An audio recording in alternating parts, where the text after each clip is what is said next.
The 39 Steps by John Buchan. Chapter 1. The Man Who Died. I returned from the city about 3 o'clock on that May afternoon, pretty well disgusted with life. I had been 3 months in the old country and was fed up with it. If anyone had told me a year ago that I would have been feeling like that, I should have laughed at him, but there was the fact. The weather made me liverish, the talk of the ordinary Englishman made me sick, I couldn't get enough exercise, and the amusements of London seemed as flat as soda, water that has been standing in the sun.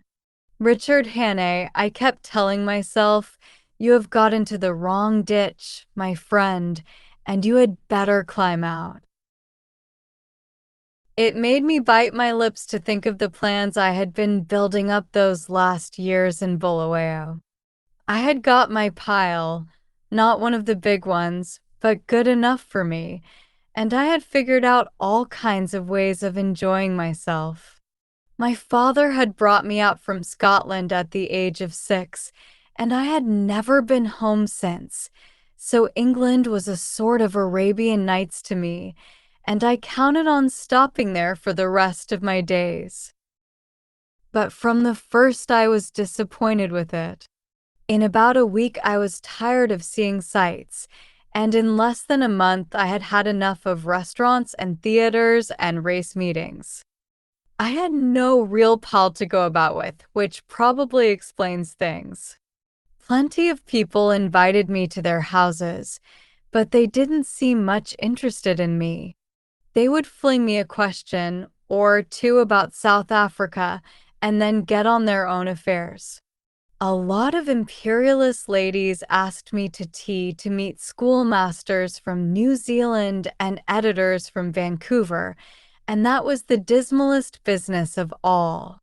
Here was I, 37 years old, sound in wind and limb, with enough money to have a good time, yawning my head off all day. I had just about settled to clear out and get back to the veldt, for I was the best bored man in the United Kingdom. That afternoon, I had been worrying my brokers about investments to give my mind something to work on, and on my way home I turned into my club, rather a pothouse, which took in colonial members. I had a long drink and read the evening papers. They were full of the row in the Near East, and there was an article about Carolides, the Greek premier. I rather fancied the chap. From all accounts, he seemed the one big man in the show, and he played a straight game too, which was more than could be said for most of them. I gathered that they hated him pretty blackly in Berlin and Vienna, but that we were going to stick by him, and one paper said that he was the only barrier between Europe and Armageddon. I remember wondering if I could get a job in those parts. It struck me that Albania was the sort of place that might keep a man from yawning. About 6 o'clock I went home, dressed, dined at the Café Royal, and turned into a music hall. It was a silly show, all capering women and monkey-faced men, and I did not stay long. The night was fine and clear as I walked back to the flat I had hired near Portland Place. The crowd surged past me on the pavements, busy and chattering, and I envied the people for having something to do. These shopgirls and clerks and dandies and policemen had some interest in life that kept them going. I gave half a crown to a beggar because I saw him yawn. He was a fellow sufferer. At Oxford Circus, I looked up into the spring sky and I made a vow. I would give the old country another day to fit me into something.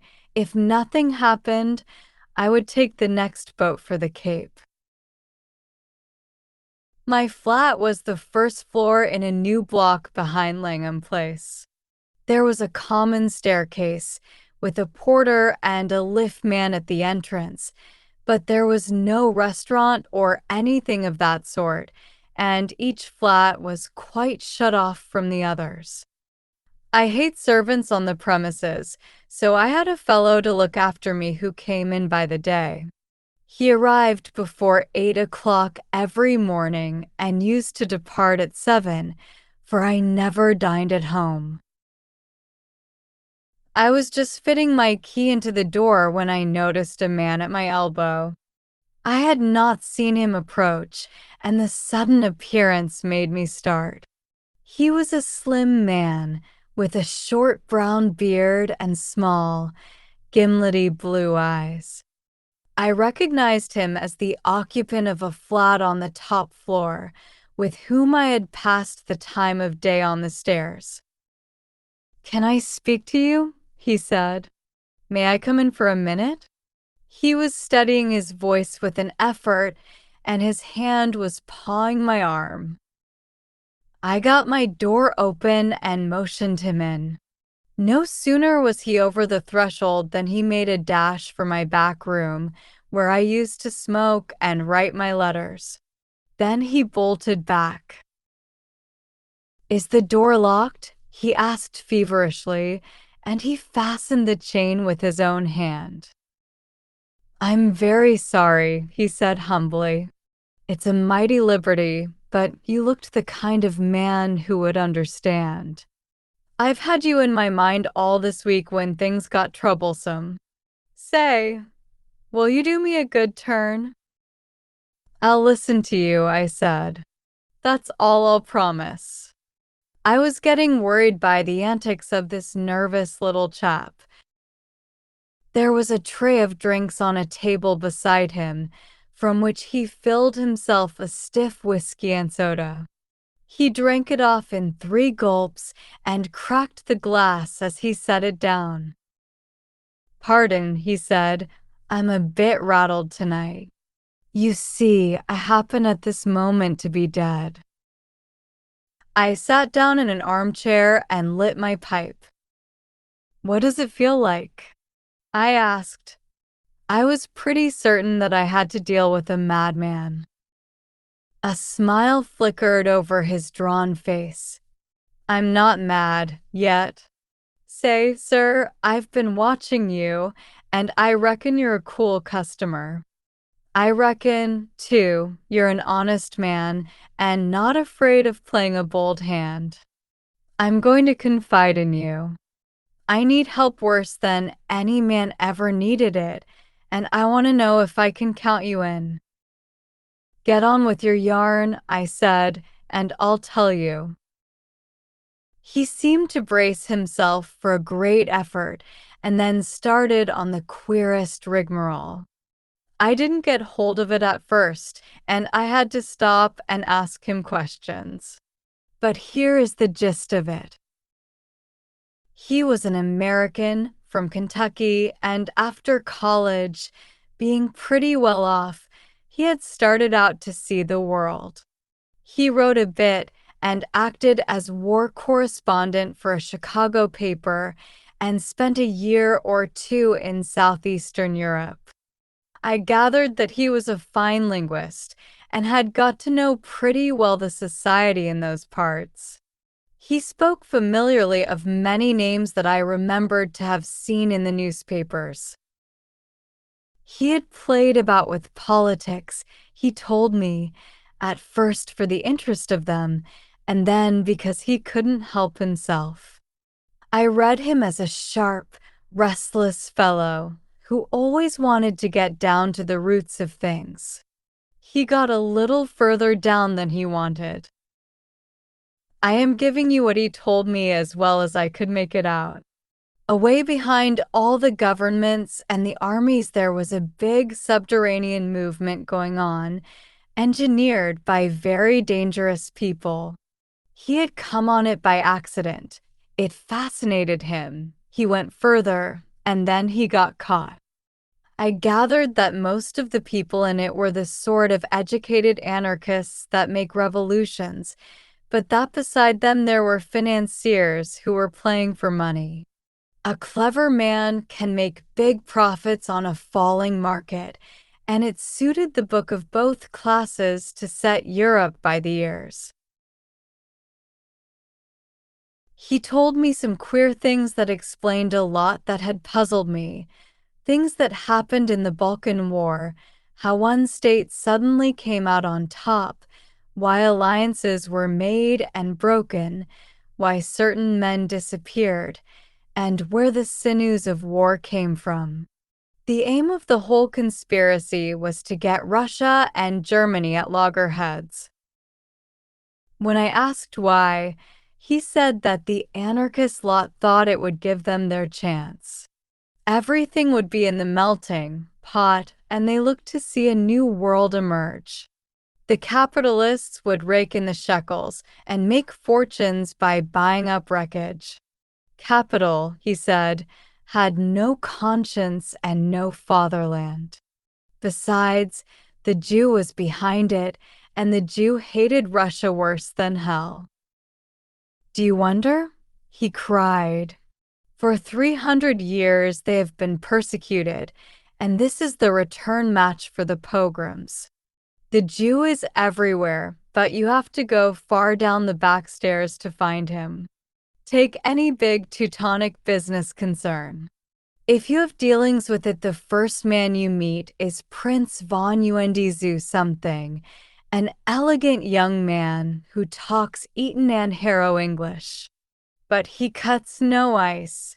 If your business is big, you get behind him and find a Prognathes Westphalian with a retreating brow and the manners of a hog. He is the German businessman that gives your English papers the shakes. But if you're on the biggest kind of job and are bound to get to the real boss, 10 to 1 you are brought up against a little white-faced Jew in a bath chair with an eye like a rattlesnake.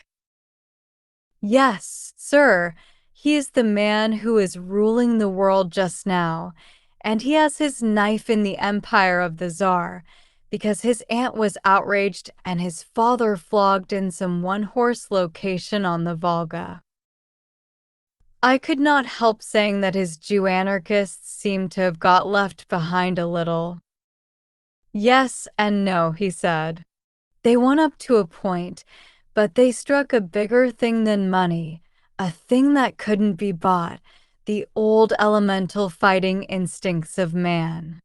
If you're going to be killed, you invent some kind of flag and country to fight for, and if you survive, you get to love the thing.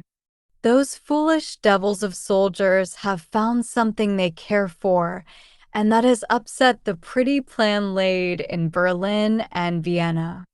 But my friends haven't played their last card by a long sight. They've gotten the ace up their sleeves, and unless I can keep alive for a month, they are going to play it and win. But I thought you were dead, I put in. Mors janua vitae. He smiled. I recognized the quotation. It was about all the Latin I knew. I'm coming to that, but I've got to put you wise about a lot of things first. If you read your newspaper, I guess you know the name of Constantine Karolides. I sat up at that, for I had been reading about him that very afternoon. He is the man that has wrecked all their games. He is the one big brain in the whole show, and he happens also to be an honest man. Therefore, he has been marked down these 12 months past. I found that out, not that it was difficult, for any fool could guess as much. But I found out the way they were going to get him, and that knowledge was deadly. That's why I have had to decease. He had another drink, and I mixed it for him myself, for I was getting interested in the beggar. They can't get him in his own land, for he has a bodyguard of Epirotes that would skin their grandmothers. But on the 15th day of June, he is coming to this city. The British Foreign Office has taken to having international tea parties, and the biggest of them is due on that date. Now Karolides is reckoned the principal guest, and if my friends have their way, he will never return to his admiring countrymen. That's simple enough, anyhow, I said. You can warn him and keep him at home. And play their game? He asked sharply. If he does not come, they win, for he's the only man that can straighten out the tangle. And if his government are warned, he won't come, for he does not know how big the stakes will be on June the 15th. What about the British government? I said. They're not going to let their guests be murdered. Tip them the wink, and they'll take extra precautions. No good. They might stuff your city with plainclothes detectives and double the police, and Constantine would still be a doomed man. My friends are not playing this game for candy. They want a big occasion for the taking off, with the eyes of all Europe on it. He'll be murdered by an Austrian, and there'll be plenty of evidence to show the connivance of the big folk in Vienna and Berlin. It will all be an infernal lie, of course, but the case will look black enough to the world. I'm not talking hot air, my friend. I happen to know every detail of the hellish contrivance, and I can tell you it will be the most finished piece of blackguardism since the Borgias. But it's not going to come off if there's a certain man who knows the wheels of the business alive right here in London on the 15th day of June. And that man is going to be your servant, Franklin P. Scudder. I was getting to like the little chap. His jaw had shut like a rat trap, and there was the fire of battle in his gimlety eyes. If he was spinning me a yarn, he could act up to it. Where did you find out this story? I asked. I got the first hint in an inn on the Achensee in Tyrol.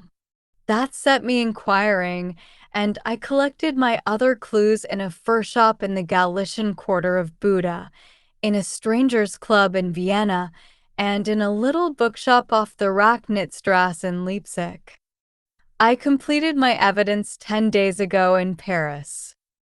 I can't tell you the details now, for it's something of a history.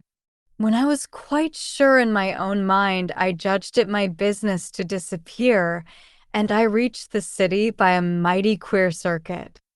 I left Paris a dandified young French-American, and I sailed from Hamburg a Jew diamond merchant. In Norway, I was an English student of Ibsen collecting materials for lectures, but when I left Bergen, I was a cinema man with special ski films. And I came here from Leith with a lot of pulpwood propositions in my pocket to put before the London newspapers. Till yesterday, I thought I had muddied my trail some and was feeling pretty happy.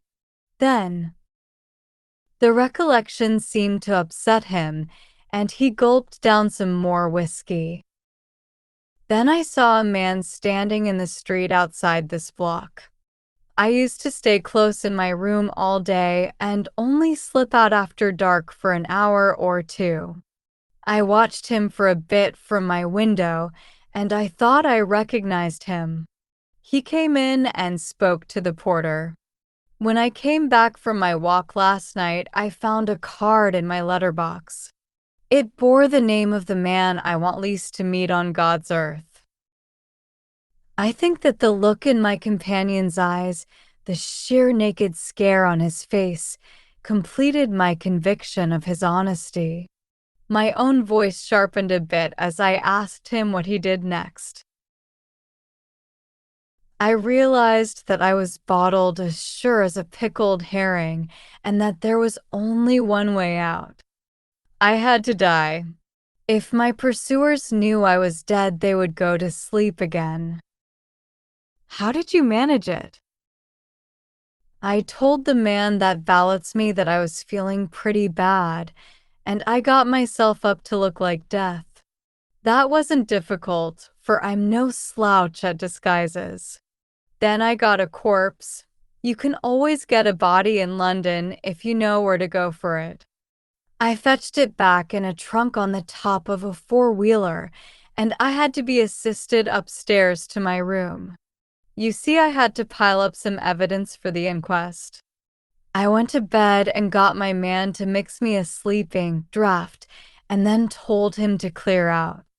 He wanted to fetch a doctor, but I swore some and said I couldn't abide leeches. When I was left alone, I started in to fake up that corpse. He was my size, and I judged had perished from too much alcohol, so I put some spirits handy about the place. The jaw was the weak point in the likeness, so I blew it away with a revolver. I dare say there will be somebody tomorrow to swear to having heard a shot, but there are no neighbors on my floor, and I guessed I could risk it. So I left the body in bed dressed up in my pajamas, with a revolver lying on the bedclothes and a considerable mess around. Then I got into a suit of clothes I had kept waiting for emergencies. I didn't dare to shave for fear of leaving tracks, and besides, it wasn't any kind of use my trying to get into the streets. I had had you in my mind all day, and there seemed nothing to do but to make an appeal to you. I watched from my window till I saw you come home, and then slipped down the stair to meet you. There, sir, I guess you know about as much as me of this business. He sat blinking like an owl, fluttering with nerves and yet desperately determined. By this time, I was pretty well convinced that he was going straight with me. It was the wildest sort of narrative, but I had heard in my time many steep tales which had turned out to be true, and I had made a practice of judging the man rather than the story. If he had wanted to get a location in my flat and then cut my throat, he would have pitched a milder yarn. "Hand me your key," I said, "and I'll take a look at the corpse. Excuse my caution, but I'm bound to verify a bit if I can." He shook his head mournfully. "I reckon you'd ask for that, but I haven't got it. It's on my chain on the dressing table.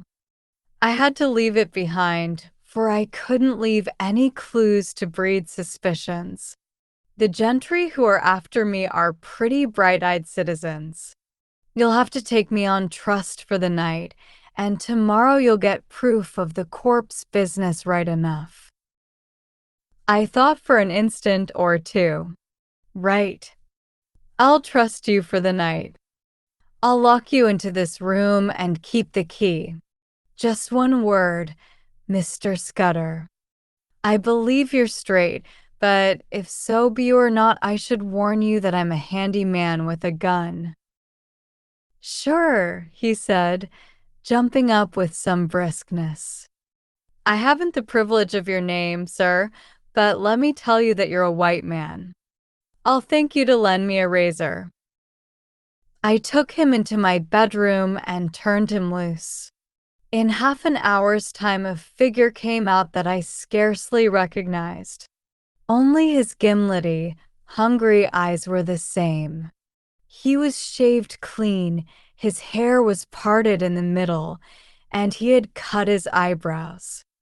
Further, he carried himself as if he had been drilled, and was the very model, even to the brown complexion, of some British officer who had had a long spell in India. He had a monocle, too, which he stuck in his eye, and every trace of the American had gone out of his speech. "My hat, Mr. Scudder," I stammered. "Not Mr. Scudder," he corrected. "Captain Theophilus Digby, of the 40th Gurkhas, presently home on leave." "I'll thank you to remember that, sir." I made him up a bed in my smoking room and sought my own couch, more cheerful than I had been for the past month. Things did happen occasionally, even in this God-forgotten metropolis. I woke next morning to hear my man, Paddock, making the deuce of a row at the smoking room door. Paddock was a fellow I had done a good turn to out on the soliloquy, and I had inspanned him as my servant as soon as I got to England. He had about as much gift of the gab as a hippopotamus, and was not a great hand at valeting, but I knew I could count on his loyalty.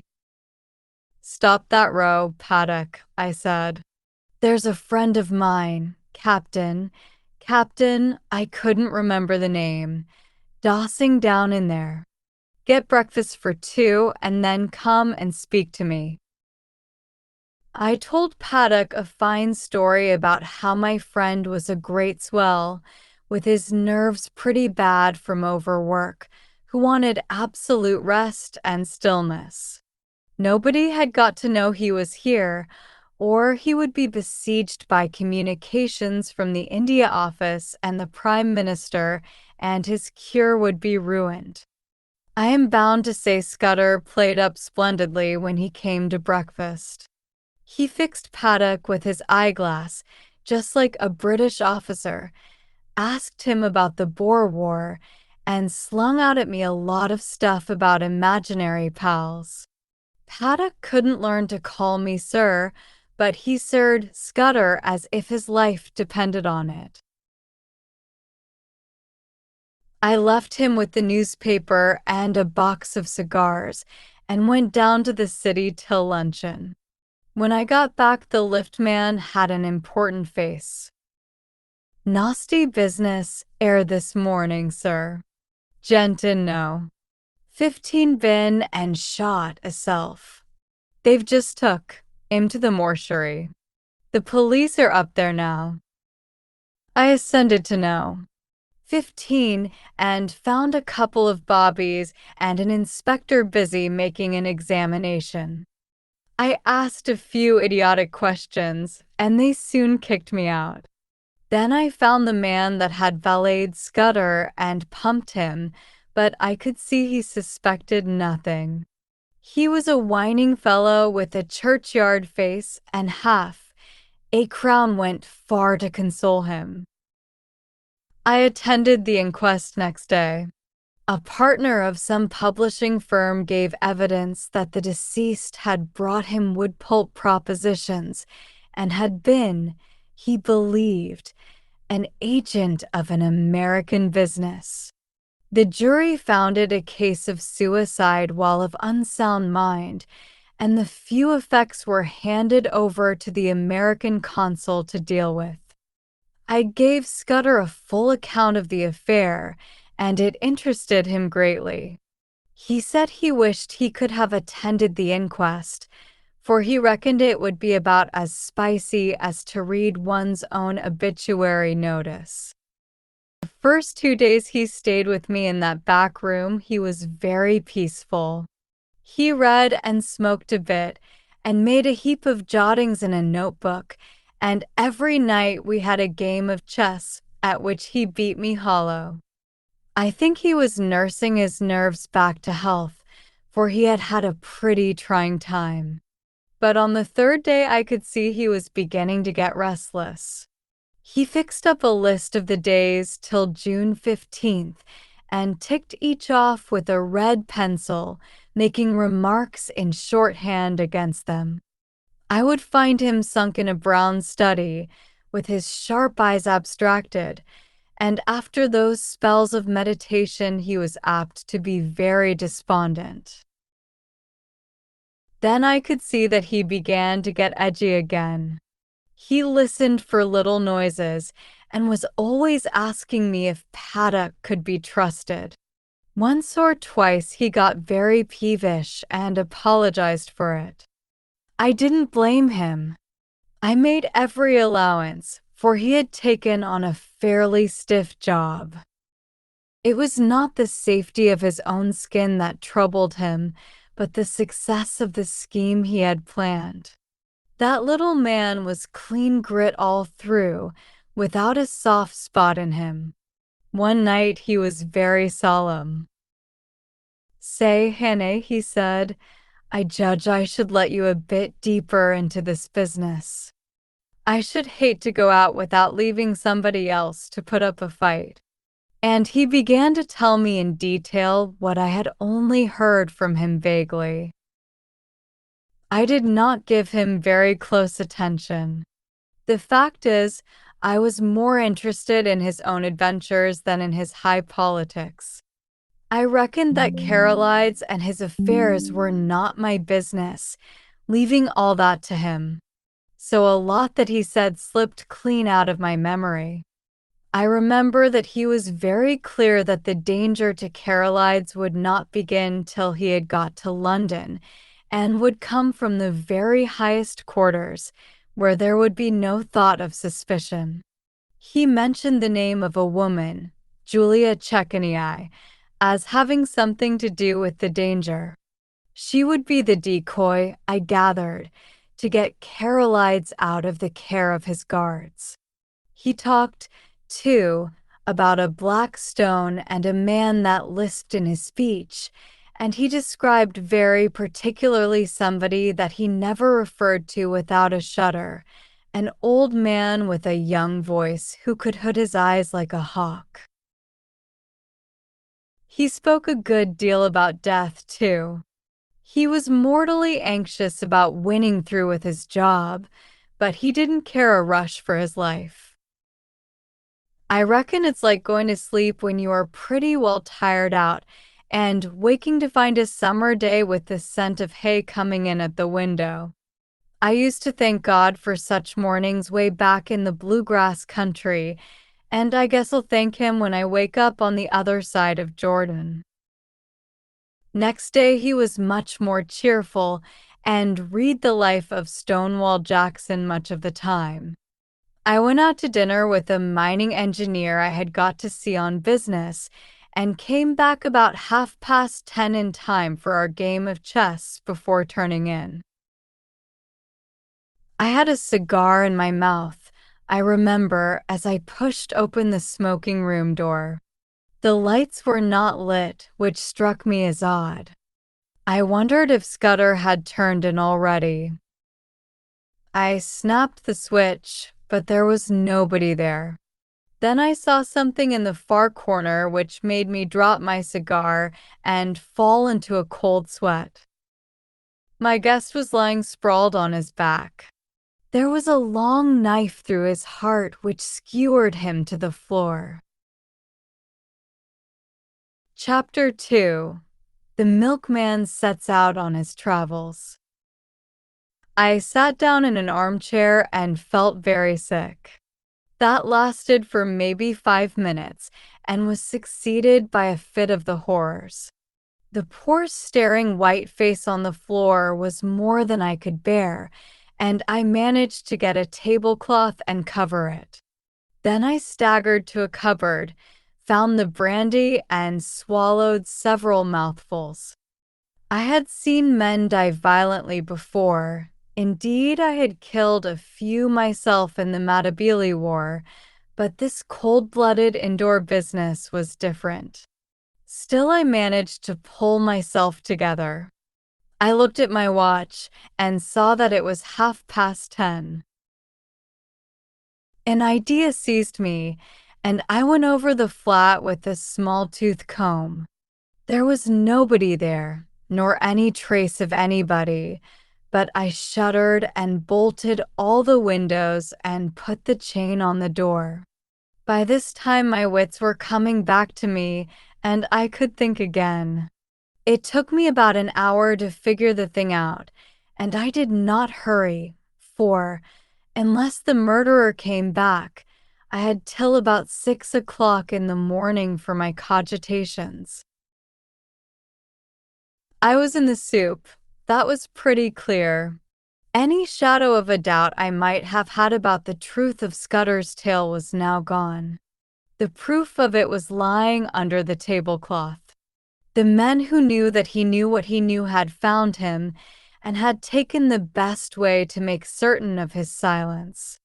Yes, but he had been in my rooms 4 days, and his enemies must have reckoned that he had confided in me. so I would be the next to go. It might be that very night, or next day, or the day after, but my number was up all right. Then suddenly I thought of another probability. Supposing I went out now and called in the police, or went to bed and let Paddock find the body and call them in the morning. What kind of a story was I to tell about Scudder? I had lied to Paddock about him, and the whole thing looked desperately fishy. If I made a clean breast of it and told the police everything he had told me, they would simply laugh at me. The odds were 1,000 to 1 that I would be charged with the murder, and the circumstantial evidence was strong enough to hang me. Few people knew me in England. I had no real pal who could come forward and swear to my character. Perhaps that was what those secret enemies were playing for. They were clever enough for anything, and an English prison was as good a way of getting rid of me till after June 15th as a knife in my chest. Besides, if I told the whole story, and by any miracle was believed, I would be playing their game. Carolides would stay at home, which was what they wanted. Somehow or other, the sight of Scudder's dead face had made me a passionate believer in his scheme. He was gone, but he had taken me into his confidence, and I was pretty well bound to carry on his work. You may think this ridiculous for a man in danger of his life, but that was the way I looked at it. I am an ordinary sort of fellow, not braver than other people, but I hate to see a good man downed, and that long knife would not be the end of Scudder if I could play the game in his place. It took me an hour or two to think this out, and by that time I had come to a decision. I must vanish somehow, and keep vanished till the end of the second week in June. Then I must somehow find a way to get in touch with the government people and tell them what Scudder had told me. I wished to heaven he had told me more, and that I had listened more carefully to the little he had told me. I knew nothing but the barest facts. There was a big risk that, even if I weathered the other dangers, I would not be believed in the end. I must take my chance of that, and hope that something might happen which would confirm my tale in the eyes of the government. My first job was to keep going for the next 3 weeks. It was now the 24th day of May, and that meant 20 days of hiding before I could venture to approach the powers that be. I reckoned that 2 sets of people would be looking for me: Scudder's enemies to put me out of existence, and the police, who would want me for Scudder's murder. It was going to be a giddy hunt, and it was queer how the prospect comforted me. I had been slack so long that almost any chance of activity was welcome. When I had to sit alone with that corpse and wait on fortune, I was no better than a crushed worm. But if my next safety was to hang on my own wits, I was prepared to be cheerful about it. My next thought was whether Scudder had any papers about him to give me a better clue to the business. I drew back the tablecloth and searched his pockets, for I had no longer any shrinking from the body. The face was wonderfully calm for a man who had been struck down in a moment. There was nothing in the breast pocket, and only a few loose coins and a cigar holder in the waistcoat. The trousers held a little penknife and some silver, and the side pocket of his jacket contained an old crocodile skin cigar case. There was no sign of the little black book in which I had seen him making notes. That had no doubt been taken by his murderer. But as I looked up from my task, I saw that some drawers had been pulled out in the writing table. Scudder would never have left them in that state, for he was the tiddiest of mortals. Someone must have been searching for something, perhaps for the pocketbook. I went round the flat and found that everything had been ransacked. The inside of books, drawers, cupboards, boxes, even the pockets of the clothes in my wardrobe, and the sideboard in the dining room. There was no trace of the book. Most likely the enemy had found it, but they had not found it on Scudder's body. Then I got out an atlas and looked at a big map of the British Isles. My notion was to get off to some wild district where my Veldcraft would be of some use to me, for I would be like a trapped rat in a city. I considered that Scotland would be best, for my people were Scotch and I could pass anywhere as an ordinary Scotsman. I had half an idea at first to be a German tourist, for my father had had German partners, and I had been brought up to speak the tongue pretty fluently, not to mention having put in 3 years prospecting for copper in German Damerland. But I calculated that it would be less conspicuous to be a Scot and less in a line with what the police might know of my past. I fixed on Galloway as the best place to go. It was the nearest wild part of Scotland, so far as I could figure it out, and from the look of the map was not over thick with population. A search in Bradshaw informed me that a train left St. Pancras at 7:10, which would land me at any Galloway station in the late afternoon. That was well enough, but a more important matter was how I was to make my way to St. Pancras, for I was pretty certain that Scudder's friends would be watching outside. This puzzled me for a bit. Then I had an inspiration, on which I went to bed and slept for 2 troubled hours. I got up at 4 and opened my bedroom shutters. The faint light of a fine summer morning was flooding the skies, and the sparrows had begun to chatter. I had a great revulsion of feeling and felt a God-forgotten fool. My inclination was to let things slide and trust to the British police taking a reasonable view of my case. But as I reviewed the situation, I could find no arguments to bring against my decision of the previous night, so with a wry mouth I resolved to go on with my plan.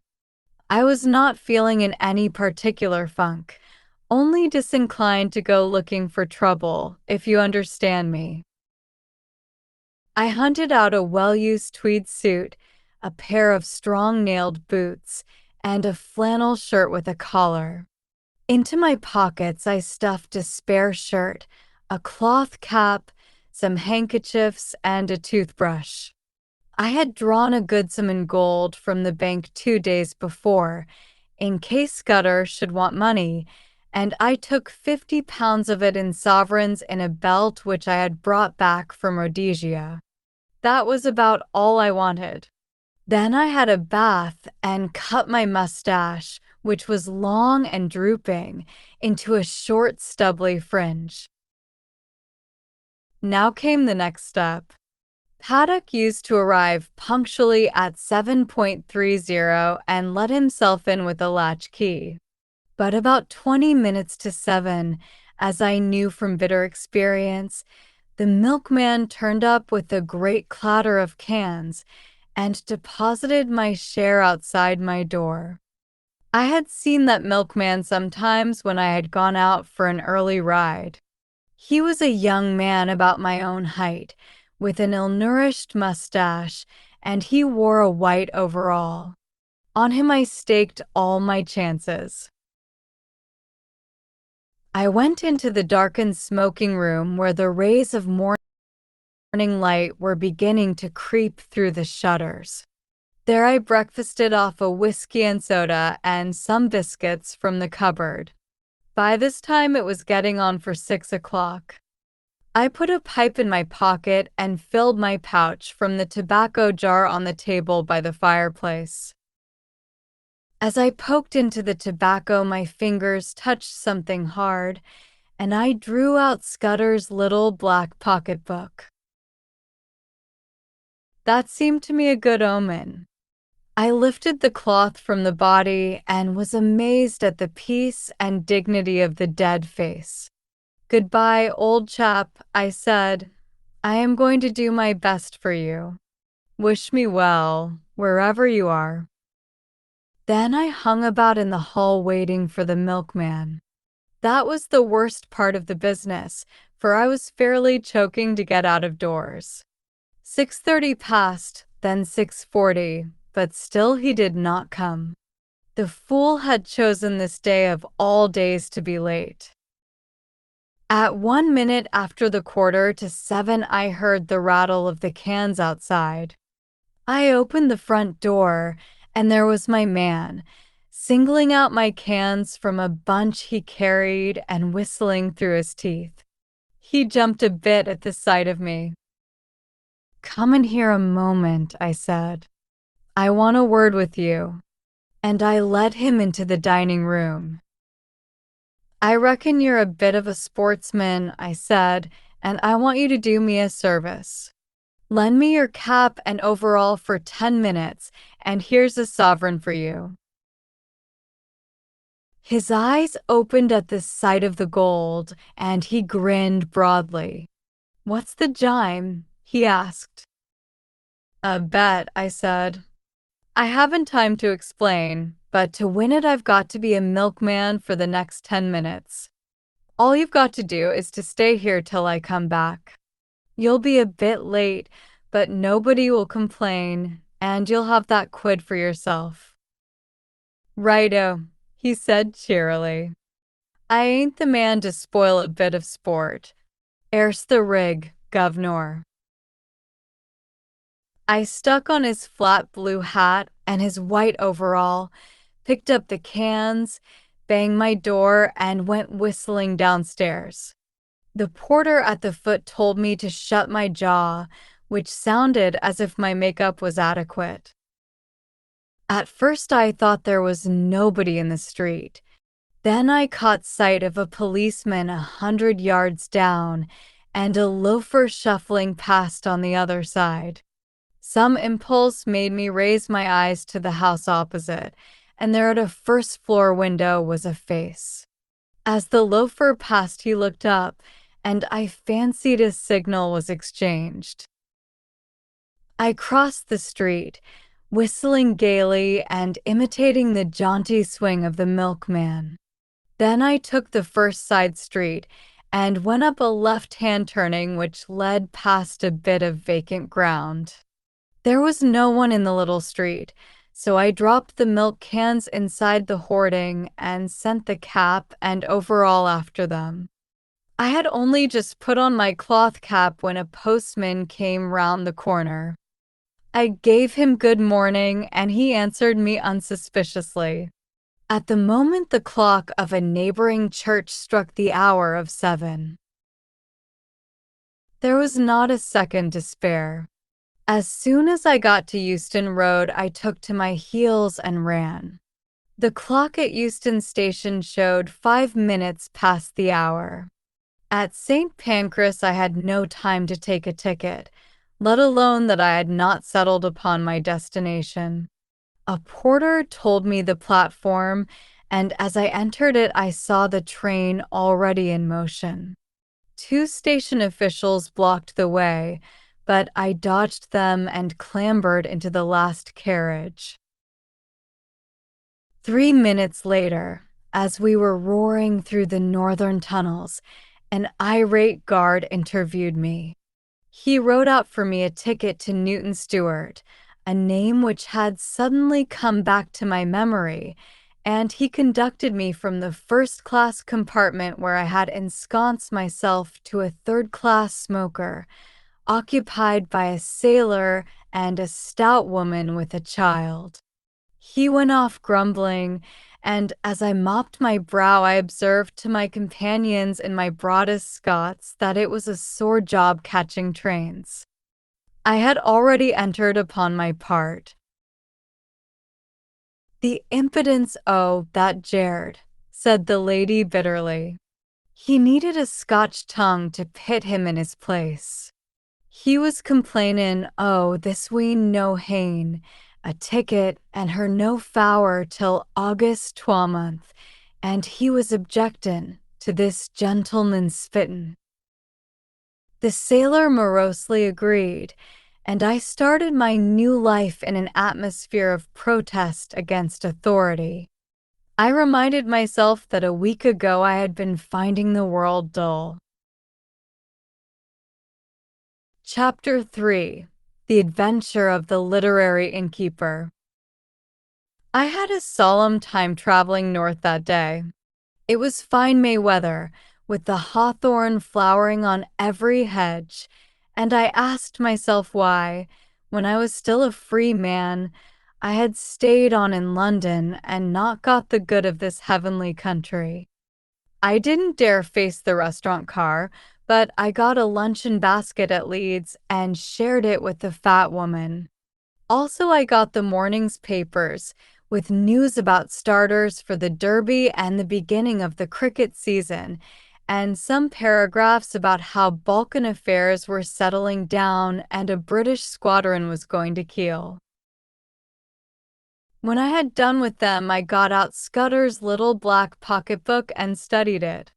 It was pretty well filled with jottings, chiefly figures, though now and then a name was printed in. For example, I found the words Hofgaard, Luneville, and avocado pretty often, and especially the word Pavia. Now I was certain that Scudder never did anything without a reason, and I was pretty sure that there was a cipher in all this. That is a subject which has always interested me, and I did a bit at it myself once as intelligence officer at Delagoa Bay during the Boer War. I have a head for things like chess and puzzles, and I used to reckon myself pretty good at finding out ciphers.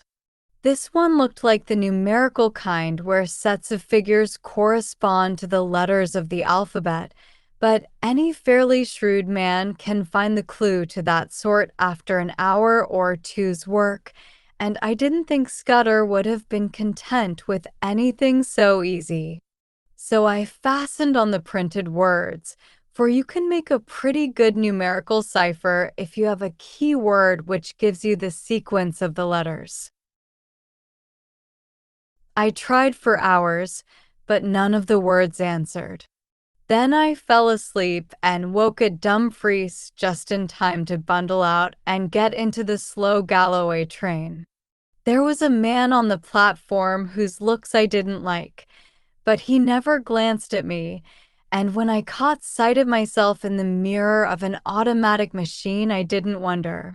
With my brown face, my old tweeds, and my slouch, I was the very model of one of the hill farmers who were crowding into the third-class carriages. I traveled with half a dozen in an atmosphere of shag and clay pipes. They had come from the weekly market, and their mouths were full of prices. I heard accounts of how the lambing had gone up the Cairn and the Duck and a dozen other mysterious waters. Above half the men had lunched heavily and were highly flavored with whiskey, but they took no notice of me. We rumbled slowly into a land of little wooded glens and then to a great wide moorland place, gleaming with lochs, with high blue hills showing northwards. About 5 o'clock the carriage had emptied, and I was left alone as I had hoped. I got out at the next station, a little place whose name I scarcely noted, set right in the heart of a bog. It reminded me of one of those forgotten little stations in the Karoo. An old station master was digging in his garden, and with his spade over his shoulder sauntered to the train, took charge of a parcel, and went back to his potatoes. A child of 10 received my ticket, and I emerged on a white road that straggled over the brown moor. It was a gorgeous spring evening, with every hill showing as clear as a cut amethyst. The air had the queer, rooty smell of bogs, but it was as fresh as mid-ocean, and it had the strangest effect on my spirits. I actually felt lighthearted. I might have been a boy out for a spring holiday tramp, instead of a man of 37 very much wanted by the police. I felt just as I used to feel when I was starting for a big trek on a frosty morning on the Highveld. If you believe me, I swung along that road whistling. There was no plan of campaign in my head, only just to go on and on in this blessed, honest-smelling hill country, for every mile put me in better humor with myself. In a roadside planting, I cut a walking stick of hazel and presently struck off the highway up a bypath which followed the glen of a brawling stream. I reckoned that I was still far ahead of any pursuit, and for that night might please myself. It was some hours since I had tasted food, and I was getting very hungry when I came to a herd's cottage set in a nook beside a waterfall. A brown-faced woman was standing by the door and greeted me with the kindly shyness of moorland places. When I asked for a night's lodging, she said I was welcome to the bed in the loft, and very soon she set before me a hearty meal of ham and eggs, scones, and thick sweet milk. At the darkening her man came in from the hills, a lean giant, who in one step covered as much ground as 3 paces of ordinary mortals. They asked me no questions, for they had the perfect breeding of all dwellers in the wilds, but I could see they set me down as a kind of dealer, and I took some trouble to confirm their view. I spoke a lot about cattle, of which my host knew little, and I picked up from him a good deal about the local Galloway markets, which I tucked away in my memory for future use. At 10 I was nodding in my chair, and the bed in the loft received a weary man who never opened his eyes till 5 o'clock set the little homestead a-going once more. They refused any payment, and by 6 I had breakfasted and was striding southwards again. My notion was to return to the railway line station, or 2 farther on than the place where I had alighted yesterday, and to double back. I reckoned that that was the safest way, for the police would naturally assume that I was always making farther from London in the direction of some western port. I thought I had still a good bit of a start, for, as I reasoned, it would take some hours to fix the blame on me, and several more to identify the fellow who got on board the train at St. Pancras. It was the same jolly, clear spring weather, and I simply could not contrive to feel careworn. Indeed, I was in better spirits than I had been for months. Over a long ridge of moorland I took my road, skirting the side of a high hill which the herd had called Cairnsmore of Fleet. Nesting curlews and plovers were crying everywhere, and the links of green pasture by the streams were dotted with young lambs. All the slackness of the past months was slipping from my bones, and I stepped out like a 4-year-old. By and by, I came to a swell of moorland which dipped to the vale of a little river, and a mile away in the heather I saw the smoke of a train. The station, when I reached it, proved to be ideal for my purpose. The moor surged up around it and left room only for the single line, the slender siding, a waiting room, an office, the station, master's cottage, and a tiny yard of gooseberries and sweet William. There seemed no road to it from anywhere, and to increase the desolation, the waves of a tarn lapped on their gray granite beach half a mile away. I waited in the deep heather till I saw the smoke of an east-going train on the horizon. Then I approached the tiny booking office and took a ticket for Dumfries. The only occupants of the carriage were an old shepherd and his dog, a wall-eyed brute that I mistrusted. The man was asleep, and on the cushions beside him was that morning Scotsman. Eagerly I seized on it, for I fancied it would tell me something. There were 2 columns about the Portland Place murder, as it was called. My man Paddock had given the alarm and had the milkman arrested. Poor devil, it looked as if the latter had earned his sovereign hardly, but for me he had been cheap at the price, for he seemed to have occupied the police for the better part of the day. In the latest news, I found a further installment of the story. The milkman had been released, I read, and the true criminal, about whose identity the police were reticent, was believed to have got away from London by one of the northern lines. There was a short note about me as the owner of the flat. I guess the police had stuck that in as a clumsy contrivance to persuade me that I was unsuspected. There was nothing else in the paper, nothing about foreign politics or Carolides, or the things that had interested Scudder. I laid it down and found that we were approaching the station at which I had got out yesterday. The potato-digging station master had been gingered up into some activity, for the west-going train was waiting to let us pass, and from it had descended 3 men who were asking him questions. I suppose that they were the local police who had been stirred up by Scotland Yard and had traced me as far as this one-horse siding. Sitting well back in the shadow, I watched them carefully. One of them had a book and took down notes. The old potato digger seemed to have turned peevish, but the child who had collected my ticket was talking volubly. All the party looked out across the moor where the white road departed. I hoped they were going to take up my tracks there. As we moved away from that station, my companion woke up. He fixed me with a wandering glance, kicked his dog viciously, and inquired where he was. Clearly, he was very drunk.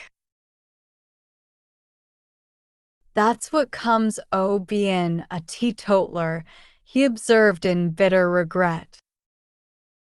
I expressed my surprise that in him I should have met a blue ribbon stalwart. Aye, but I'm a strong teetotaler, he said pugnaciously. I took the pledge last Martinmas, and I haveena touched a drop o' whiskey sinsyne. Not even at Hogmanay, though I was sair tempted. He swung his heels up on the seat and burrowed a frosy head into the cushions. And that's a I get, he moaned. A hide better than hellfire, and twain lookin' different ways for the Sabbath. What did it? I asked. A drink they say brandy. Bein' a teetotaler, I keep it off the whiskey, but I was nip-nippin' a day at this brandy, and I doubt I'll no be weel for a fortnicht. His voice died away into a splutter, and sleep once more laid its heavy hand on him. My plan had been to get out at some station down the line, but the train suddenly gave me a better chance, for it came to a standstill at the end of a culvert which spanned a brawling porter-colored river. I looked out and saw that every carriage window was closed and no human figure appeared in the landscape. So I opened the door and dropped quickly into the tangle of hazels which edged the line. It would have been all right but for that infernal dog. Under the impression that I was decamping with its master's belongings, it started to bark and all but got me by the trousers. This woke up the herd, who stood bawling at the carriage door in the belief that I had committed suicide. I crawled through the thicket, reached the edge of the stream, and in cover of the bushes put 100 yards or so behind me. Then from my shelter I peered back and saw the guard and several passengers gathered round the open carriage door and staring in my direction. I could not have made a more public departure if I had left with a bugler and a brass band. Happily, the drunken herd provided a diversion. He and his dog, which was attached by a rope to his waist, suddenly cascaded out of the carriage, landed on their heads on the track, and rolled some way down the bank towards the water. In the rescue which followed, the dog bit somebody, for I could hear the sound of hard swearing. Presently they had forgotten me, and when after a quarter of a mile's crawl I ventured to look back, the train had started again and was vanishing in the cutting. I was in a wide semicircle of moorland, with the Brown River as radius, and the high hills forming the northern circumference. There was not a sign or sound of a human being, only the plashing water and the interminable crying of curlews. Yet, oddly enough, for the first time I felt the terror of the hunted on me. It was not the police that I thought of, but the other folk, who knew that I knew Scudder's secret and dared not let me live. I was certain that they would pursue me with a keenness and vigilance unknown to the British law, and that once their grip closed on me I should find no mercy. I looked back, but there was nothing in the landscape. The sun glinted on the metals of the line and the whetstones in the stream, and you could not have found a more peaceful sight in the world. Nevertheless, I started to run. Crouching low in the runnels of the bog, I ran till the sweat blinded my eyes. The mood did not leave me till I had reached the rim of mountain and flung myself panting on a ridge high above the young waters of the Brown River. From my vantage ground, I could scan the whole moor right away to the railway line and to the south of it where green fields took the place of heather. I have eyes like a hawk, but I could see nothing moving in the whole countryside. Then I looked east beyond the ridge and saw a new kind of landscape, shallow green valleys with plentiful fir plantations and the faint lines of dust which spoke of highroads. Last of all, I looked into the blue May sky, and there I saw that which set my pulses racing. Low down in the south, a monoplane was climbing into the heavens. I was as certain as if I had been told that that aeroplane was looking for me, and that it did not belong to the police. For an hour or two, I watched it from a pit of heather. It flew low along the hilltops, and then in narrow circles over the valley up which I had come. Then it seemed to change its mind, rose to a great height, and flew away back to the south. I did not like this espionage from the air, and I began to think less well of the countryside I had chosen for a refuge. These heather hills were no sort of cover if my enemies were in the sky, and I must find a different kind of sanctuary. I looked with more satisfaction to the green country beyond the ridge, for there I should find woods and stone houses. About 6 in the evening, I came out of the moorland to a white ribbon of road which wound up the narrow vale of a lowland stream. As I followed it, fields gave place to bent, the glen became a plateau, and presently I had reached a kind of pass where a solitary house smoked in the twilight. The road swung over a bridge, and leaning on the parapet was a young man. He was smoking a long clay pipe and studying the water with spectacled eyes. In his left hand was a small book with a finger marking the place. Slowly he repeated, as when a griffin through the wilderness with winged step, o'er hill and moory dale pursues the Arimaspian. He jumped round as my step rung on the keystone, and I saw a pleasant sunburned boyish face. "Good evening to you," he said gravely. "It's a fine night for the road." The smell of peat smoke and of some savory roast floated to me from the house. "Is that place an inn?" I asked. "At your service," he said politely. "I am the landlord, sir, and I hope you will stay the night, for to tell you the truth, I have had no company for a week." I pulled myself up on the parapet of the bridge and filled my pipe. I began to detect an ally. "You're young to be an innkeeper," I said. "My father died a year ago and left me the business. I live there with my grandmother. It's a slow job for a young man, and it wasn't my choice of profession." "Which was?" He actually blushed. "I want to write books," he said. "And what better chance could you ask?" I cried. Man, I've often thought that an innkeeper would make the best storyteller in the world. "Not now," he said eagerly. "Maybe in the old days when you had pilgrims and ballad makers and highwaymen and mail coaches on the road. But not now. Nothing comes here but motor cars full of fat women who stop for lunch, and a fisherman or two in the spring, and the shooting tenants in August. There is not much material to be got out of that. I want to see life, to travel the world, and write things like Kipling and Conrad. But the most I've done yet is to get some verses printed in Chambers's journal." I looked at the inn standing golden in the sunset against the brown hills. "I've knocked a bit about the world, and I wouldn't despise such a hermitage.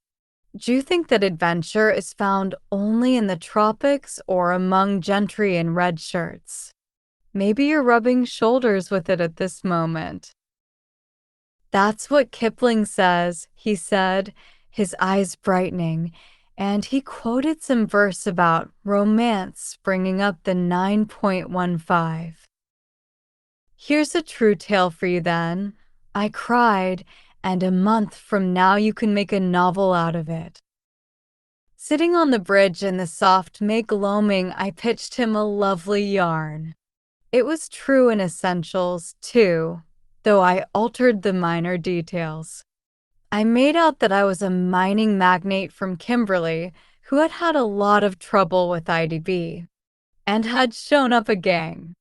They had pursued me across the ocean and had killed my best friend and were now on my tracks.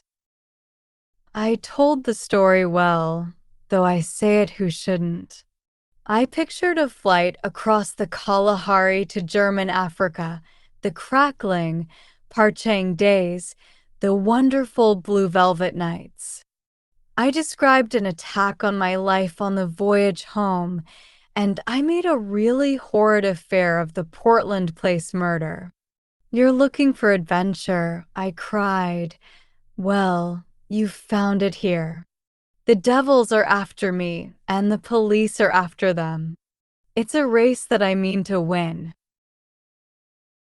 "By God," he whispered, drawing his breath in sharply, "it is all pure Rider Haggard and Conan Doyle."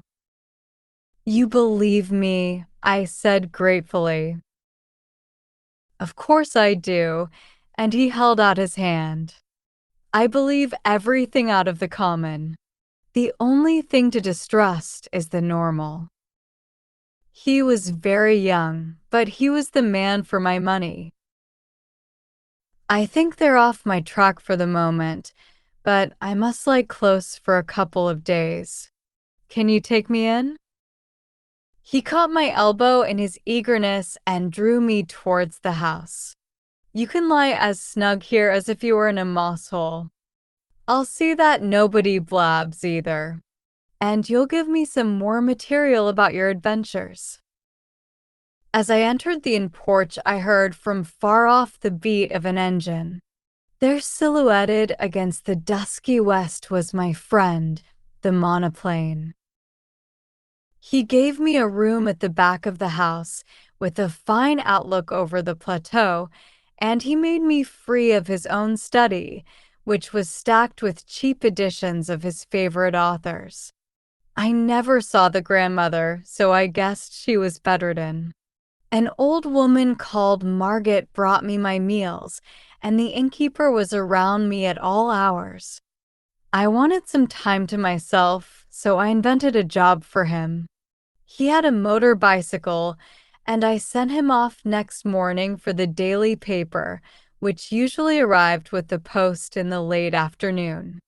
I told him to keep his eyes skinned and make note of any strange figures he saw, keeping a special sharp lookout for motors and aeroplanes. Then I sat down in real earnest to Scudder's notebook. He came back at midday with the Scotsman. There was nothing in it, except some further evidence of Paddock and the Milkman, and a repetition of yesterday's statement that the murderer had gone north. But there was a long article, reprinted from the Times, about Carolides and the state of affairs in the Balkans, though there was no mention of any visit to England. I got rid of the innkeeper for the afternoon, for I was getting very warm in my search for the cipher. As I told you, it was a numerical cipher, and by an elaborate system of experiments, I had pretty well discovered what were the nulls and stops. The trouble was the key word, and when I thought of the odd million words he might have used, I felt pretty hopeless. But about 3 o'clock I had a sudden inspiration. The name Julia Chekenyi flashed across my memory. Scudder had said it was the key to the Carolides business, and it occurred to me to try it on his cipher. It worked. The 5 letters of Julia gave me the position of the vowels.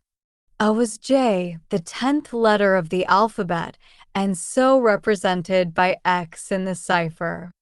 E was XXI, and so on. Chekenyi gave me the numerals for the principal consonants. I scribbled that scheme on a bit of paper and sat down to read Scudder's pages. In half an hour, I was reading with a whitish face and fingers that drummed on the table. I glanced out of the window and saw a big touring car coming up the glen towards the inn. It drew up at the door, and there was the sound of people alighting. There seemed to be 2 of them, men in aquascutums and tweed caps. 10 minutes later, the innkeeper slipped into the room, his eyes bright with excitement. "There's 2 chaps below looking for you," he whispered. "They're in the dining room having whiskeys and sodas. They asked about you and said they had hoped to meet you here." "Oh!" "And they described you jolly well, down to your boots and shirt. I told them you had been here last night and had gone off on a motor bicycle this morning, and one of the chaps swore like a navvy. I made him tell me what they looked like. One was a dark-eyed thin fellow with bushy eyebrows. The other was always smiling and lisped in his talk. Neither was any kind of foreigner. On this my young friend was positive." I took a bit of paper and wrote these words in German as if they were part of a letter. Blackstone. Scudder had got onto this, but he could not act for a fortnight. I doubt if I can do any good now, especially as Carolides is uncertain about his plans. But if Mr. T advises, I will do the best I manufactured it rather neatly, so that it looked like a loose page of a private letter. Take this down and say it was found in my bedroom, and ask them to return it to me if they overtake me." 3 minutes later, I heard the car begin to move, and peeping from behind the curtain caught sight of the two figures. One was slim, the other was sleek. That was the most I could make of my reconnaissance.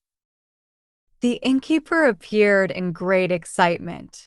"Your paper woke them up," he said gleefully.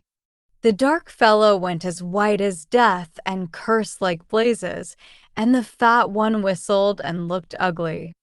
They paid for their drinks with half a sovereign and wouldn't wait for change. "Now I'll tell you what I want you to do," I said. "Get on your bicycle and go off to Newton Stewart to the chief constable. Describe the two men and say you suspect them of having had something to do with the London murder. You can invent reasons. The two will come back, never fear. Not tonight, for they'll follow me 40 miles along the road, but first thing tomorrow morning. Tell the police to be here bright and early." He set off like a docile child while I worked at Scudder's notes. When he came back, we dined together, and in common decency, I had to let him pump me. I gave him a lot of stuff about lion hunts and the Matabele War, thinking all the while what tame businesses these were compared to this I was now engaged in. When he went to bed, I sat up and finished Scudder. I smoked in a chair till daylight, for I could not sleep. About 8 next morning, I witnessed the arrival of 2 constables and a sergeant. They put their car in a coach house under the innkeeper's instructions and entered the house. 20 minutes later, I saw from my window a second car come across the plateau from the opposite direction. It did not come up to the inn, but stopped 200 yards off in the shelter of a patch of wood. I noticed that its occupants carefully reversed it before leaving it. A minute or two later, I heard their steps on the gravel outside the window. My plan had been to lie hid in my bedroom and see what happened. I had a notion that if I could bring the police and my other more dangerous pursuers together, something might work out of it to my advantage. But now I had a better idea. I scribbled a line of thanks to my host, opened the window, and dropped quietly into a gooseberry bush. Unobserved, I crossed the dike, crawled down the side of a tributary burn, and won the high road on the far side of the patch of trees. There stood the car, very spick and span in the morning sunlight, but with the dust on her which told of a long journey. I started her, jumped into the chauffeur's seat, and stole gently out onto the plateau. Almost at once the road dipped so that I lost sight of the inn, but the wind seemed to bring me the sound of angry voices. Chapter 4: The Adventure of the Radical Candidate. You may picture me driving that 40 HP car for all she was worth over the crisp moor roads on that shining May morning, glancing back at first over my shoulder and looking anxiously to the next turning, then driving with a vague eye, just wide enough awake to keep on the highway. For I was thinking desperately of what I had found in Scudder's pocketbook. The little man had told me a pack of lies. All his yarns about the Balkans and the Jew anarchists and the Foreign Office Conference were eyewash, and so was Carolide's. And yet not quite, as you shall hear. I had staked everything on my belief in his story and had been let down. Here was his book telling me a different tale, and instead of being once bitten twice shy, I believed it absolutely. Why, I don't know.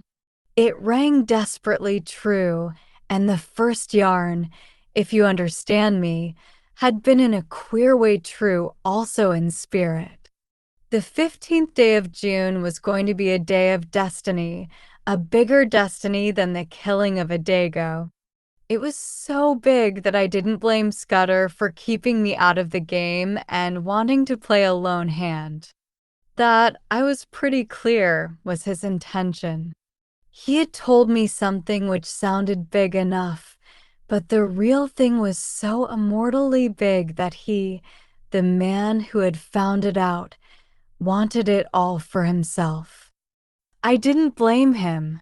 It was risks, after all, that he was chiefly greedy about. The whole story was in the notes, with gaps, you understand, which he would have filled up from his memory. He stuck down his authorities, too, and had an odd trick of giving them all a numerical value and then striking a balance, which stood for the reliability of each stage in the yarn. The 4 names he had printed were authorities, and there was a man, de Crossen, who got 5 out of a possible 5, and another fellow, Amersfoort, who got 3. The bare bones of the tale were all that was in the book. These, and one queer phrase which occurred half a dozen times inside brackets. 39 steps was the phrase, and at its last time of use it ran, 39 steps. I counted them. High tide 10:17 p.m. I could make nothing of that. The first thing I learned was that it was no question of preventing a war. That was coming as sure as Christmas had been arranged, said Scudder, ever since February 1912. Carolides was going to be the occasion. He was booked all right and was to hand in his checks on June 14th, 2 weeks and 4 days from that May morning. I gathered from Scudder's notes that nothing on earth could prevent that. His talk of Epirote guards that would skin their own grandmothers was all bilio. The second thing was that this war was going to come as a mighty surprise to Britain. Carolide's death would set the Balkans by the ears, and then Vienna would chip in with an ultimatum. Russia wouldn't like that, and there would be high words. But Berlin would play the peacemaker and pour oil on the waters, till suddenly she would find a good cause for a quarrel, pick it up, and in 5 hours let fly at us. That was the idea, and a pretty good one too. Honey and fair speeches, and then a stroke in the dark. While we were talking about the goodwill and good intentions of Germany, our coast would be silently ringed with mines, and submarines would be waiting for every battleship. But all this depended upon the third thing, which was due to happen on June 15th. I would never have grasped this if I hadn't once happened to meet a French staff officer coming back from West Africa who had told me a lot of things.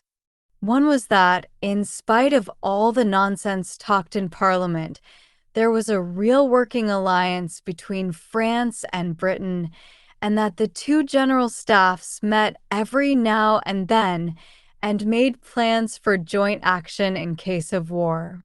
Well, in June a very great swell was coming over from Paris, and he was going to get nothing less than a statement of the disposition of the British home fleet on mobilization. At least I gathered it was something like that. Anyhow, it was something uncommonly important. But on the 15th day of June there were to be others in London, others at whom I could only guess. Scudder was content to call them collectively the Black Stone. They represented not our allies, but our deadly foes, and the information, destined for France, was to be diverted to their pockets. And it was to be used, remember, used a week or 2 later, with great guns and swift torpedoes, suddenly in the darkness of a summer night. This was the story I had been deciphering in a back room of a country inn, overlooking a cabbage garden. This was the story that hummed in my brain as I swung in the big touring car from glen to glen. My first impulse had been to write a letter to the Prime Minister, but a little reflection convinced me that that would be useless. Who would believe my tale? I must show a sign, some token and proof, and heaven knew what that could be. Above all, I must keep going myself, ready to act when things got riper, and that was going to be no light job with the police of the British Isles in full cry after me, and the watchers of the Black Stone running silently and swiftly on my trail. I had no very clear purpose in my journey, but I steered east by the sun, for I remembered from the map that if I went north, I would come into a region of coal pits and industrial towns. Presently, I was down from the moorlands and traversing the broad Hava River.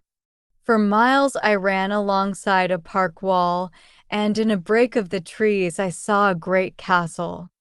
I swung through little old thatched villages and over peaceful lowland streams and past gardens blazing with hawthorn and yellow laburnum.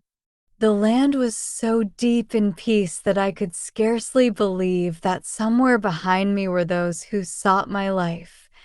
And that in a month's time, unless I had the almightiest of luck, these round country faces would be pinched and staring, and men would be lying dead in English fields. About midday, I entered a long, straggling village and had a mind to stop and eat. Halfway down was the post office, and on the steps of it stood the postmistress and a policeman hard at work conning a telegram. When they saw me, they wakened up, and the policeman advanced with raised hand and cried on me to stop. I nearly was fool enough to obey. Then it flashed upon me that the wire had to do with me, that my friends at the inn had come to an understanding and were united in desiring to see more of me, and that it had been easy enough for them to wire the description of me and the car to 30 villages through which I might pass. I released the brakes just in time. As it was, the policeman made a claw at the hood and only dropped off when he got my left in his eye. I saw that main roads were no place for me and turned into the byways. It wasn't an easy job without a map, for there was the risk of getting onto a farm road and ending in a duck pond or a stable, yard, and I couldn't afford that kind of delay. I began to see what an ass I had been to steal the car. The big green brute would be the safest kind of clue to me over the breadth of Scotland. If I left it and took to my feet, it would be discovered in an hour or two, and I would get no start in the race. The immediate thing to do was to get to the loneliest roads. These I soon found when I struck up a tributary of the big river and got into a glen with steep hills all about me and a corkscrew road at the end which climbed over a pass. Here I met nobody, but it was taking me too far north, so I slewed east along a bad track and finally struck a big double-line railway. Away below me I saw another broadish valley, and it occurred to me that if I crossed it I might find some remote inn to pass the night. The evening was now drawing in, and I was furiously hungry, for I had eaten nothing since breakfast except a couple of buns I had bought from a baker's cart. Just then I heard a noise in the sky, and lo and behold there was that infernal aeroplane, flying low, about a dozen miles to the south and rapidly coming towards me. I had the sense to remember that on a bare moor I was at the aeroplane's mercy, and that my only chance was to get to the leafy cover of the valley. Down the hill I went like blue lightning, screwing my head round, whenever I dared, to watch that damned flying machine. Soon I was on a road between hedges and dipping to the deep-cut glen of a stream. Then came a bit of thick wood where I slackened speed. Suddenly on my left I heard the hoot of another car and realized to my horror that I was almost up on a couple of gateposts through which a private road debouched on the highway. My horn gave an agonized roar, but it was too late. I clapped on my brakes, but my impetus was too great, and there before me a car was sliding athwart my course. In a second there would have been the deuce of a wreck. I did the only thing possible and ran slap into the hedge on the right, trusting to find something soft beyond. But there I was mistaken. My car slithered through the hedge like butter and then gave a sickening plunge forward. I saw what was coming, leapt on the seat, and would have jumped out. But a branch of hawthorn got me in the chest, lifted me up and held me, while a ton or two of expensive metal slipped below me, bucked and pitched, and then dropped with an almighty smash 50 feet to the bed of the stream. Slowly that thorn let me go. I subsided first on the hedge, and then very gently on a bower of nettles. As I scrambled to my feet, a hand took me by the arm, and a sympathetic and badly scared voice asked me if I were hurt. I found myself looking at a tall young man in goggles and a leather ulster who kept on blessing his soul and whinnying apologies. For myself, once I got my wind back, I was rather glad than otherwise. This was one way of getting rid of the car. "My blame, sir," I answered him. "It's lucky that I did not add homicide to my follies.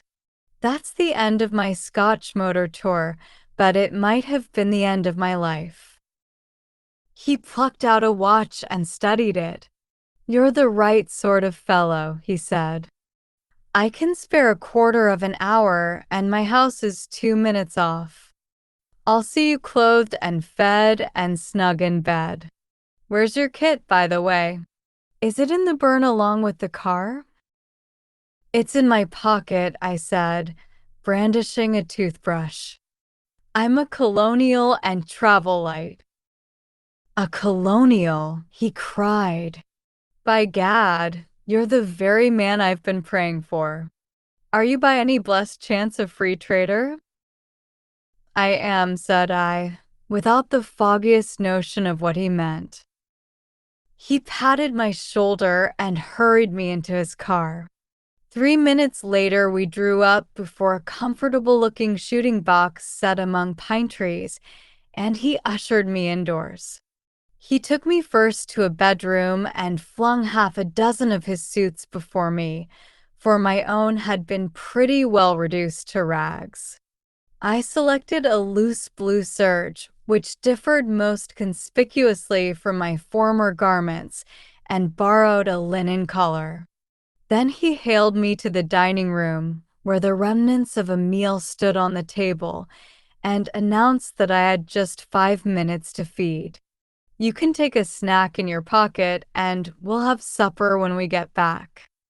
I've got to be at the Masonic Hall at 8 o'clock, or my agent will comb my hair."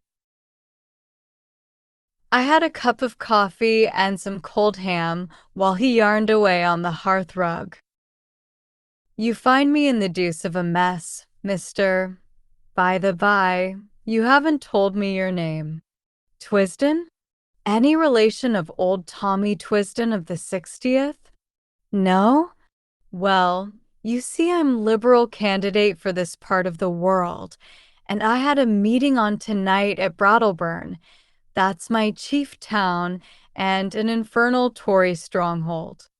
I had got the colonial ex-premier fellow, Crumpleton, coming to speak for me tonight, and had the thing tremendously billed and the whole place ground baited. This afternoon, I had a wire from the ruffian saying he had got influenza at Blackpool, and here am I left to do the whole thing myself. I had meant to speak for 10 minutes and must now go on for 40, and though I've been racking my brains for 3 hours to think of something, I simply cannot last the course. Now you've got to be a good chap and help me. You're a free trader and can tell our people what a washout protection is in the colonies. All you fellows have the gift of the gab. I wish to heaven I had it. I'll be forevermore in your debt. I had very few notions about free trade one way or the other, but I saw no other chance to get what I wanted. My young gentleman was far too absorbed in his own difficulties to think how odd it was to ask a stranger who had just missed death by an ace and had lost a 1,000 guinea car to address a meeting for him on the spur of the moment. But my necessities did not allow me to contemplate oddnesses or to pick and choose my supports. "All right," I said. "I'm not much good as a speaker, but I'll tell them a bit about Australia." At my words, the cares of the ages slipped from his shoulders, and he was rapturous in his thanks. He lent me a big driving coat, and never troubled to ask why I had started on a motor tour without possessing an ulster, and as we slipped down the dusty roads, poured into my ears the simple facts of his history. He was an orphan, and his uncle had brought him up. I've forgotten the uncle's name, but he was in the cabinet, and you can read his speeches in the papers. He had gone round the world after leaving Cambridge, and then, being short of a job, his uncle had advised politics. I gathered that he had no preference in parties. Good chaps in both, he said cheerfully, and plenty of blighters, too. I'm liberal because my family have always been Whigs. But if he was lukewarm politically, he had strong views on other things. He found out I knew a bit about horses and jawed away about the Derby entries, and he was full of plans for improving his shooting. Altogether, a very clean, decent, callow young man. As we passed through a little town, 2 policemen signaled us to stop and flashed their lanterns on us. "Beg pardon, Sir Harry," said one. "We've got instructions to look out for a car, and the description's no unlike yours." "Righto," said my host, while I thanked Providence for the devious ways I had been brought to safety. After that he spoke no more, for his mind began to labor heavily with his coming speech. His lips kept muttering, his eye wandered, and I began to prepare myself for a second catastrophe. I tried to think of something to say myself, but my mind was dry as a stone. The next thing I knew, we had drawn up outside a door in a street and were being welcomed by some noisy gentlemen with rosettes. The hall had about 500 in it, women mostly, a lot of bald heads, and a dozen or 2 young men. The chairman, a weaselly minister with a reddish nose, lamented Crumpleton's absence, soliloquized on his influenza, and gave me a certificate as a trusted leader of Australian thought. There were 2 policemen at the door, and I hoped they took note of that testimonial. Then Sir Harry started. I never heard anything like it. He didn't begin to know how to talk. He had about a bushel of notes from which he read, and when he let go of them, he fell into one prolonged stutter. Every now and then he remembered a phrase he had learned by heart, straightened his back, and gave it off like Henry Irving, and the next moment he was bent double and crooning over his papers. It was the most appalling rot, too. He talked about the German menace and said it was all a Tory invention to cheat the poor of their rights and keep back the great flood of social reform, but that organized labor realized this and laughed the Tories to scorn. He was all for reducing our navy as a proof of our good faith, and then sending Germany an ultimatum telling her to do the same, or we would knock her into a cocked hat. He said that, but for the Tories, Germany and Britain would be fellow workers in peace and reform. I thought of the little black book in my pocket. A giddy lot Scudder's friends cared for peace and reform. Yet, in a queer way, I liked the speech. You could see the niceness of the chap shining out behind the muck with which he had been spoon-fed. Also, it took a load off my mind. I mightn't be much of an orator, but I was 1,000% better than Sir Harry. I didn't get on so badly when it came to my turn. I simply told them all I could remember about Australia, praying there should be no Australian there, all about its Labour Party and emigration and universal service. I doubt if I remembered to mention free trade, but I said there were no Tories in Australia, only Labour and Liberals. That fetched a cheer, and I woke them up a bit when I started in to tell them the kind of glorious business I thought could be made out of the empire if we really put our backs into it. Altogether, I fancy I was rather a success. The minister didn't like me, though, and when he proposed a vote of thanks, spoke of Sir Harry's speech as statesmanlike and mine as having the eloquence of an emigration agent. When we were in the car again, my host was in wild spirits at having got his job over. "A ripping speech, Twisden," he said. "Now you're coming home with me. I'm all alone, and if you'll stop a day or two, I'll show you some very decent fishing." We had a hot supper, and I wanted it pretty badly, and then drank grog in a big cheery smoking room with a crackling wood fire. I thought the time had come for me to put my cards on the table. I saw by this man's eye that he was the kind you can trust. "Listen, Sir Harry," I said. "I've something pretty important to say to you. You're a good fellow, and I'm going to be frank. Where on earth did you get that poisonous rubbish you talked tonight?" His face fell.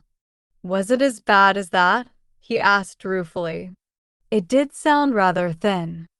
I got most of it out of the Progressive magazine and pamphlets that agent chap of mine keeps sending me.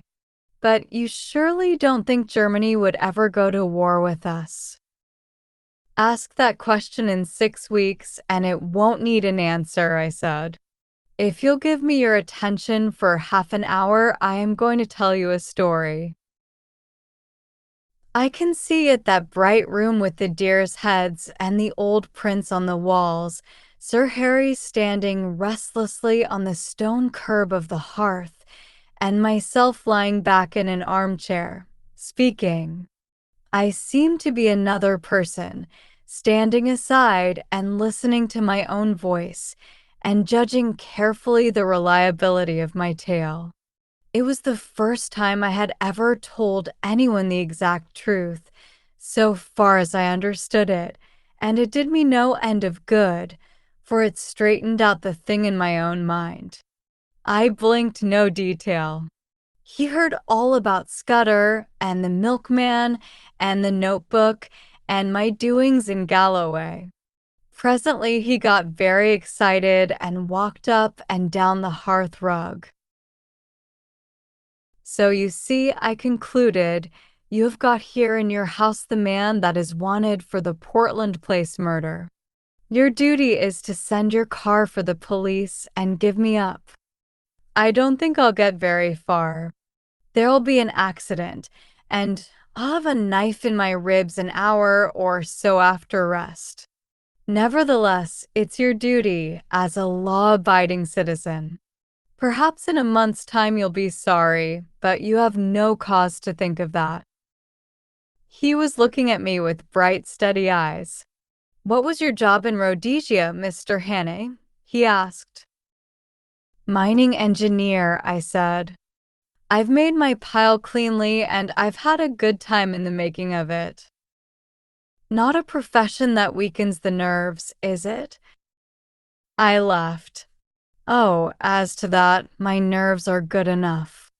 I took down a hunting knife from a stand on the wall and did the old Mashana trick of tossing it and catching it in my lips.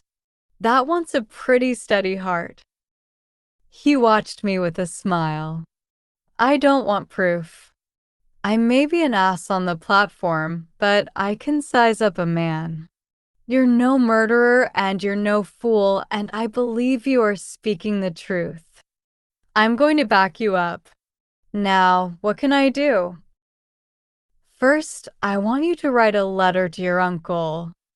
I've got to get in touch with the government people sometime before the 15th of June. He pulled his mustache. That won't help you. This is Foreign Office business, and my uncle would have nothing to do with it. Besides, you'd never convince him. No, I'll go one better. I'll write to the permanent secretary at the Foreign Office. He's my godfather, and one of the best going. What do you want? He sat down at a table and wrote to my dictation. The gist of it was that if a man called Twisden, I thought I had better stick to that name, turned up before June 15th, he was to entreat him kindly. He said Twisden would prove his bona fides by passing the word Blackstone and whistling Annie Laurie. Good, said Sir Harry. That's the proper style. By the way, you'll find my godfather, his name's Sir Walter Bullivant, down at his country cottage for Whitsuntide. It's close to Artenswell on the Kenner. That's done. Now, what's the next thing? You're about my height. Lend me the oldest tweed suit you've got. Anything will do, so long as the color is the opposite of the clothes I destroyed this afternoon. Then show me a map of the neighborhood and explain to me the lie of the land. Lastly, if the police come seeking me, just show them the car in the glen.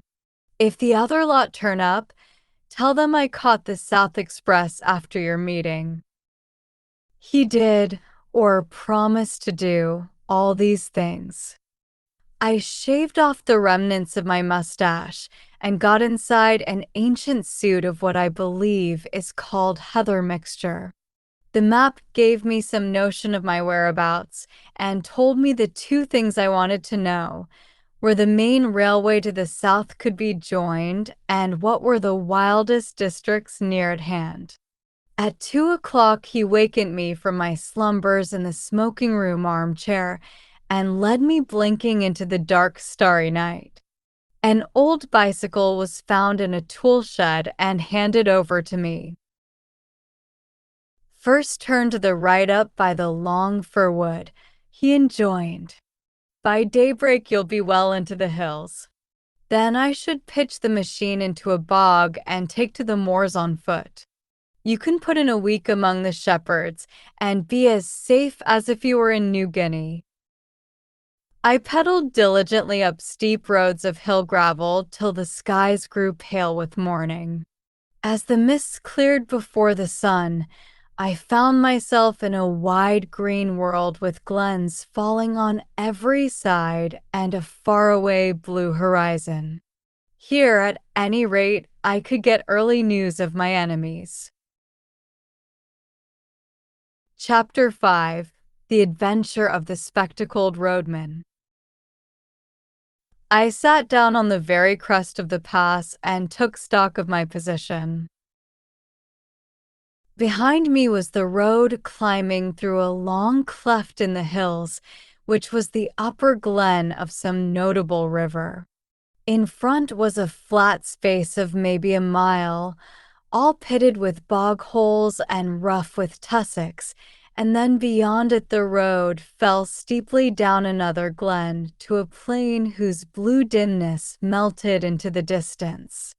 To left and right were round-shouldered green hills as smooth as pancakes, but to the south, that is, the left hand, there was a glimpse of high heathery mountains, which I remembered from the map as the big knot of hill which I had chosen for my sanctuary.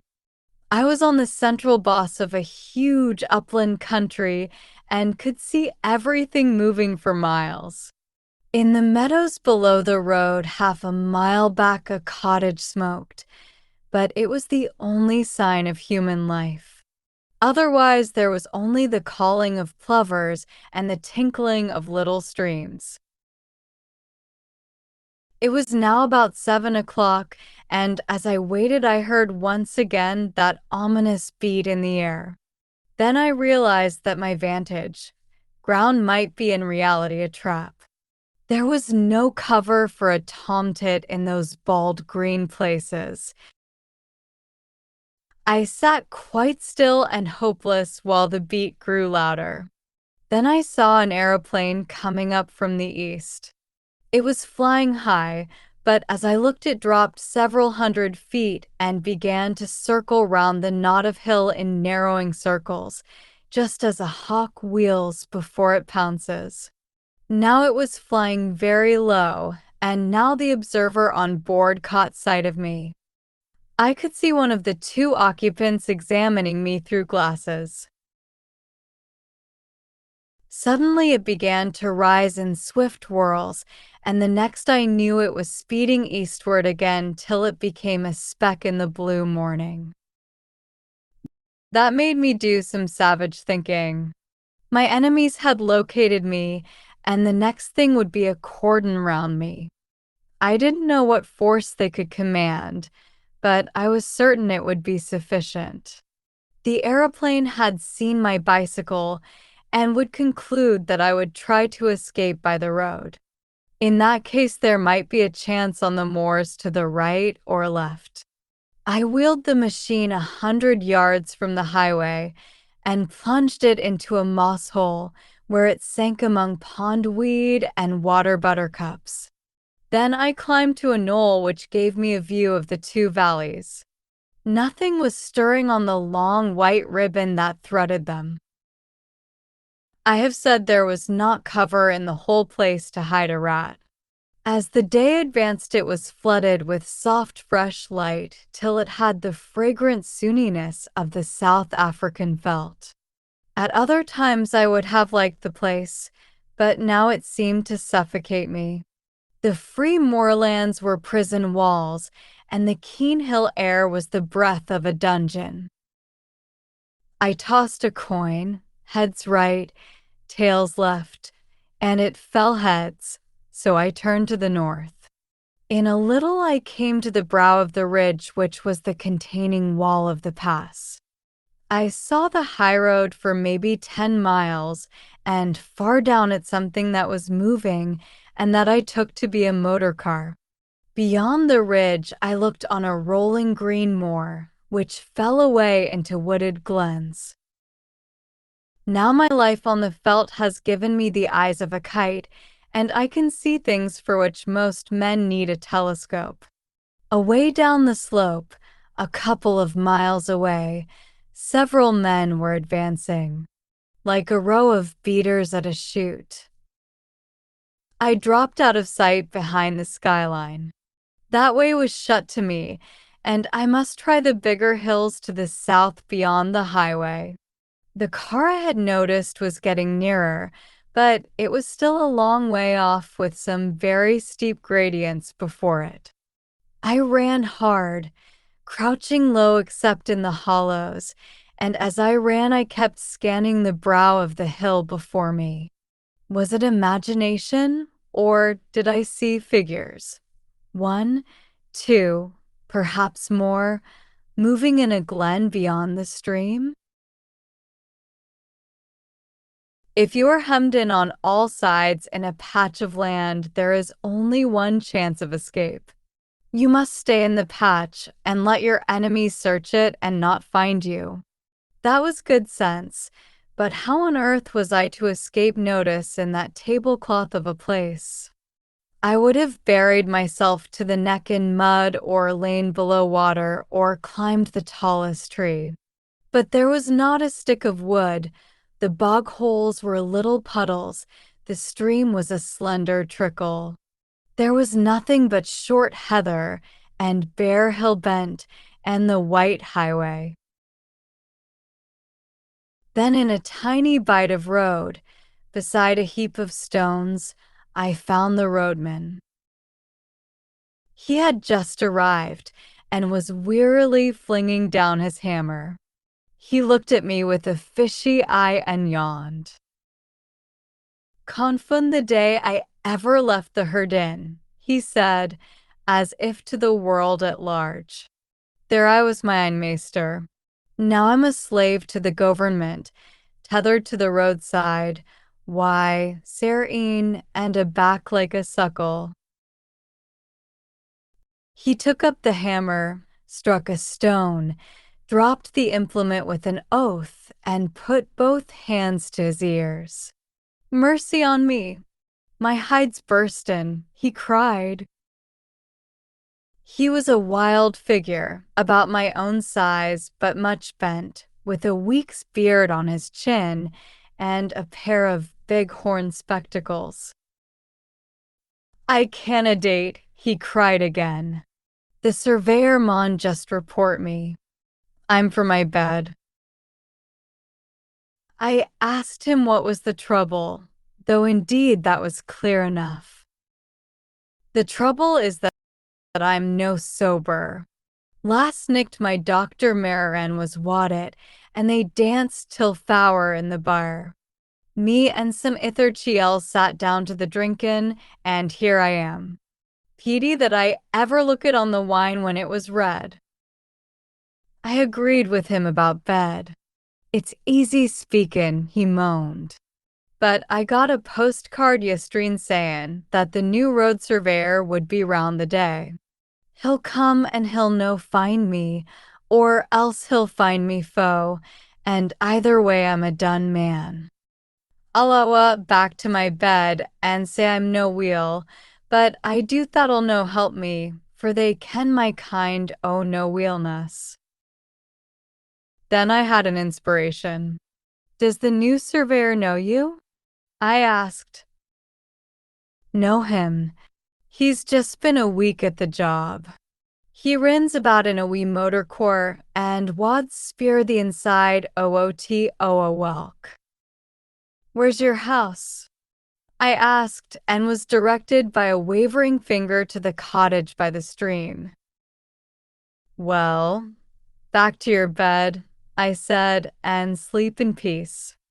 I'll take on your job for a bit and see the surveyor." He stared at me blankly. Then, as the notion dawned on his fuddled brain, his face broke into the vacant drunkard's smile. "You're the Billy," he cried. "It'll be easy enough managed. I've finished that bingo stains, so you needna chap ony mair this forenoon. Just take the berry, and we'll enough metal frae yon quarry doon the road to Mac on either bing the morn. My name's Alexander Turnbull, and I've been 7 year at the trade, and 24 that herd in on Lothian water. My friends say me Ecky and while specky, for I wear glasses, being wake I the sicht. Just you speak the surveyor fair, and say him sir, and he'll be fell pleased. I'll be back o'er midday." I borrowed his spectacles and filthy old hat, stripped off coat, waistcoat, and collar, and gave him them to carry home. Borrowed, too, the foul stump of a clay pipe as an extra property. He indicated my simple tasks, and without more ado set off at an amble bedwards. Bed may have been his chief object, but I think there was also something left in the foot of a bottle.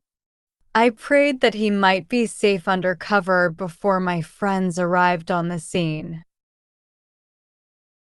Then I set to work to dress for the part. I opened the collar of my shirt. It was a vulgar blue and white check, such as Pluffmen wear, and revealed a neck as brown as any tinker's. I rolled up my sleeves, and there was a forearm which might have been a blacksmith's, sunburnt and rough with old scars. I got my boots and trouser legs all white from the dust of the road, and hitched up my trousers, tying them with string below the knee. Then I set to work on my face. With a handful of dust, I made a watermark round my neck, the place where Mr. Turnbull's Sunday ablutions might be expected to stop. I rubbed a good deal of dirt also into the sunburn of my cheeks. A roadman's eyes would no doubt be a little inflamed, so I contrived to get some dust in both of mine, and by dint of vigorous rubbing produced a bleary effect. The sandwiches Sir Harry had given me had gone off with my coat, but the roadman's lunch, tied up in a red handkerchief, was at my disposal. I ate with great relish several of the thick slabs of scone and cheese, and drank a little of the cold tea. In the handkerchief was a local paper tied with string and addressed to Mr. Turnbull, obviously meant to solace his midday leisure. I did up the bundle again and put the paper conspicuously beside it. My boots did not satisfy me, but by dint of kicking among the stones I reduced them to the granite-like surface which marks a roadman's footgear. Then I bit and scraped my fingernails till the edges were all cracked and uneven. The men I was matched against would miss no detail. I broke one of the bootlaces and retied it in a clumsy knot, and loosed the other so that my thick gray socks bulged over the uppers. Still no sign of anything on the road. The motor I had observed half an hour ago must have gone home. My toilet complete, I took up the barrow and began my journeys to and from the quarry 100 yards off.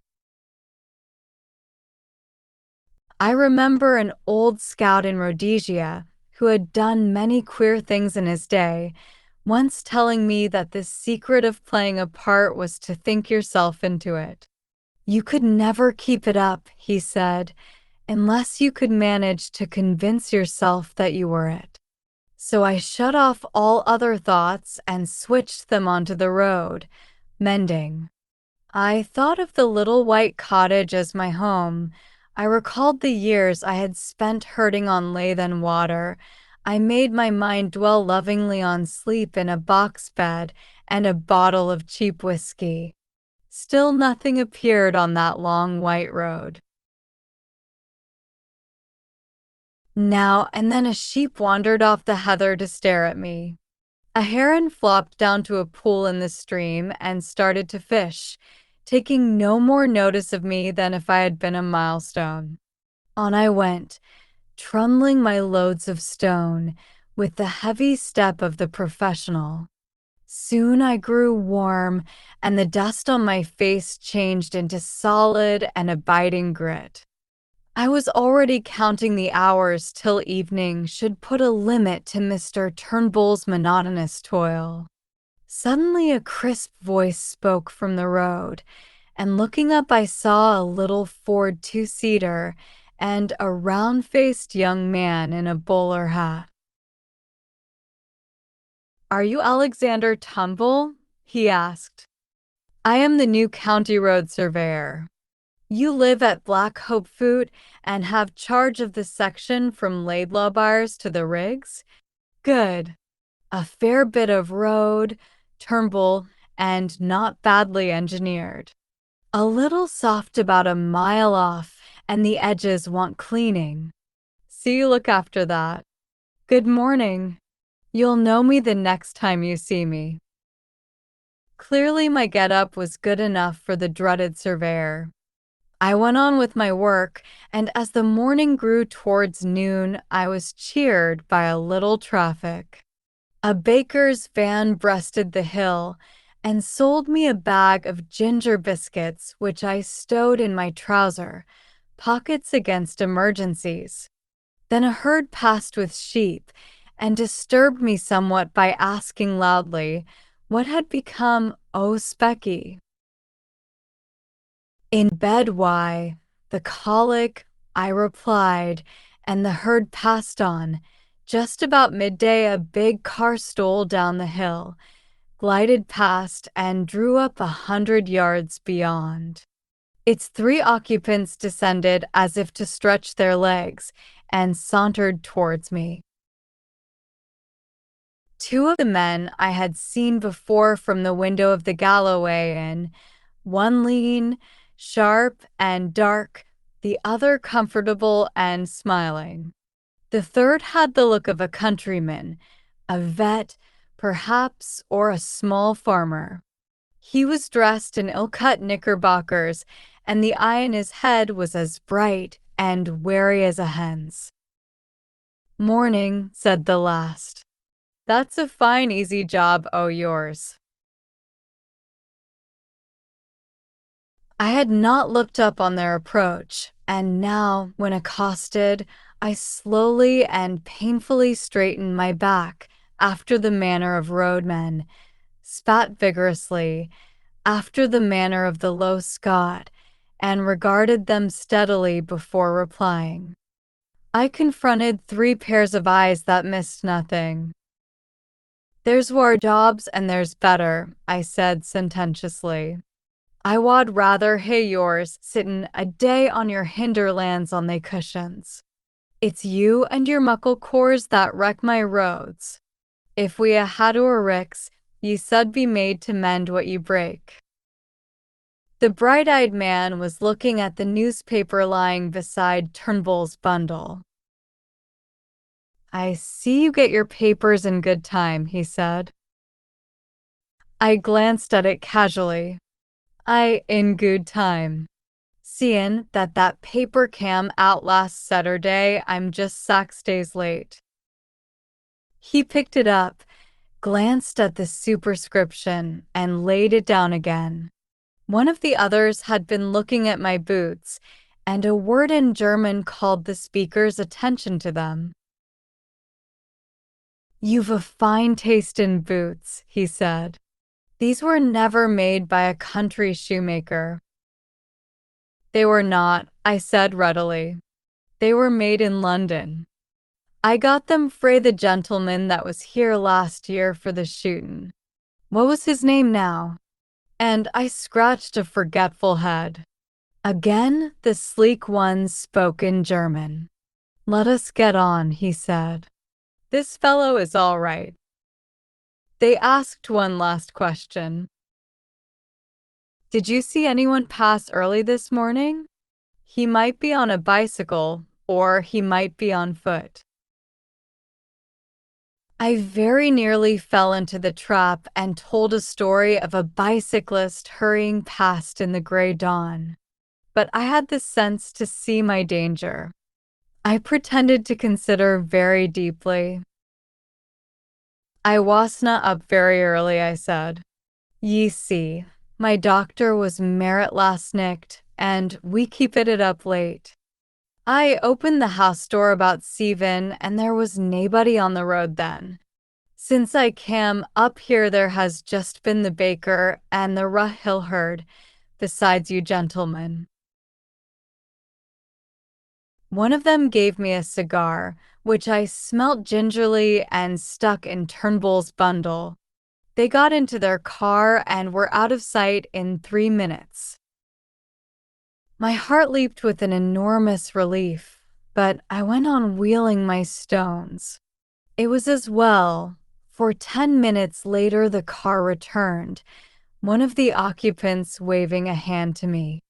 Those gentry left nothing to chance. I finished Turble's bread and cheese, and pretty soon I had finished the stones. The next step was what puzzled me. I could not keep up this road-making business for long. A merciful providence had kept Mr. Turnbull indoors, but if he appeared on the scene there would be trouble. I had a notion that the cordon was still tight round the glen, and that if I walked in any direction I should meet with questioners. But get out I must. No man's nerve could stand more than a day of being spied on. I stayed at my post till 5 o'clock. By that time I had resolved to go down to Turnbull's cottage at nightfall and take my chance of getting over the hills in the darkness. But suddenly a new car came up the road and slowed down a yard or two from me. A fresh wind had risen, and the occupant wanted to light a cigarette. It was a touring car with the tonneau full of an assortment of baggage. One man sat in it, and by an amazing chance I knew him. His name was Marmaduke Jopley, and he was an offense to creation. He was a sort of blood stockbroker who did his business by toadying eldest sons and rich young peers and foolish old ladies. Marmee was a familiar figure I understood at balls and polo, weeks and country houses.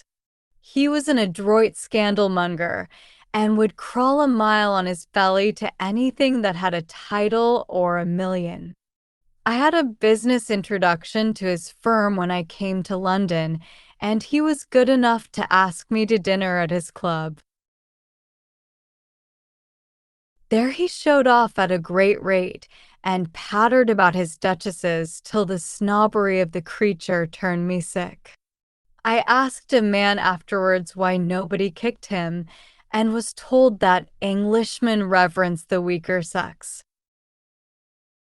Anyhow, there he was now, nattily dressed, in a fine new car, obviously on his way to visit some of his smart friends. A sudden daftness took me, and in a second I had jumped into the tonneau and had him by the shoulder. "Hello, Jopley," I sang out. "Well met, my lad." He got a horrid fright. His chin dropped as he stared at me. "Who the devil are you?" he gasped. "My name's Hannah," I said. "From Rhodesia, you remember."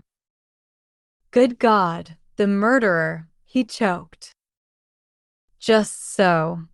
And there'll be a second murder, my dear, if you don't do as I tell you. Give me that coat of yours. That cap, too." He did as bid, for he was blind with terror. Over my dirty trousers and vulgar shirt, I put on his smart driving coat, which buttoned high at the top and thereby hid the deficiencies of my collar.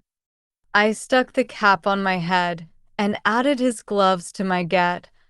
The dusty roadman in a minute was transformed into one of the neatest motorists in Scotland. On Mr. Jopley's head, I clapped Turnbull's unspeakable hat and told him to keep it there. Then, with some difficulty, I turned the car. My plan was to go back the road he had come, for the watchers, having seen it before, would probably let it pass unremarked, and Marmee's figure was in no way like mine. "Now, my child," I said, "sit quite still and be a good boy. I mean you no harm. I'm only borrowing your car for an hour or two. But if you play me any tricks, and above all if you open your mouth, as sure as there's a God above me, I'll wring your neck. Saves?" I enjoyed that evening's ride.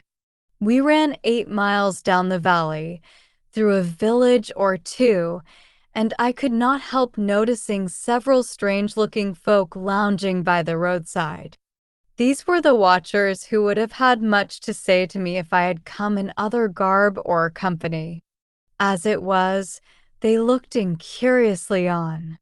One touched his cap in salute, and I responded graciously. As the dark fell, I turned up a side glen which, as I remember from the map, led into an unfrequented corner of the hills. Soon the villages were left behind, then the farms, and then even the wayside cottage.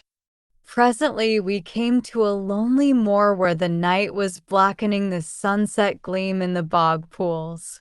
Here we stopped, and I obligingly reversed the car and restored to Mr. Jopley his belongings. "1,000 thanks," I said. "There's more use in you than I thought. Now be off and find the police." As I sat on the hillside, watching the taillight dwindle, I reflected on the various kinds of crime I had now sampled. Contrary to general belief, I was not a murderer, but I had become an unholy liar, a shameless impostor, and a highwayman with a marked taste for expensive motor cars. Chapter 6: The Adventure of the Bald Archaeologist. I spent the night on a shelf of the hillside, in the lee of a boulder where the heather grew long and soft. It was a cold business, for I had neither coat nor waistcoat. These were in Mr. Turnbull's keeping, as was Scudder's little book, my watch, and, worst of all, my pipe and tobacco pouch. Only my money accompanied me in my belt, and about half a pound of ginger biscuits in my trousers pocket. I supped off half those biscuits, and by worming myself deep into the heather got some kind of warmth. My spirits had risen, and I was beginning to enjoy this crazy game of hide-and-seek. So far I had been miraculously lucky. The Milkman, the literary innkeeper, Sir Harry, the Roadman, and the idiotic Marmee were all pieces of undeserved good fortune. Somehow the first success gave me a feeling that I was going to pull the thing through. My chief trouble was that I was desperately hungry. When a Jew shoots himself in the city and there is an inquest, the newspapers usually report that the deceased was well-nourished. I remember thinking that they would not call me well-nourished if I broke my neck in a bog hole. I lay and tortured myself, for the ginger biscuits merely emphasized the aching void, with the memory of all the good food I had thought so little of in London. There were Paddock's crisp sausages and fragrant shavings of bacon and shapely poached eggs. How often I had turned up my nose at them. There were the cutlets they did at the club, and a particular ham that stood on the cold table, for which my soul lusted. My thoughts hovered over all varieties of mortal edible, and finally settled on a porterhouse steak and a quart of bitter with a Welsh rabbit to follow. In longing hopelessly for these dainties, I fell asleep. I woke very cold and stiff about an hour after dawn. It took me a little while to remember where I was, for I had been very weary and had slept heavily. I saw first the pale blue sky through a net of heather, then a big shoulder of hill, and then my own boots placed neatly in a blaeberry bush. I raised myself on my arms and looked down into the valley, and that one look set me lacing up my boots in mad haste. For there were men below, not more than a quarter of a mile off, spaced out on the hillside like a fan and beating the heather. Marmee had not been slow in looking for his revenge.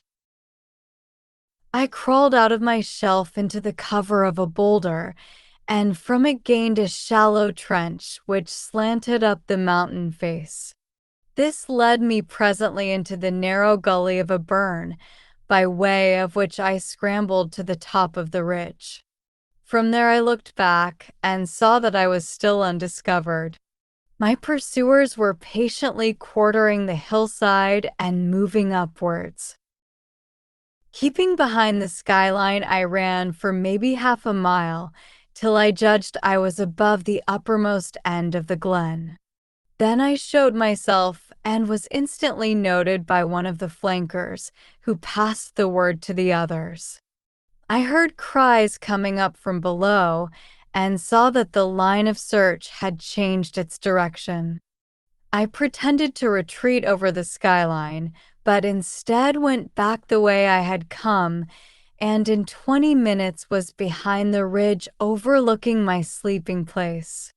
From that viewpoint, I had the satisfaction of seeing the pursuit streaming up the hill at the top of the glen on a hopelessly false scent. I had before me a choice of routes, and I chose a ridge which made an angle with the one I was on, and so would soon put a deep glen between me and my enemies. The exercise had warmed my blood, and I was beginning to enjoy myself amazingly. As I went, I breakfasted on the dusty remnants of the ginger biscuits. I knew very little about the country, and I hadn't a notion what I was going to do. I trusted to the strength of my legs, but I was well aware that those behind me would be familiar with the lie of the land, and that my ignorance would be a heavy handicap. I saw in front of me a sea of hills, rising very high towards the south, but northwards breaking down into broad ridges which separated wide and shallow dales. The ridge I had chosen seemed to sink after a mile or two to a moor which lay like a pocket in the uplands. That seemed as good a direction to take as any other. My stratagem had given me a fair start, call it 20 minutes, and I had the width of a glen behind me before I saw the first heads of the pursuers. The police had evidently called in local talent to their aid, and the men I could see had the appearance of herds or gamekeepers. They hallooed at the sight of me, and I waved my hand. Two dived into the glen and began to climb my ridge, while the others kept their own side of the hill. I felt as if I were taking part in a schoolboy game of hare and hounds. But very soon it began to seem less of a game. Those fellows behind were hefty men on their native heath. Looking back, I saw that only 3 were following direct, and I guessed that the others had fetched a circuit to cut me off. My lack of local knowledge might very well be my undoing, and I resolved to get out of this tangle of glens to the pocket of moor I had seen from the tops. I must so increase my distance as to get clear away from them, and I believed I could do this if I could find the right ground for it. If there had been cover, I would have tried a bit of stalking, but on these bare slopes you could see a fly a mile off. My hope must be in the length of my legs and the soundness of my wind, but I needed easier ground for that, for I was not bred a mountaineer. How I longed for a good Afrikander pony! I put on a great spurt and got off my ridge and down into the moor before any figures appeared on the skyline behind me. I crossed a burn and came out on a highroad which made a pass between 2 glens. All in front of me was a big field of heather sloping up to a crest which was crowned with an odd feather of trees. In the dike by the roadside was a gate, from which a grass-grown track led over the first wave of the moor. I jumped the dike and followed it, and after a few hundred yards, as soon as it was out of sight of the highway, the grass stopped and it became a very respectable road, which was evidently kept with some care. Clearly it ran to a house, and I began to think of doing the same. Hitherto my luck had held, and it might be that my best chance would be found in this remote dwelling. Anyhow, there were trees there, and that meant cover. I did not follow the road, but the burnside which flanked it on the right, where the bracken grew deep and the high banks made a tolerable screen. It was well I did so, for no sooner had I gained the hollow than, looking back, I saw the pursuit topping the ridge from which I had descended. After that I did not look back. I had no time. I ran up the burnside, crawling over the open places, and for a large part wading in the shallow stream. I found a deserted cottage with a row of phantom peat stacks and an overgrown garden. Then I was among young hay and very soon had come to the edge of a plantation of wind-blown firs. From there I saw the chimneys of the house smoking a few hundred yards to my left. I forsook the burnside, crossed another dike, and almost before I knew was on a rough lawn. A glance back told me that I was well out of sight of the pursuit, which had not yet passed the first lift of the moor.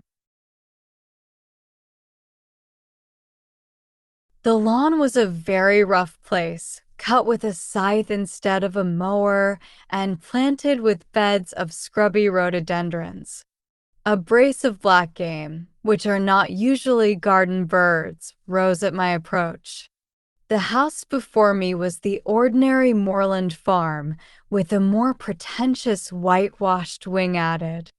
Attached to this wing was a glass veranda, and through the glass I saw the face of an elderly gentleman meekly watching me. I stalked over the border of coarse hill gravel and entered the open veranda door. Within was a pleasant room, glass on one side, and on the other a mass of books. More books showed in an inner room. On the floor, instead of tables, stood cases such as you see in a museum, filled with coins and queer stone implements. There was a knee-hole desk in the middle, and seated at it, with some papers and open volumes before him, was the benevolent old gentleman. His face was round and shiny, like Mr. Pickwick's. Big glasses were stuck on the end of his nose, and the top of his head was as bright and bare as a glass bottle. He never moved when I entered, but raised his placid eyebrows and waited on me to speak. It was not an easy job, with about 5 minutes to spare, to tell a stranger who I was and what I wanted, and to win his aid. I did not attempt it. There was something about the eye of the man before me, something so keen and knowledgeable that I could not find a word. I simply stared at him and stuttered. "You seem in a hurry, my friend," he said slowly. I nodded towards the window. It gave a prospect across the moor through a gap in the plantation, and revealed certain figures half a mile off straggling through the heather. "Ah, I see," he said, and took up a pair of field glasses through which he patiently scrutinized the figures. "A fugitive from justice, eh? Well, we'll go into the matter at our leisure. Meantime, I object to my privacy being broken in upon by the clumsy rural policeman. Go into my study, and you will see 2 doors facing you. Take the one on the left and close it behind you. You will be perfectly safe." And this extraordinary man took up his pen again. I did as I was bid, and found myself in a little dark chamber which smelt of chemicals, and was lit only by a tiny window high up in the wall. The door had swung behind me with a click like the door of a safe. Once again I had found an unexpected sanctuary. All the same, I was not comfortable. There was something about the old gentleman which puzzled and rather terrified me. He had been too easy and ready, almost as if he had expected me, and his eyes had been horribly intelligent. No sound came to me in that dark place. For all I knew, the police might be searching the house, and if they did, they would want to know what was behind this door. I tried to possess my soul in patience and to forget how hungry I was. Then I took a more cheerful view. The old gentleman could scarcely refuse me a meal, and I fell to reconstructing my breakfast. Bacon and eggs would content me, but I wanted the better part of a flitch of bacon and 100 eggs. And then, while my mouth was watering in anticipation, there was a click and the door stood open. I emerged into the sunlight to find the master of the house sitting in a deep armchair in the room he called his study and regarding me with curious eyes. "Have they gone?" I asked. "They have gone. I convinced them that you had crossed the hill. I do not choose that the police should come between me and one whom I am delighted to honor. This is a lucky morning for you, Mr. Richard Hannay." As he spoke, his eyelids seemed to tremble and to fall a little over his keen gray eyes. In a flash, the phrase of Scudder's came back to me when he had described the man he most dreaded in the world. He had said that he could hood his eyes like a hawk. Then I saw that I had walked straight into the enemy's headquarters. My first impulse was to throttle the old ruffian and make for the open air. He seemed to anticipate my intention, for he smiled gently and nodded to the door behind me. I turned and saw 2 men-servants who had me covered with pistols. He knew my name, but he had never seen me before. And as the reflection darted across my mind, I saw a slender chance. "I don't know what you mean," I said roughly. "And who are you calling Richard Hannay?" "My name's Ainsley." "So," he said, still smiling. "But of course you have others. We won't quarrel about a name." I was pulling myself together now, and I reflected that my garb, lacking coat and waistcoat and collar, would at any rate not betray me. I put on my surliest face and shrugged my shoulders. "I suppose you're going to give me up after all, and I call it a damned dirty trick. My God, I wish I had never seen that cursed motor car. Here's the money and be damned to you," and I flung 4 sovereigns on the table. He opened his eyes a little. "Oh no, I shall not give you up. My friends and I will have a little private settlement with you, that is all. You know a little too much, Mr. Hannay. You are a clever actor, but not quite clever enough." He spoke with assurance, but I could see the dawning of a doubt in his mind. "Oh, for God's sake, stop jawing," I cried. "Everything's against me. I haven't had a bit of luck since I came on shore at Leith. What's the harm in a poor devil with an empty stomach picking up some money he finds in a bust-up motor car? That's all I done, and for that I've been chivied for 2 days by those blasted bobbies over those blasted hills. I tell you, I'm fair sick of it. You can do what you like, old boy. Ned Ainsley's got no fight left in him." I could see that the doubt was gaining. "Will you oblige me with the story of your recent doings?" he asked. "I can't, governor," I said in a real beggar's whine. "I've not had a bite to eat for 2 days. Give me a mouthful of food, and then you'll hear God's truth." I must have showed my hunger in my face, for he signaled to one of the men in the doorway. A bit of cold pie was brought and a glass of beer, and I wolfed them down like a pig, or rather, like Ned Ainsley, for I was keeping up my character. In the middle of my meal, he spoke suddenly to me in German, but I turned on him a face as blank as a stone wall. Then I told him my story, how I had come off an Archangel ship at Leith a week ago and was making my way overland to my brother at Wigton. I had run short of cash. I hinted vaguely at a spree, and I was pretty well on my uppers when I had come on a hole in a hedge and, looking through, had seen a big motor car lying in the burn. I had poked about to see what had happened and had found 3 sovereigns lying on the seat and 1 on the floor. There was nobody there or any sign of an owner, so I had pocketed the cash. But somehow the law had got after me. When I had tried to change a sovereign in a baker's shop, the woman had cried on the police, and a little later, when I was washing my face in a burn, I had been nearly gripped and had only got away by leaving my coat and waistcoat behind me. "They can have the money back," I cried, "for a fat lot of good it's done me. Those perishers are all down on a poor man. Now, if it had been you, Governor, that had found the quids, nobody would have troubled you."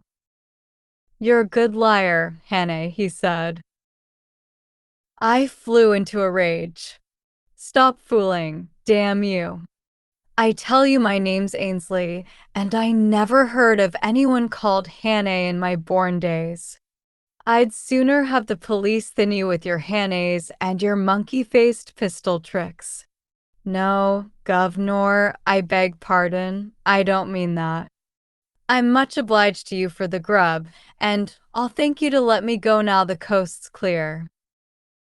It was obvious that he was badly puzzled. You see, he had never seen me, and my appearance must have altered considerably from my photographs if he had got one of them. I was pretty smart and well dressed in London, and now I was a regular tramp. "I do not propose to let you go. If you are what you say you are, you will soon have a chance of clearing yourself. If you are what I believe you are, I do not think you will see the light much longer." He rang a bell, and a 3rd servant appeared from the veranda. "I want the Lanchester in 5 minutes," he said. "There will be 3 to luncheon." Then he looked steadily at me, and that was the hardest ordeal of all. There was something weird and devilish in those eyes, cold, malignant, unearthly, and most hellishly clever. They fascinated me like the bright eyes of a snake.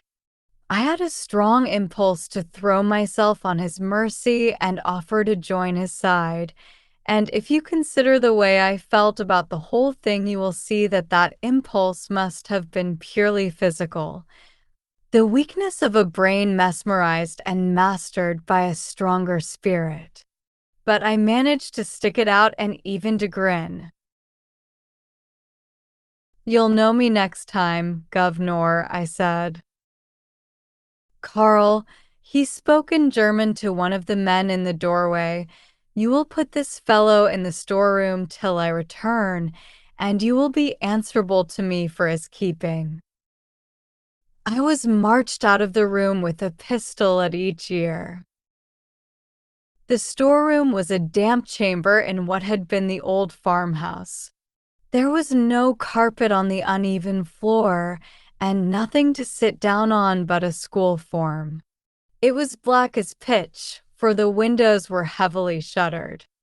I made out by groping that the walls were lined with boxes and barrels and sacks of some heavy stuff. The whole place smelt of mold and disuse. My jailers turned the key in the door, and I could hear them shifting their feet as they stood on guard outside. I sat down in that chilly darkness in a very miserable frame of mind. The old boy had gone off in a motor to collect the two ruffians who had interviewed me yesterday. Now, they had seen me as the Roadman, and they would remember me, for I was in the same rig. What was a roadman doing 20 miles from his beat, pursued by the police? A question or two would put them on the track. Probably they had seen Mr. Turnbull, probably Marmee too. Most likely they could link me up with Sir Harry, and then the whole thing would be crystal clear. What chance had I in this moorland house with 3 desperados and their armed servants? I began to think wistfully of the police, now plodding over the hills after my wraith. They at any rate were fellow countrymen and honest men, and their tender mercies would be kinder than these ghoulish aliens. But they wouldn't have listened to me. That old devil with the eyelids had not taken long to get rid of them. I thought he probably had some kind of graft with the constabulary. Most likely he had letters from cabinet ministers saying he was to be given every facility for plotting against Britain. That's the sort of owlish way we run our politics in the old country. The 3 would be back for lunch, so I hadn't more than a couple of hours to wait. It was simply waiting on destruction, for I could see no way out of this mess. I wish that I had Scudder's courage, for I am free to confess I didn't feel any great fortitude. The only thing that kept me going was that I was pretty furious. It made me boil with rage to think of those 3 spies getting the pull on me like this. I hoped that at any rate I might be able to twist one of their necks before they downed me. The more I thought of it, the angrier I grew, and I had to get up and move about the room. I tried the shutters, but they were the kind that lock with a key, and I couldn't move them. From the outside came the faint clucking of hens in the warm sun. Then I groped among the sacks and boxes. I couldn't open the latter, and the sacks seemed to be full of things like dog biscuits that smelt of cinnamon.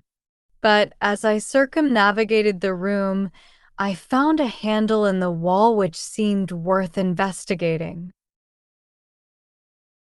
It was the door of a wall cupboard, what they call a press in Scotland, and it was locked. I shook it, and it seemed rather flimsy. For want of something better to do, I put out my strength on that door, getting some purchase on the handle by looping my braces round it. Presently the thing gave with a crash which I thought would bring in my warders to inquire. I waited for a bit and then started to explore the cupboard shelves. There was a multitude of queer things there. I found an odd vesta or 2 in my trouser pockets and struck a light. It was out in a second, but it showed me one thing. There was a little stock of electric torches on one shelf. I picked up one and found it was in working order. With the torch to help me, I investigated further. There were bottles and cases of queer-smelling stuffs, chemicals no doubt for experiments, and there were coils of fine copper wire and yanks of thin-oiled silk. There was a box of detonators and a lot of cord for fuses. Then away at the back of the shelf I found a stout brown cardboard box, and inside it a wooden case. I managed to wrench it open, and within lay 6 little gray bricks, each a couple of inches square. I took up one and found that it crumbled easily in my hand. Then I smelt it and put my tongue to it. After that I sat down to think. I hadn't been a mining engineer for nothing, and I knew lentonite when I saw it. With one of these bricks, I could blow the house to smithereens. I had used the stuff in Rhodesia and knew its power. But the trouble was that my knowledge wasn't exact.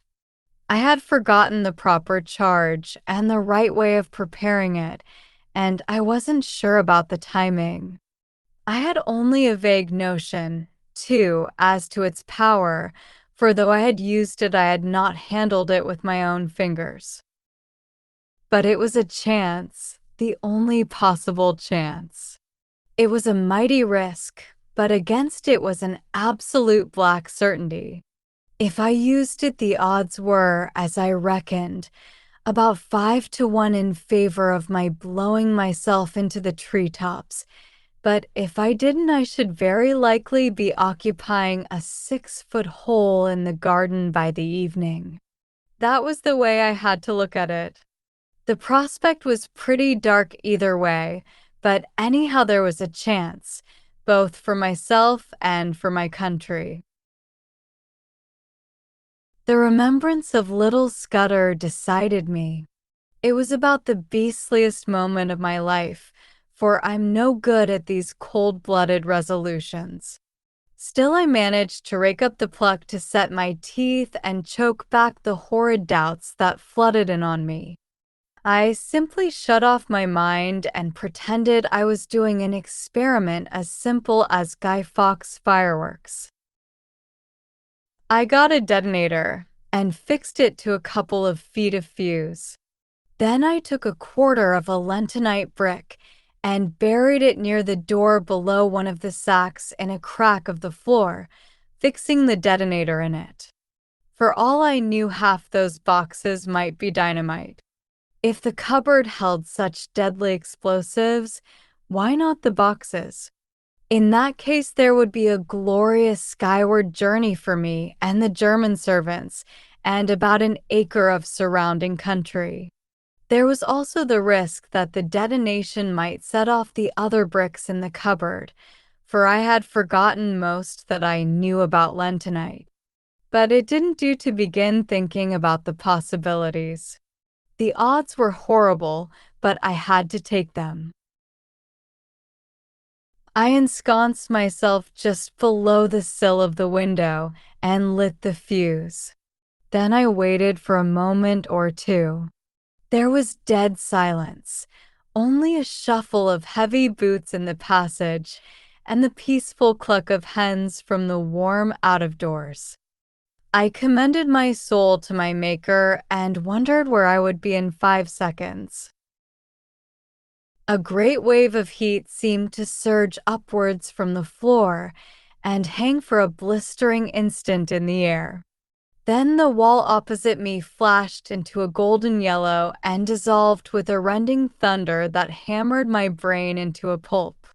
Something dropped on me, catching the point of my left shoulder. And then I think I became unconscious. My stupor can scarcely have lasted beyond a few seconds. I felt myself being choked by thick yellow fumes and struggled out of the debris to my feet. Somewhere behind me I felt fresh air. The jambs of the window had fallen, and through the ragged rent the smoke was pouring out to the summer noon. I stepped over the broken lintel and found myself standing in a yard in a dense and acrid fog.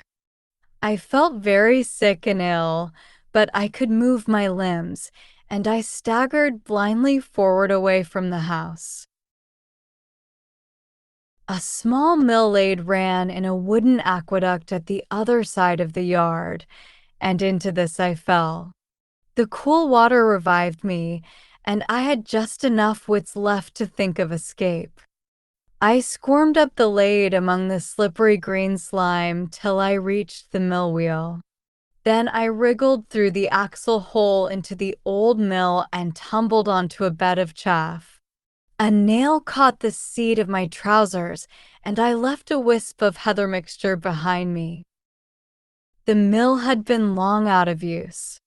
The ladders were rotten with age, and in the loft the rats had gnawed great holes in the floor. Nausea shook me, and a wheel in my head kept turning, while my left shoulder and arm seemed to be stricken with the palsy.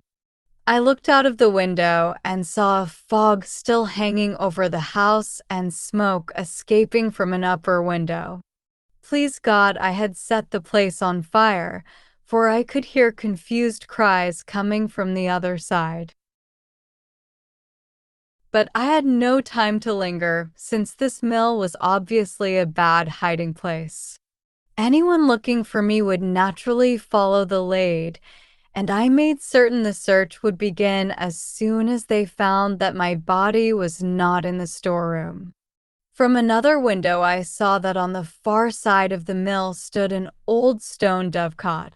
If I could get there without leaving tracks, I might find a hiding place, for I argued that my enemies, if they thought I could move, would conclude I had made for open country and would go seeking me on the moor.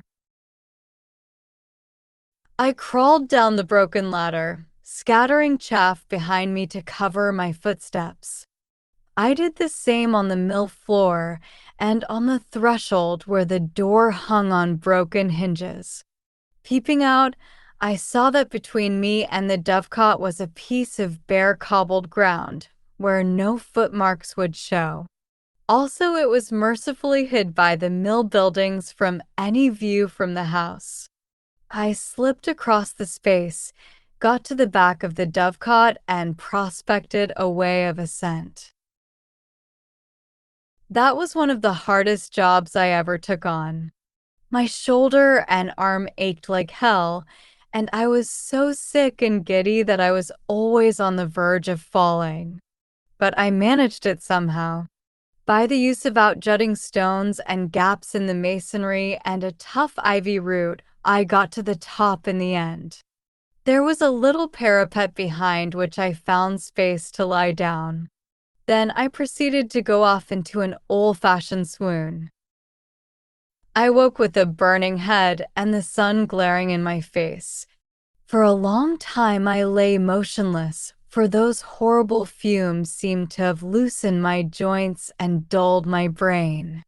Sounds came to me from the house, men speaking throatily and the throbbing of a stationary car. There was a little gap in the parapet to which I wriggled, and from which I had some sort of prospect of the yard. I saw figures come out, a servant with his head bound up, and then a younger man in knickerbockers. They were looking for something and moved towards the mill. Then one of them caught sight of the wisp of cloth on the nail and cried out to the other. They both went back to the house and brought two more to look at it. I saw the rotund figure of my late captor, and I thought I made out the man with the lisp. I noticed that all had pistols. For half an hour they ransacked the mill. I could hear them kicking over the barrels and pulling up the rotten planking. Then they came outside and stood just below the dovecot arguing fiercely. The servant with the bandage was being soundly rated.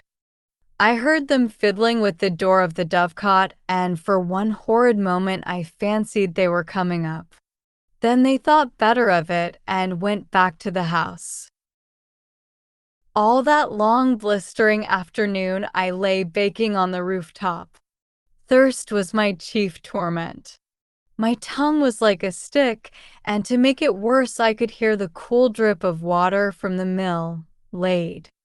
I watched the course of the little stream as it came in from the moor, and my fancy followed it to the top of the glen, where it must issue from an icy fountain fringed with cool ferns and mosses. I would have given £1,000 to plunge my face into that. I had a fine prospect of the whole ring of moorland. I saw the car speed away with two occupants and a man on a hill pony riding east. I judged they were looking for me, and I wished them joy of their quest. But I saw something else more interesting. The house stood almost on the summit of a swell of moorland which crowned a sort of plateau, and there was no higher point nearer than the big hill 6 miles off. The actual summit, as I have mentioned, was a biggyish clump of trees, firs mostly, with a few ashes and beeches. On the dovecot, I was almost on a level with the treetops and could see what lay beyond. The wood was not solid, but only a ring, and inside was an oval of green turf, for all the world like a big cricket field. I didn't take long to guess what it was. It was an aerodrome, and a secret one. The place had been most cunningly chosen. For suppose anyone were watching an aeroplane descending here, he would think it had gone over the hill beyond the trees. As the place was on the top of a rise in the midst of a big amphitheater, any observer from any direction would conclude it had passed out of view behind the hill. Only a man very close at hand would realize that the aeroplane had not gone over, but had descended in the midst of the wood. An observer with a telescope on one of the higher hills might have discovered the truth, but only herds went there, and herds do not carry spyglasses. When I looked from the dovecot, I could see far away a blue line which I knew was the sea, and I grew furious to think that our enemies had this secret conning tower to rake our waterways. Then I reflected that if that aeroplane came back, the chances were 10 to 1 that I would be discovered. So through the afternoon I lay and prayed for the coming of darkness, and glad I was when the sun went down over the big western hills and the twilight haze crept over the moor. The aeroplane was late.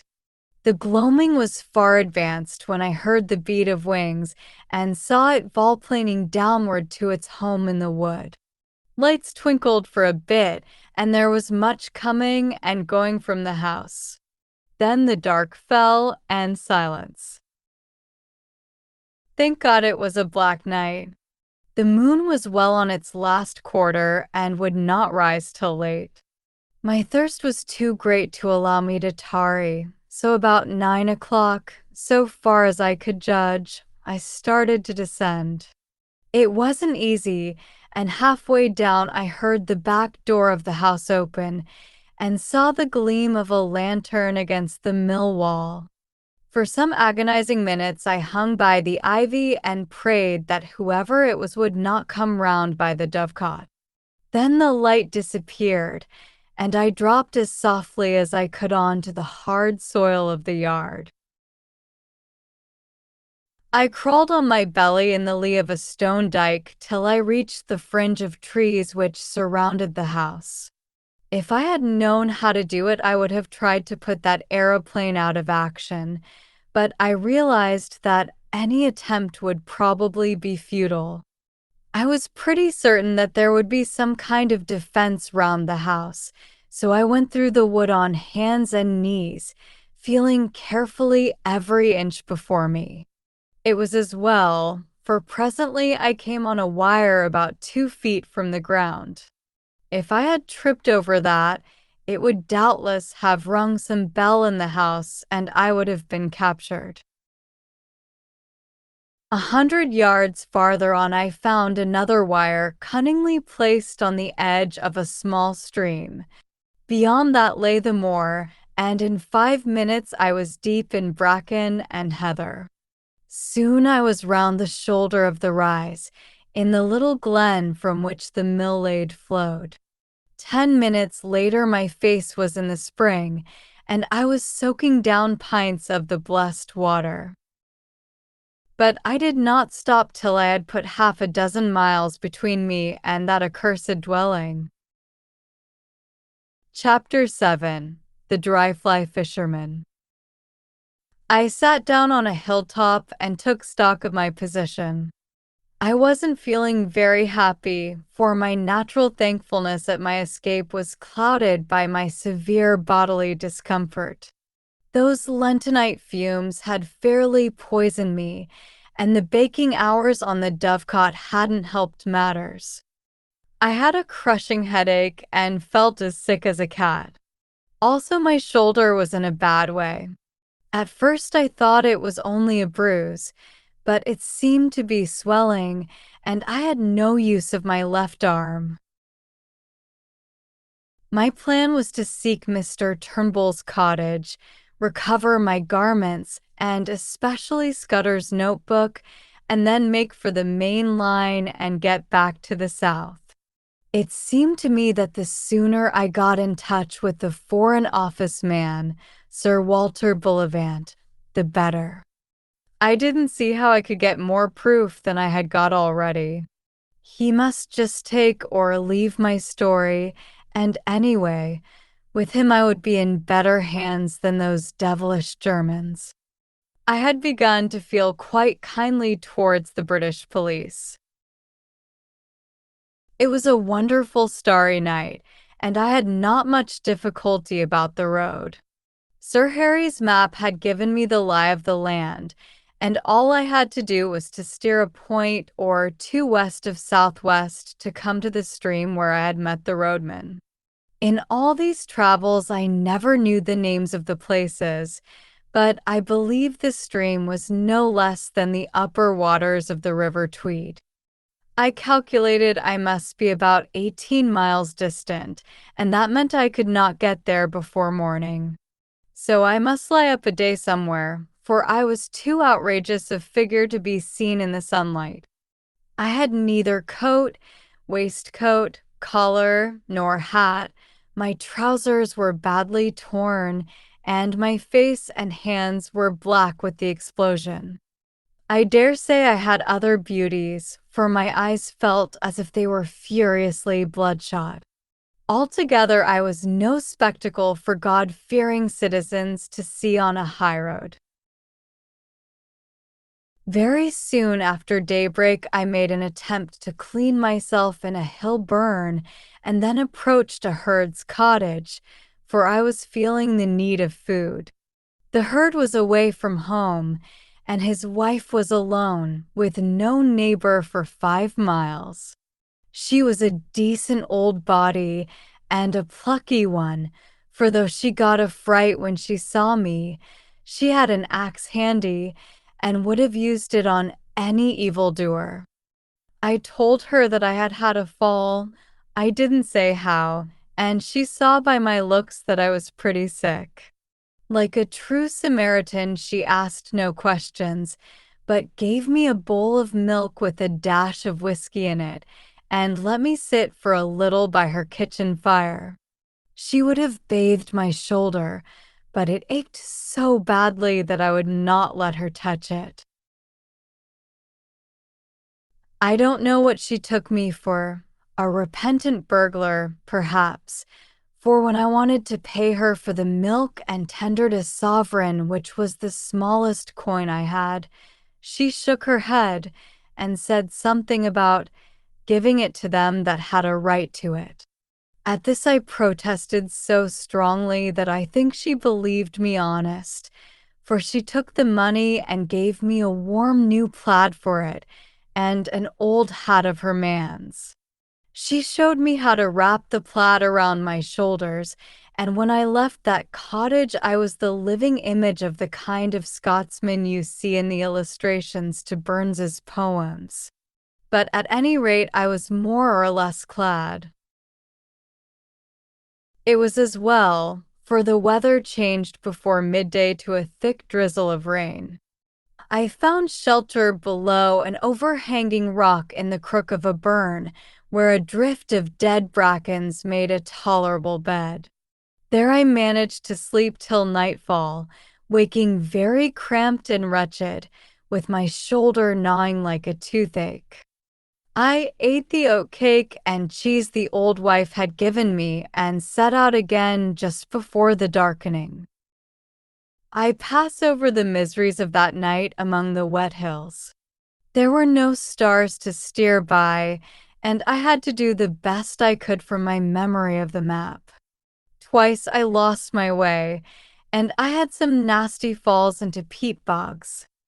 I had only about 10 miles to go as the crow flies, but my mistakes made it nearer 20. The last bit was completed with set teeth and a very light and dizzy head. But I managed it, and in the early dawn I was knocking at Mr. Turnbull's door. The mist lay close and thick, and from the cottage I could not see the highroad.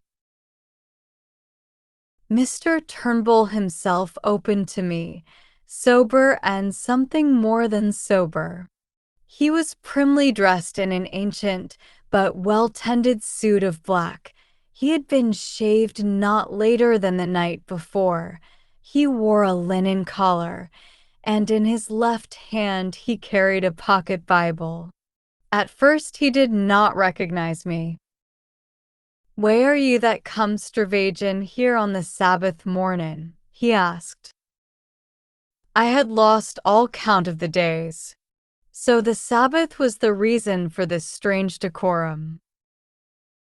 My head was swimming so wildly that I could not frame a coherent answer. But he recognized me, and he saw that I was ill. "Hey, you got my specs?" he asked. I fetched them out of my trouser pocket and gave him them. "You'll hae come for your jacket and waistcoat," he said. "Comin'. Bye. Losh, man, you're terrible doon I the legs. Hot up till I get you to a chair." I perceived I was in for a bout of malaria. I had a good deal of fever in my bones, and the wet night had brought it out, while my shoulder and the effects of the fumes combined to make me feel pretty bad. Before I knew, Mr. Turnbull was helping me off with my clothes and putting me to bed in one of the two cupboards that lined the kitchen walls. He was a true friend in need, that old Roadman. His wife was dead years ago, and since his daughter's marriage he lived alone. For the better part of 10 days he did all the rough nursing I needed. I simply wanted to be left in peace while the fever took its course, and when my skin was cool again I found that the bout had more or less cured my shoulder. But it was a baddish go, and though I was out of bed in 5 days, it took me some time to get my legs again. He went out each morning, leaving me milk for the day and locking the door behind him, and came in the evening to sit silent in the chimney corner. Not a soul came near the place. When I was getting better, he never bothered me with a question. Several times he fetched me a 2-days-old Scotsman, and I noticed that the interest in the Portland Place murder seemed to have died down. There was no mention of it, and I could find very little about anything except a thing called the General Assembly, some ecclesiastical spree, I gathered. One day he produced my belt from a lockfast drawer. "There's a terrible heap o' siller in't," he said. "Ye'd better coont it to see it's a there." He never even sought my name. I asked him if anybody had been around making inquiries subsequent to my spell at the road making. There was a man in a motor car. He speered way had ta'en my place that day, and I let on I thocht him daft. But he keep it on at me, and syne I said he maun be thinkin', "Oh, my good brither frae the clook that whiles lent me a hound." He was a wersh-lookin' sowl, and I could not understand the half o' his English tongue. I was getting restless those last days, and as soon as I felt myself fit I decided to be off. That was not till the 12th day of June, and as luck would have it a drover went past that morning taking some cattle to Moffat. He was a man named Hislop, a friend of Turnbull's, and he came into his breakfast with us and offered to take me with him. I made Turnbull accept £5 for my lodging and a hard job I had of it. There never was a more independent being. He grew positively rude when I pressed him, and shy and red, and took the money at last without a thank you. When I told him how much I owed him, he grunted something about AGUID turn Dervin on either. You would have thought from our leave-taking that we had parted in disgust.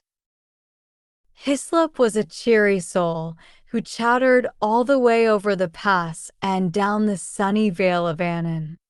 I talked of Galloway markets and sheep prices, and he made up his mind I was a pack shepherd from those parts, whatever that may be. My plaid and my old hat, as I have said, gave me a fine theatrical Scots look. But driving cattle is a mortally slow job, and we took the better part of the day to cover a dozen miles. If I had not had such an anxious heart, I would have enjoyed that time. It was shining blue weather, with a constantly changing prospect of brown hills and far green meadows, and a continual sound of larks and curlews and falling streams. But I had no mind for the summer and little for Hislop's conversation, for as the fateful 15th of June drew near, I was overweighed with the hopeless difficulties of my enterprise. I got some dinner in a humble Moffat public house and walked the 2 miles to the junction on the main line. The night express for the south was not due till near midnight, and to fill up the time I went up on the hillside and fell asleep, for the walk had tired me. I all but slept too long and had to run to the station and catch the train with 2 minutes to spare. The feel of the hard third-class cushions and the smell of stale tobacco cheered me up wonderfully.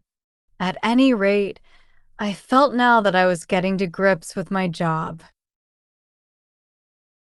I was decanted at Crewe in the small hours and had to wait till 6 to get a train for Birmingham. In the afternoon, I got to Reading and changed into a local train which journeyed into the deeps of Berkshire. Presently, I was in a land of lush water meadows and slow, reedy streams. About 8 o'clock in the evening, a weary and travel-stained being, a cross between a farm laborer and a vet, with a checked black and white plaid over his arm, for I did not dare to wear it south of the border, descended at the little station of Artonswell.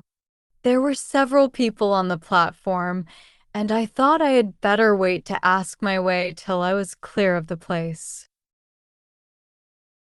The road led through a wood of great beeches and then into a shallow valley, with the green backs of downs peeping over the distant trees. After Scotland, the air smelt heavy and flat, but infinitely sweet, for the limes and chestnuts and lilac bushes were domes of blossom. Presently I came to a bridge, below which a clear, slow stream flowed between snowy beds of water buttercups. A little above it was a mill, and the lasher made a pleasant cool sound in the scented dusk. Somehow the place soothed me and put me at my ease. I fell to whistling as I looked into the green depths, and the tune which came to my lips was Annie Laurie. A fisherman came up from the waterside, and as he neared me he too began to whistle. The tune was infectious, for he followed my suit. He was a huge man in untidy old flannels and a wide-brimmed hat, with a canvas bag slung on his shoulder. He nodded to me, and I thought I had never seen a shrewder or better-tempered face. He leaned his delicate 10-foot split cane rod against the bridge and looked with me at the water. "Clear, isn't it?" he said pleasantly. "I back our Kenner any day against the test. Look at that big fellow." £4 if he's an ounce. But the evening rise is over and you can't tempt M. I don't see him, said I. Look, there, a yard from the reeds just above that stickle. I've got him now. You might swear he was a black stone. So, he said, and whistled another bar of Annie Laurie. Twiston's the name, isn't it? He said over his shoulder, his eyes still fixed on the stream. No, I said. I mean to say yes. I had forgotten all about my alias.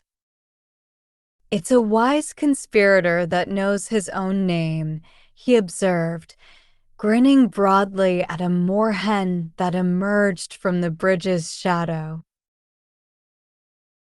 I stood up and looked at him, at the square, cleft jaw and broad, lined brow and the firm folds of cheek, and began to think that here at last was an ally worth having. His whimsical blue eyes seemed to go very deep. Suddenly he frowned. I call it disgraceful, he said, raising his voice. Disgraceful that an able-bodied man like you should dare to beg. You can get a meal from my kitchen, but you'll get no money from me.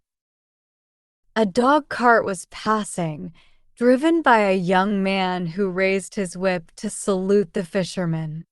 When he had gone, he picked up his rod. That's my house, he said, pointing to a white gate 100 yards on. Wait 5 minutes and then go round to the back door. And with that he left me. I did as I was bidden. I found a pretty cottage with a lawn running down to the stream, and a perfect jungle of guelder rose and lilac flanking the path. The back door stood open, and a grave butler was awaiting me. Come this way, sir, he said, and he led me along a passage and up a back staircase to a pleasant bedroom looking towards the river. There I found a complete outfit laid out for me, dress clothes with all the fixings, a brown flannel suit, shirts, collars, ties, shaving things and hairbrushes, even a pair of patent shoes. Sir Walter thought as how Mr. Reggie's things would fit you, sir, said the butler. He keeps some clothes for he comes regular on the weekends. There's a bathroom next door, and I've prepared a OT bath. Dinner in 1/2 an hour, sir. You'll hear the gong. The grave being withdrew, and I sat down in a chintz-covered easy chair and gaped. It was like a pantomime to come suddenly out of beggardom into this orderly comfort. Obviously, Sir Walter believed in me, though why he did I could not guess. I looked at myself in the mirror and saw a wild, haggard brown fellow, with a fortnight's ragged beard, and dust in ears and eyes, collarless, vulgarly shirt, with shapeless old tweed clothes and boots that had not been cleaned for the better part of a month. I made a fine tramp and a fair drover, and here I was ushered by a prim butler into this temple of gracious ease, and the best of it was that they did not even know my name. I resolved not to puzzle my head, but to take the gifts the gods had provided. I shaved and bathed luxuriously, and got into the dress clothes and clean crackling shirt, which fitted me not so badly. By the time I had finished, the looking-glass showed a not unpersonable young man. Sir Walter awaited me in a dusky dining room where a little round table was lit with silver candles. The sight of him, so respectable and established and secure, the embodiment of law and government and all the conventions, took me aback and made me feel an interloper. He couldn't know the truth about me, or he wouldn't treat me like this. I simply could not accept his hospitality on false pretenses. I'm more obliged to you than I can say, but I'm bound to make things clear, I said. I'm an innocent man, but I'm wanted by the police. I've got to tell you this, and I won't be surprised if you kick me out. He smiled. That's all right. Don't let that interfere with your appetite. We can talk about these things after dinner. I never ate a meal with greater relish, for I had had nothing all day but railway sandwiches. Sir Walter did me proud, for we drank a good champagne and had some uncommon fine port afterwards. It made me almost hysterical to be sitting there, waited on by a footman and a sleek butler, and remember that I had been living for 3 weeks like a brigand, with every man's hand against me. I told Sir Walter about tigerfish in the Zambesi that bite off your fingers if you give them a chance, and we discussed sport up and down the globe, for he had hunted a bit in his day. We went to his study for coffee, a jolly room full of books and trophies and untidiness and comfort. I made up my mind that if ever I got rid of this business and had a house of my own, I would create just such a room. Then when the coffee cups were cleared away and we had got our cigars alight, my host swung his long legs over the side of his chair and bade me get started with my yarn. I've obeyed Harry's instructions, he said, and the bribe he offered me was that you would tell me something to wake me up. I'm ready, Mr. Hannay. I noticed with a start that he called me by my proper name. I began at the very beginning. I told of my boredom in London and the night I had come back to find Scudder gibbering on my doorstep. I told him all Scudder had told me about Carolides and the Foreign Office Conference, and that made him purse his lips and grin. Then I got to the murder, and he grew solemn again. He heard all about the Milkman and my time in Galloway, and my deciphering Scudder's notes at the inn. "You've got them here?" he asked sharply, and drew a long breath when I whipped the little book from my pocket. I said nothing of the contents. Then I described my meeting with Sir Harry and the speeches at the hall. At that he laughed uproariously.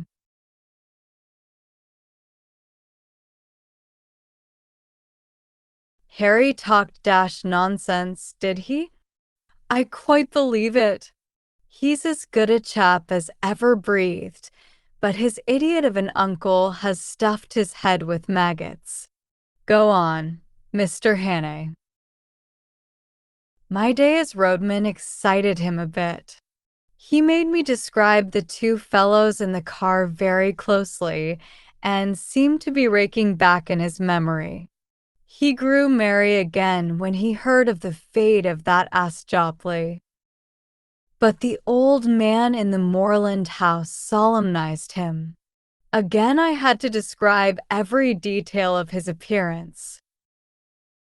Bland and bald-headed and hooded his eyes like a bird. He sounds a sinister wildfowl.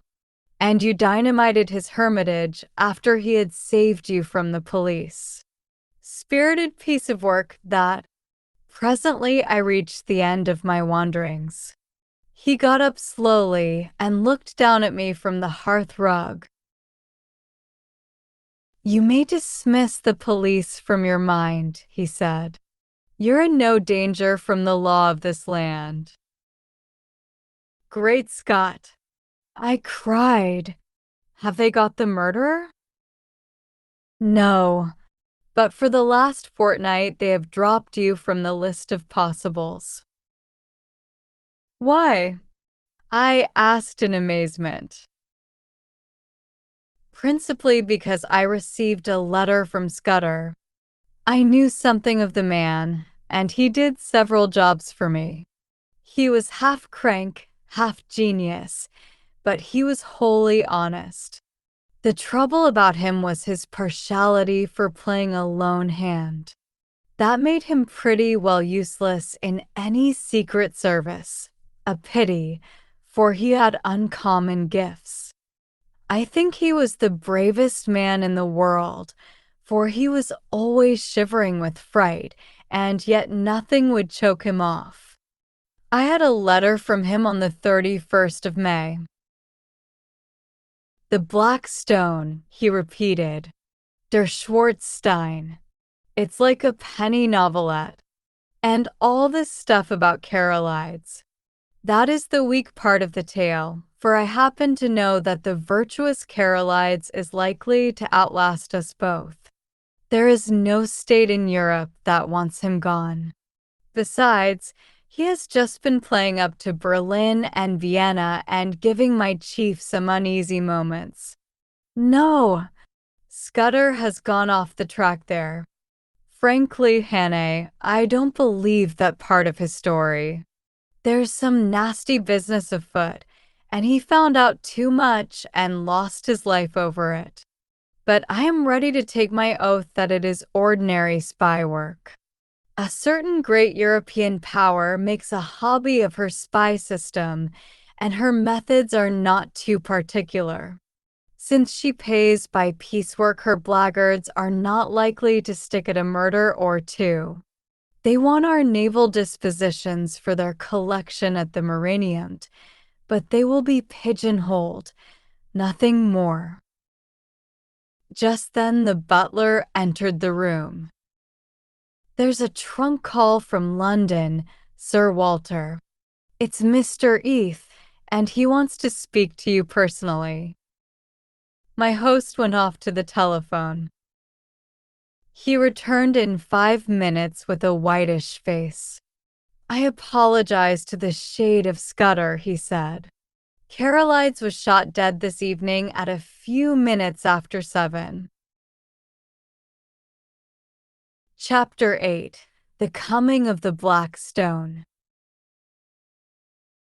I came down to breakfast next morning, after 8 hours of blessed dreamless sleep, to find Sir Walter decoding a telegram in the midst of muffins and marmalade. His fresh rosiness of yesterday seemed a thought tarnished. I had a busy hour on the telephone after you went to bed, he said. I got my chief to speak to the First Lord and the Secretary for War, and they are bringing Royer over a day sooner. This wire clinches it. He will be in London at 5. Odd that the code word for a sous chef d/ETT Major General should be porkered. He directed me to the hot dishes and went on. Not that I think it will do much good. If your friends were clever enough to find out the first arrangement, they are clever enough to discover the change. I would give my head to know where the leak is. We believed there were only 5 men in England who knew about Royer's visit, and you may be certain there were fewer in France, for they manage these things better there. While I ate, he continued to talk, making me to my surprise a present of his full confidence. Can the dispositions not be changed? I asked. They could, he said, but we want to avoid that if possible. They are the result of immense thought, and no alteration would be as good. Besides, on 1 or 2 points change is simply impossible. Still, something could be done, I suppose, if it were absolutely necessary. But you see the difficulty, Hannah. Our enemies are not going to be such fools as to pick Royer's pocket or any childish game like that. They know that would mean a row and put us on our guard. Their aim is to get the details without any one of us knowing, so that Royer will go back to Paris in the belief that the whole business is still deadly secret. If they can't do that, they fail, for, once we suspect, they know that the whole thing must be altered. Then we must stick by the Frenchman's side till he is home again, I said. If they thought they could get the information in Paris, they would try there. It means that they have some deep scheme on foot in London which they reckon is going to win out. Royer dines with my chief, and then comes to my house where 4 people will see him: Whitaker from the Admiralty, myself, Sir Arthur Drew, and General Winstanley. The First Lord is ill and has gone to Sheringham. At my house he will get a certain document from Whitaker, and after that he will be motored to Portsmouth, where a destroyer will take him to Havre.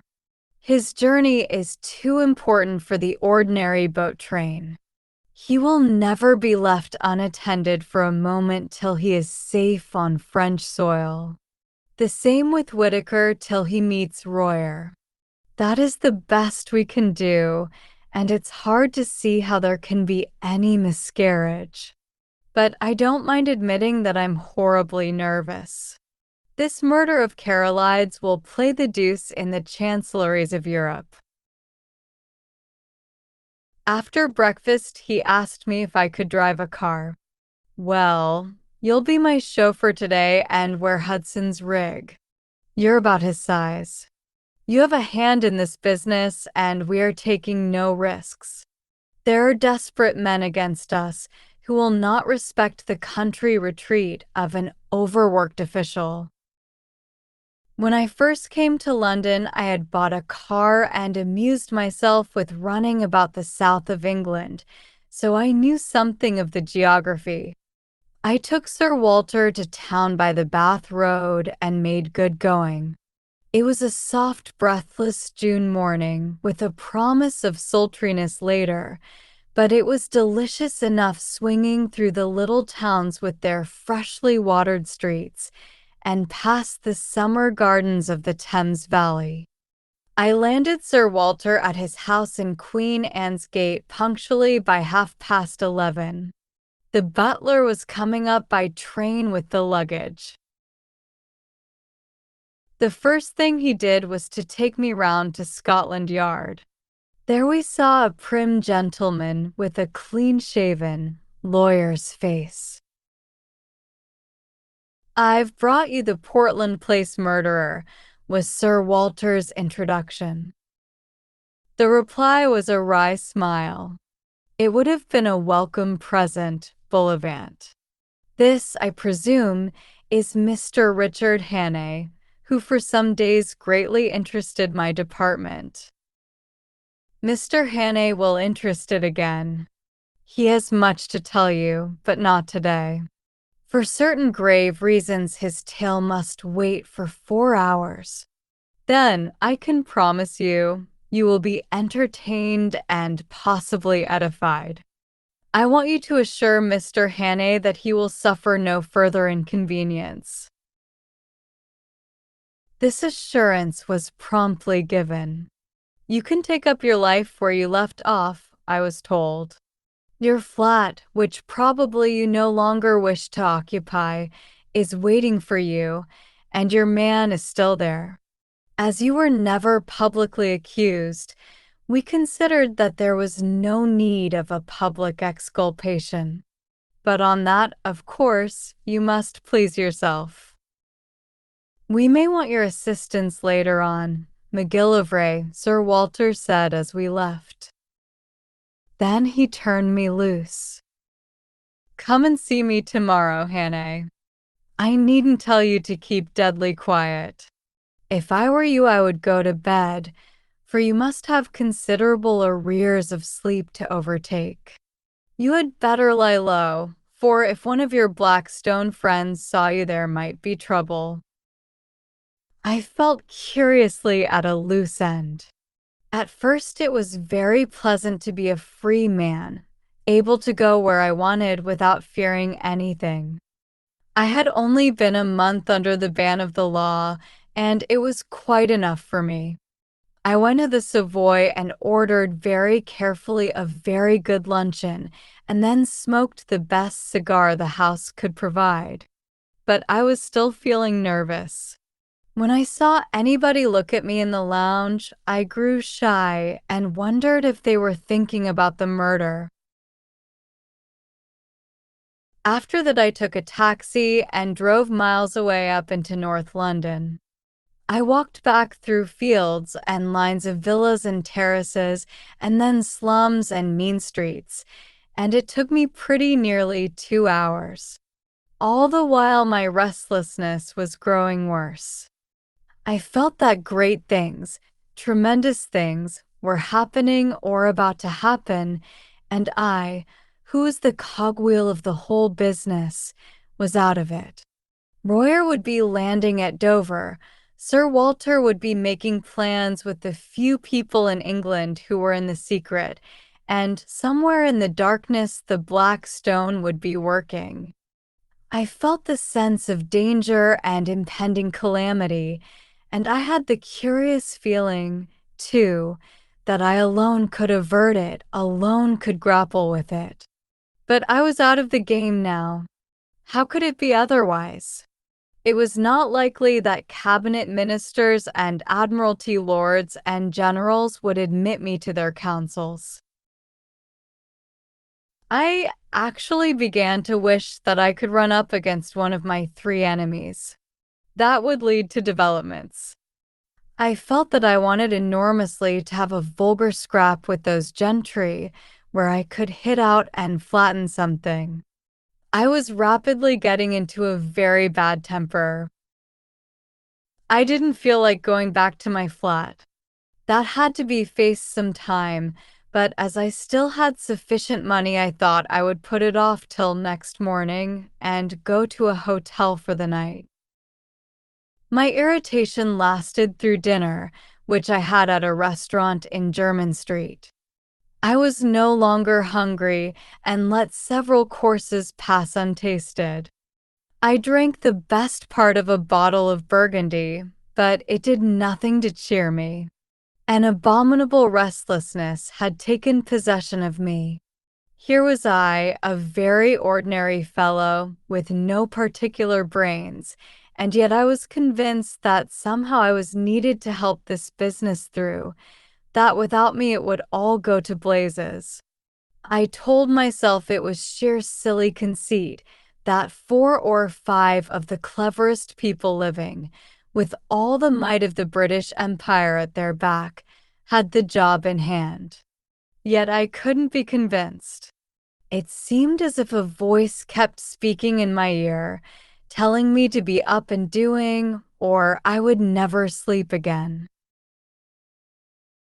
The upshot was that about 9:30, I made up my mind to go to Queen Anne's Gate. Very likely I would not be admitted, but it would ease my conscience to try. I walked down Jermyn Street, and at the corner of Duke Street passed a group of young men. They were in evening dress, had been dining somewhere, and were going on to a music hall. One of them was Mr. Marmaduke Jopley. He saw me and stopped short. "By God, the murderer!" he cried. "Here, you fellows, hold him. That's Hannay, the man who did the Portland Place murder." He gripped me by the arm, and the others crowded round. I wasn't looking for any trouble, but my ill temper made me play the fool. A policeman came up, and I should have told him the truth, and, if he didn't believe it, demanded to be taken to Scotland Yard, or for that matter to the nearest police station. But a delay at that moment seemed to me unendurable, and the sight of Marmy's imbecile face was more than I could bear. I let out with my left, and had the satisfaction of seeing him measure his length in the gutter. Then began an unholy row. They were all on me at once, and the policeman took me in the rear. I got in one or two good blows, for I think, with fair play, I could have licked the lot of them, but the policeman pinned me behind, and one of them got his fingers on my throat. Through a black cloud of rage, I heard the officer of the law asking what was the matter, and Marmee, between his broken teeth, declaring that I was Hannah the murderer. "Oh, damn it all," I cried. "Make the fellow shut up. I advise you to leave me alone, Constable.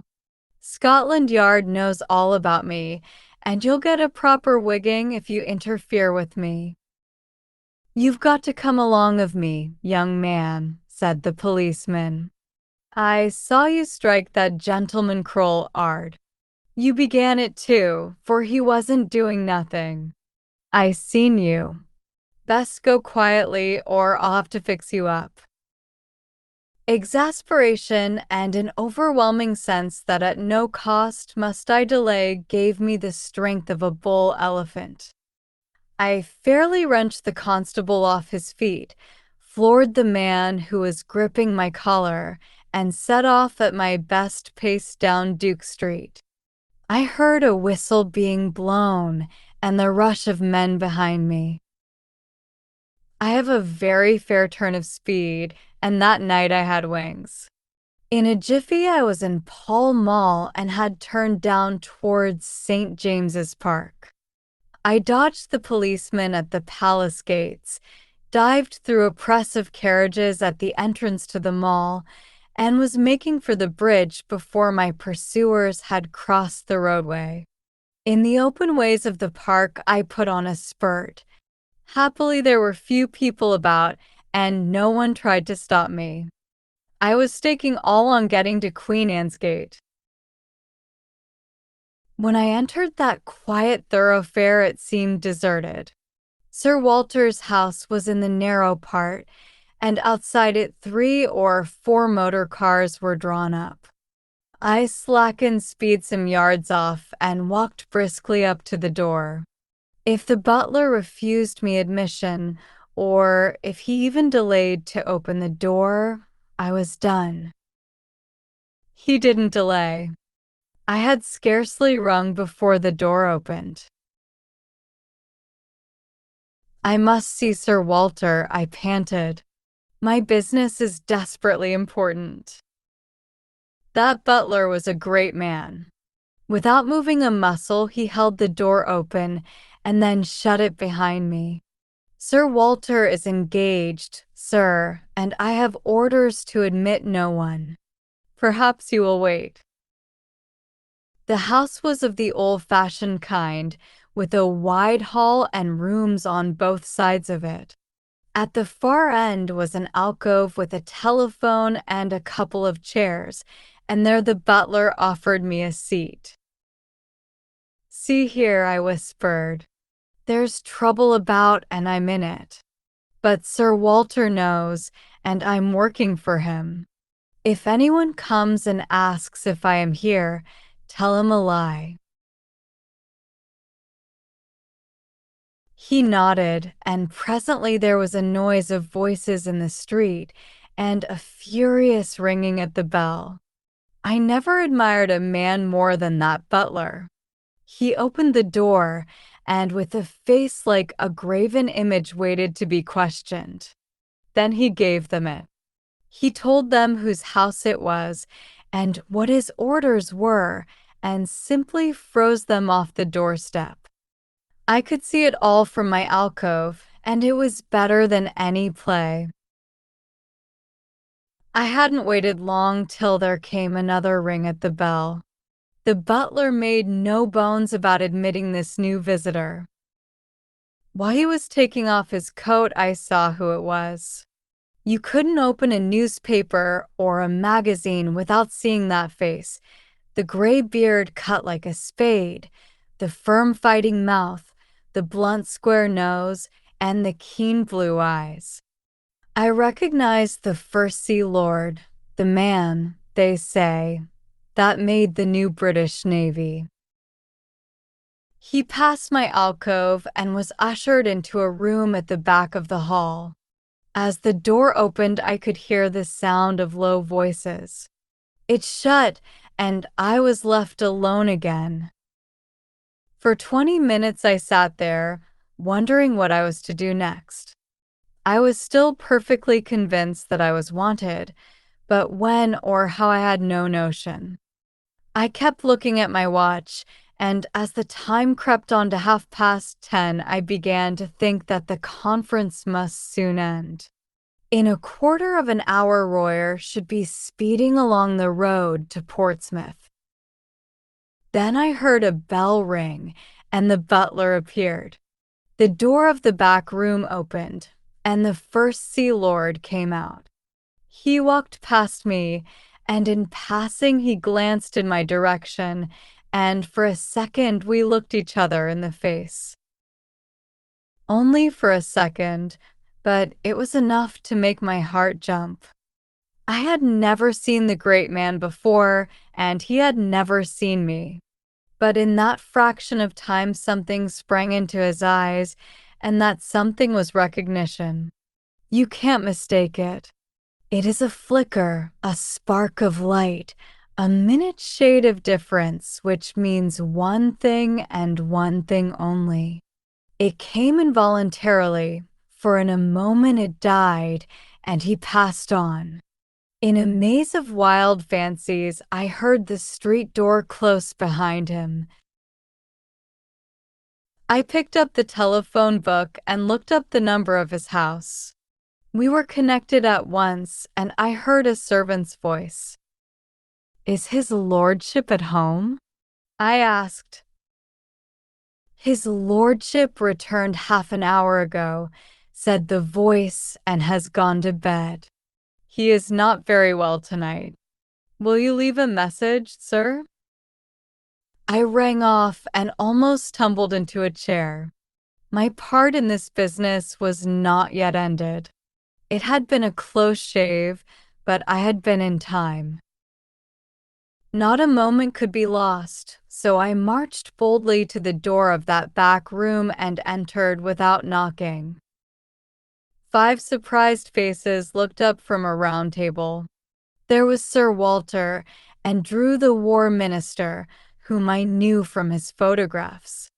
There was a slim, elderly man, who was probably Whitaker, the Admiralty official, and there was General Winstanley, conspicuous from the long scar on his forehead. Lastly, there was a short, stout man with an iron-gray mustache and bushy eyebrows, who had been arrested in the middle of a sentence. Sir Walter's face showed surprise and annoyance. "This is Mr. Hannay, of whom I have spoken to you," he said apologetically to the company. "I'm afraid, Hannay, this visit is ill-timed." I was getting back my coolness. "That remains to be seen, sir," I said, "but I think it may be in the nick of time. For God's sake, gentlemen, tell me who went out a minute ago." "Lord Allo," Sir Walter said, reddening with anger. "It was not," I cried. "It was his living image, but it was not Lord Allo. It was someone who recognized me, someone I have seen in the last month." He had scarcely left the doorstep when I rang up Lord Allo's house and was told he had come in half an hour before and had gone to bed. Who? Someone stammered. "The Black Stone," I cried, and I sat down in the chair so recently vacated and looked round at 5 badly scared gentlemen. Chapter 9. The 39 Steps. "Nonsense," said the official from the Admiralty. Sir Walter got up and left the room while we looked blankly at the table. He came back in 10 minutes with a long face. "I have spoken to Allo," he said. "Had him out of bed. very grumpy. He went straight home after Mulross's dinner. But it's madness, broke in General Winstanley. Do you mean to tell me that that man came here and sat beside me for the best part of half an hour and that I didn't detect the imposture? Alo must be out of his mind. Don't you see the cleverness of it? I said. You were too interested in other things to have any eyes. You took Lord Alo for granted. If it had been anybody else, you might have looked more closely, but it was natural for him to be here, and that put you all to sleep. Then the Frenchman spoke, very slowly and in good English. The young man is right. His psychology is good. Our enemies have not been foolish. He bent his wise brows on the assembly. I will tell you a tale, he said. It happened many years ago in Senegal. I was quartered in a remote station and to pass the time used to go fishing for big barbel in the river. A little Arab mare used to carry my luncheon basket, one of the salted dun breed you got at Timbuktu in the old days. Well, one morning I had good sport, and the mare was unaccountably restless. I could hear her whinnying and squealing and stamping her feet, and I kept soothing her with my voice while my mind was intent on fish. I could see her all the time, as I thought, out of a corner of my eye, tethered to a tree 20 yards away. After a couple of hours, I began to think of food. I collected my fish in a tarpaulin bag and moved down the stream towards the mare, trolling my line. When I got up to her, I flung the tarpaulin on her back. He paused and looked round. It was the smell that gave me warning. I turned my head and found myself looking at a lion 3 feet off. An old man-eater. That was the terror of the village. What was left of the mare, a mass of blood and bones and hide, was behind him. What happened? I asked. I was enough of a hunter to know a true yarn when I heard it. I stuffed my fishing rod into his jaws, and I had a pistol. Also, my servants came presently with rifles. But he left his mark on me. He held up a hand which lacked 3 fingers. Consider, he said. The mare had been dead more than an hour, and the brute had been patiently watching me ever since. I never saw the kill, for I was accustomed to the mare's fretting, and I never marked her absence, for my consciousness of her was only of something tawny, and the lion filled that part. If I could blunder thus, gentlemen, in a land where men's senses are keen, why should we busy preoccupied urban folk not err also? Sir Walter nodded. No one was ready to gainsay him. But I don't see, went on Winstanley. Their object was to get these dispositions without our knowing it. Now it only required one of us to mention to Alo our meeting tonight for the whole fraud to be exposed. Sir Walter laughed dryly. The selection of Alo shows their acumen. Which of us was likely to speak to him about tonight? Or was he likely to open the subject? I remembered the First Sea Lord's reputation for taciturnity and shortness of temper. The one thing that puzzles me, said the general, is what good his visit here would do that spy fellow. He could not carry away several pages of figures and strange names in his head. That is not difficult, the Frenchman replied. A good spy is trained to have a photographic memory, like your own Macaulay. You noticed he said nothing, but went through these papers again and again. I think we may assume that he has every detail stamped on his mind. When I was younger, I could do this same trick. Well, I suppose there is nothing for it but to change the plans, said Sir Walter ruefully. Whitaker was looking very glum. Did you tell Lord Allo what has happened? He asked. No? Well, I can't speak with absolute assurance, but I'm nearly certain we can't make any serious change unless we alter the geography of England. Another thing must be said. It was Royer who spoke. I talked freely when that man was here. I told something of the military plans of my government. I was permitted to say so much, but that information would be worth many millions to our enemies. No, my friends, I see no other way. The man who came here and his confederates must be taken, and taken at once. Good God, I cried, and we have not a rag of a clue. Besides, said Whitaker, there is the post. By this time the news will be on its way. No, said the Frenchman. You do not understand the habits of the spy. He receives personally his reward, and he delivers personally his intelligence. We in France know something of the breed. There is still a chance, Mies Amos. These men must cross the sea, and there are ships to be searched and ports to be watched. Believe me, the need is desperate for both France and Britain. Royer's grave good sense seemed to pull us together. He was the man of action among fumblers. But I saw no hope in any face, and I felt none.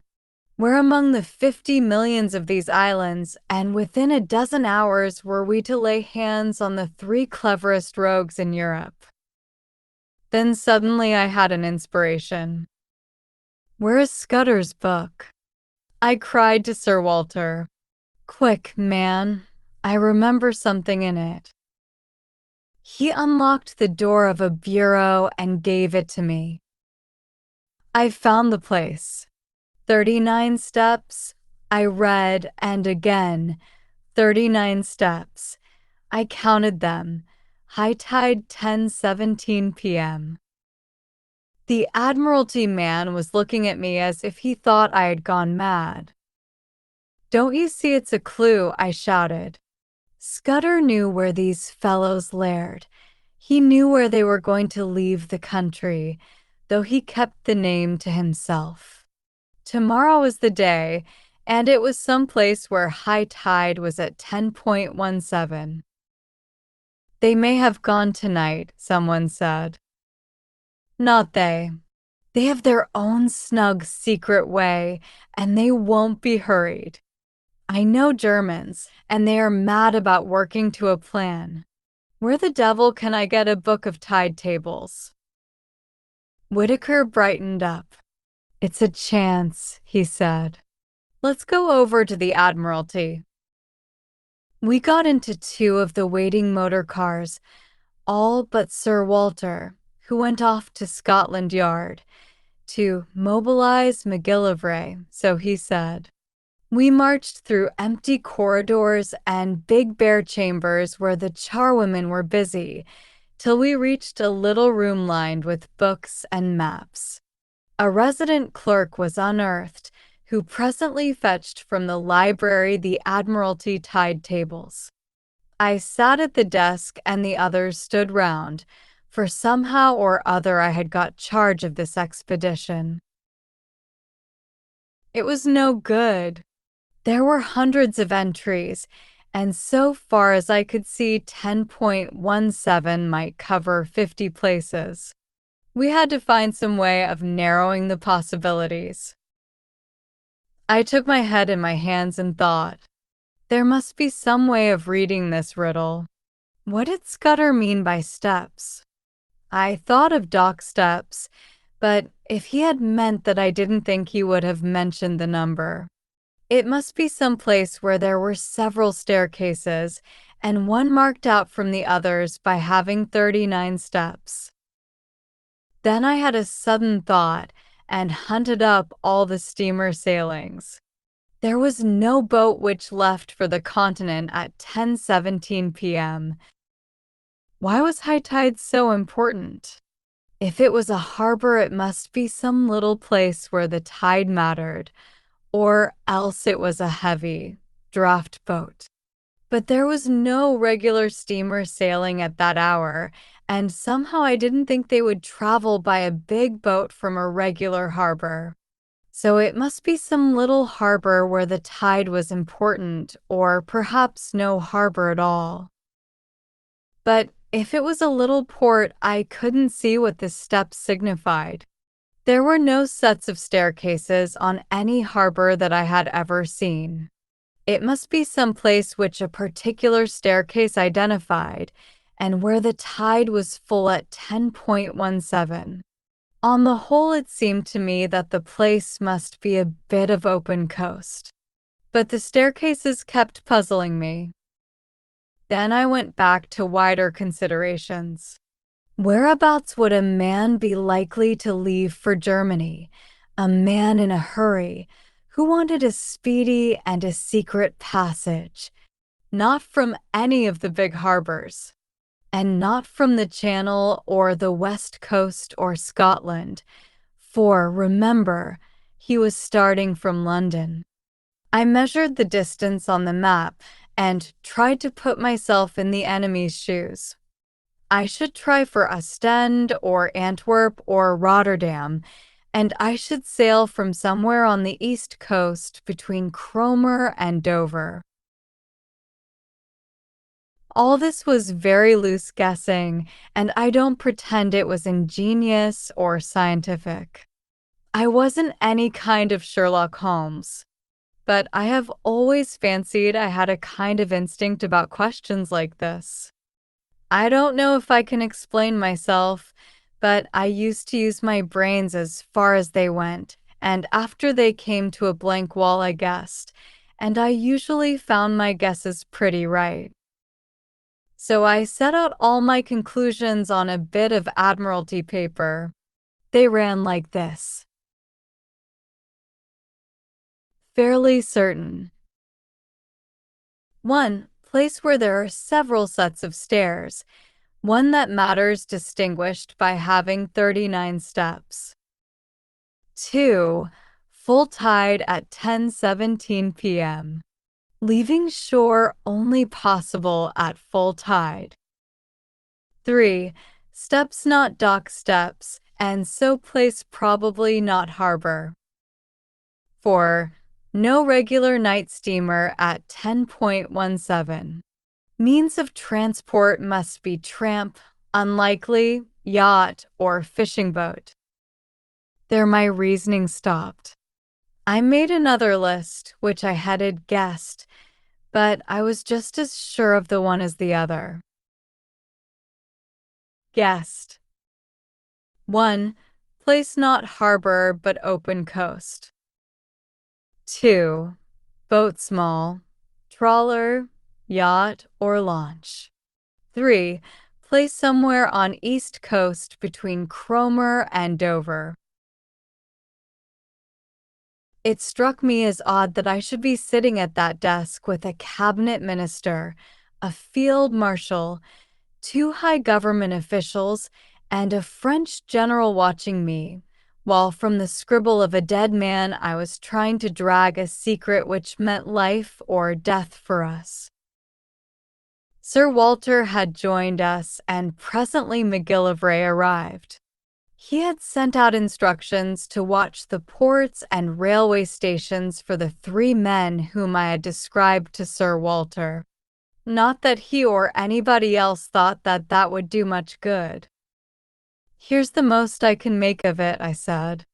We have got to find a place where there are several staircases down to the beach, one of which has 39 steps. I think it's a piece of open coast with biggyish cliffs, somewhere between the Wash and the Channel. Also, it's a place where full tide is at 10:17 tomorrow night. Then an idea struck me. Is there no inspector of Coast Guards or some fellow like that who knows the East Coast? Whitaker said there was, and that he lived in Clapham. He went off in a car to fetch him, and the rest of us sat about the little room and talked of anything that came into our heads. I lit a pipe and went over the whole thing again till my brain grew weary. About 1 in the morning, the Coast Guard man arrived. He was a fine old fellow, with the look of a naval officer, and was desperately respectful to the company.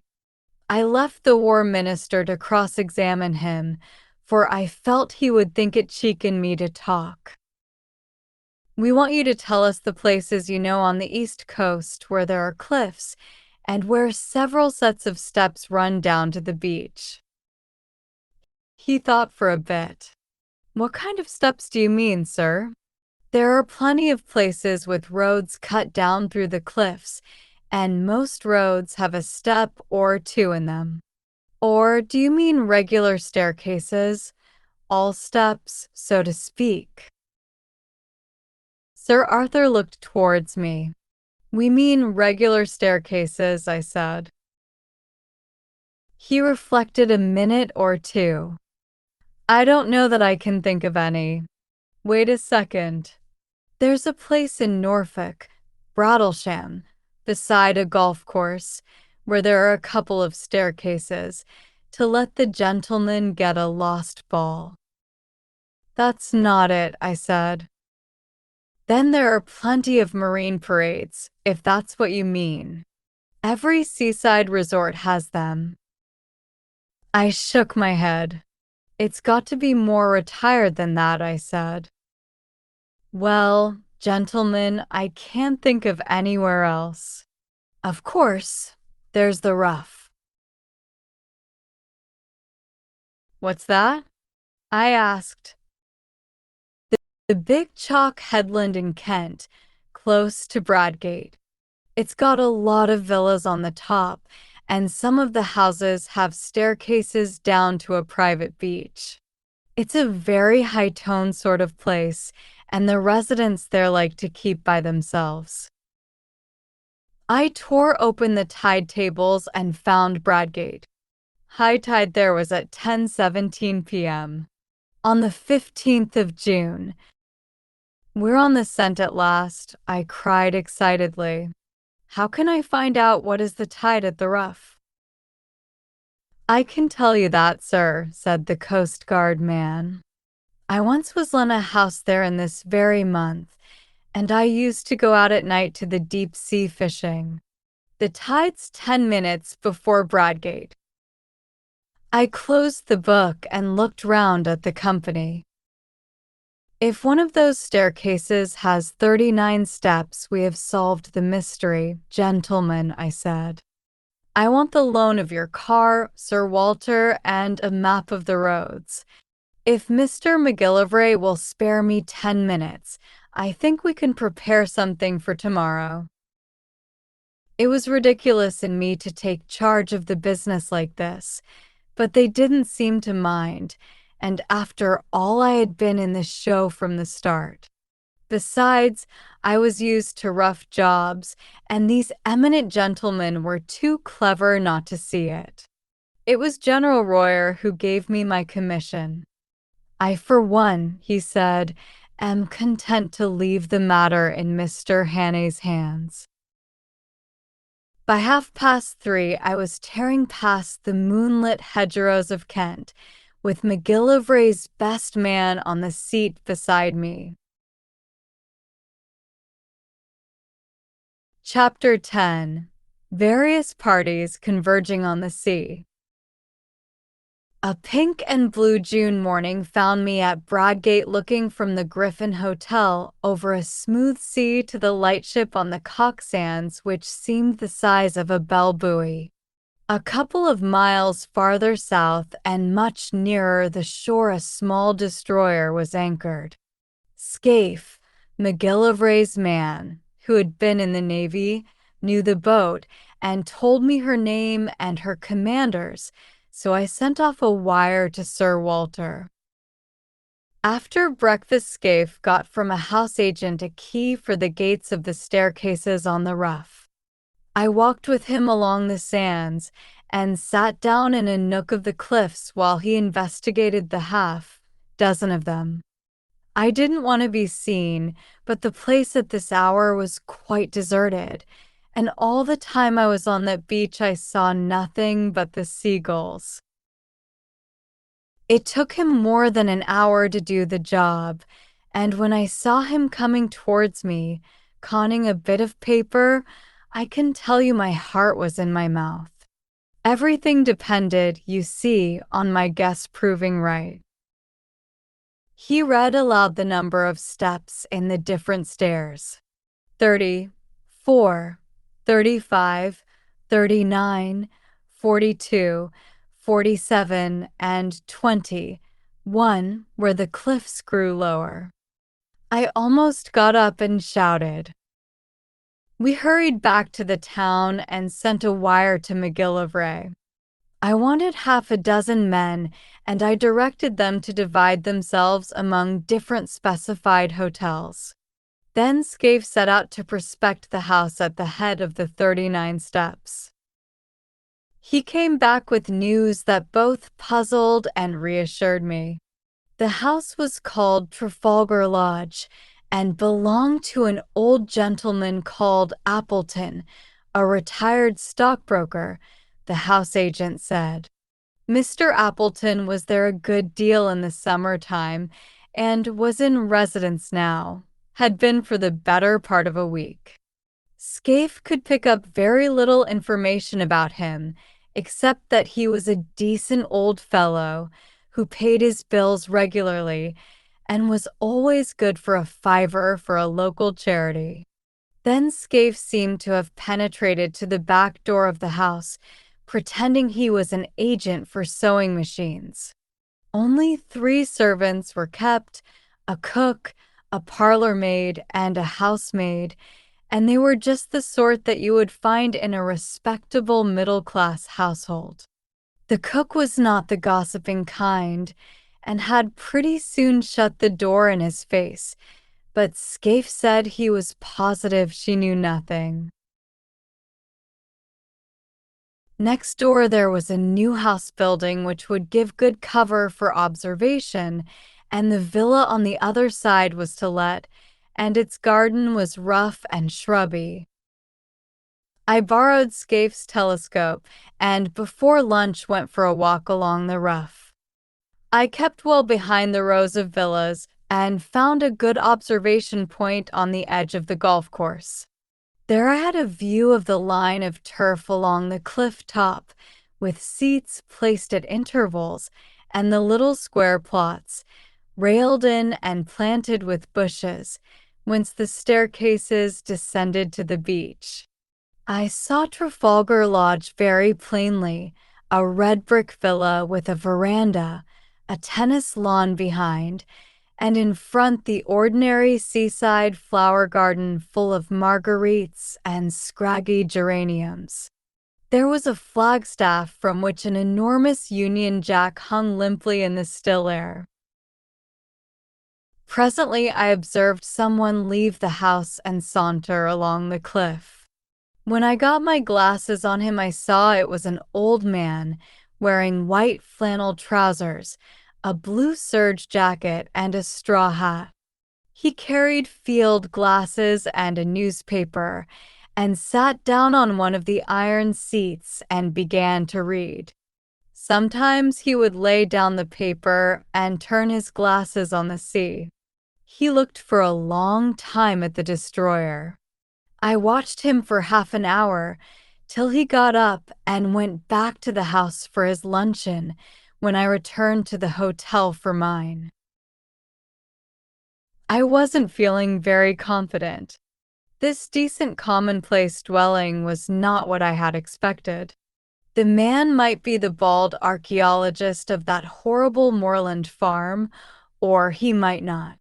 He was exactly the kind of satisfied old bird you will find in every suburb and every holiday place.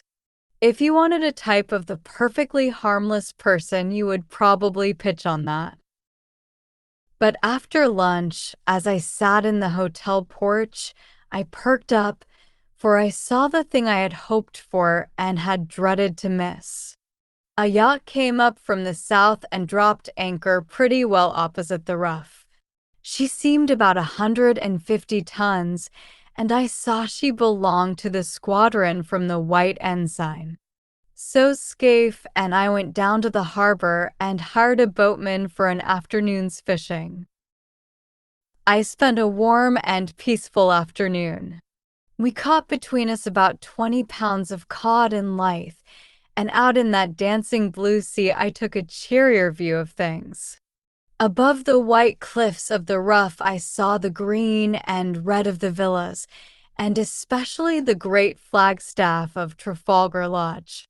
About 4 o'clock, when we had fished enough, I made the boatman row us round the yacht, which lay like a delicate white bird, ready at a moment to flee. Scaife said she must be a fast boat for her build, and that she was pretty heavily engined.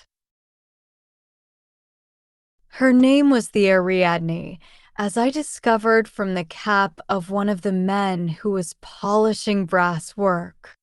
I spoke to him and got an answer in the soft dialect of Essex. Another hand that came along passed me the time of day in an unmistakable English tongue. Our boatman had an argument with one of them about the weather, and for a few minutes we lay on our oars close to the starboard bow. Then the men suddenly disregarded us and bent their heads to their work as an officer came along the deck. He was a pleasant, clean-looking young fellow, and he put a question to us about our fishing in very good English.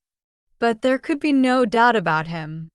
His close-cropped head and the cut of his collar and tie never came out of England. That did something to reassure me, but as we rowed back to Bradgate, my obstinate doubts would not be dismissed. The thing that worried me was the reflection that my enemies knew that I had got my knowledge from Scudder, and it was Scudder who had given me the clue to this place. If they knew that Scudder had this clue, would they not be certain to change their plans? Too much depended on their success for them to take any risks. The whole question was how much they understood about Scudder's knowledge. I had talked confidently last night about Germans always sticking to a scheme, but if they had any suspicions that I was on their track, they would be fools not to cover it. I wondered if the man last night had seen that I recognized him. Somehow I did not think he had, and to that I had clung. But the whole business had never seemed so difficult as that afternoon when by all calculations I should have been rejoicing in assured success. In the hotel, I met the commander of the destroyer, to whom Scaife introduced me and with whom I had a few words. Then I thought I would put in an hour or two watching Trafalgar Lodge. I found a place farther up the hill, in the garden of an empty house. From there I had a full view of the court, on which 2 figures were having a game of tennis. One was the old man, whom I had already seen. The other was a younger fellow, wearing some club colors in the scarf round his middle. They played with tremendous zest, like 2 city gents who wanted hard exercise to open their pores.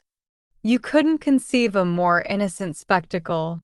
They shouted and laughed and stopped for drinks when a maid brought out 2 tankards on a salver. I rubbed my eyes and asked myself if I was not the most immortal fool on earth. Mystery and darkness had hung about the men who hunted me over the Scotch moor in aeroplane and motor car, and notably about that infernal antiquarian. It was easy enough to connect those folk with the knife that pinned Scudder to the floor, and with fell designs on the world's peace. But here were two guileless citizens taking their innocuous exercise and soon about to go indoors to a humdrum dinner, where they would talk of market prices and the last cricket scores and the gossip of their native Surbiton. I had been making a net to catch vultures and falcons, and lo and behold, two plump thrushes had blundered into it. Presently a third figure arrived, a young man on a bicycle with a bag of golf clubs slung on his back. He strolled round to the tennis lawn and was welcomed riotously by the players. Evidently they were chaffing him, and their chaff sounded horribly English. Then the plump man, mopping his brow with a silk handkerchief, announced that he must have a tub.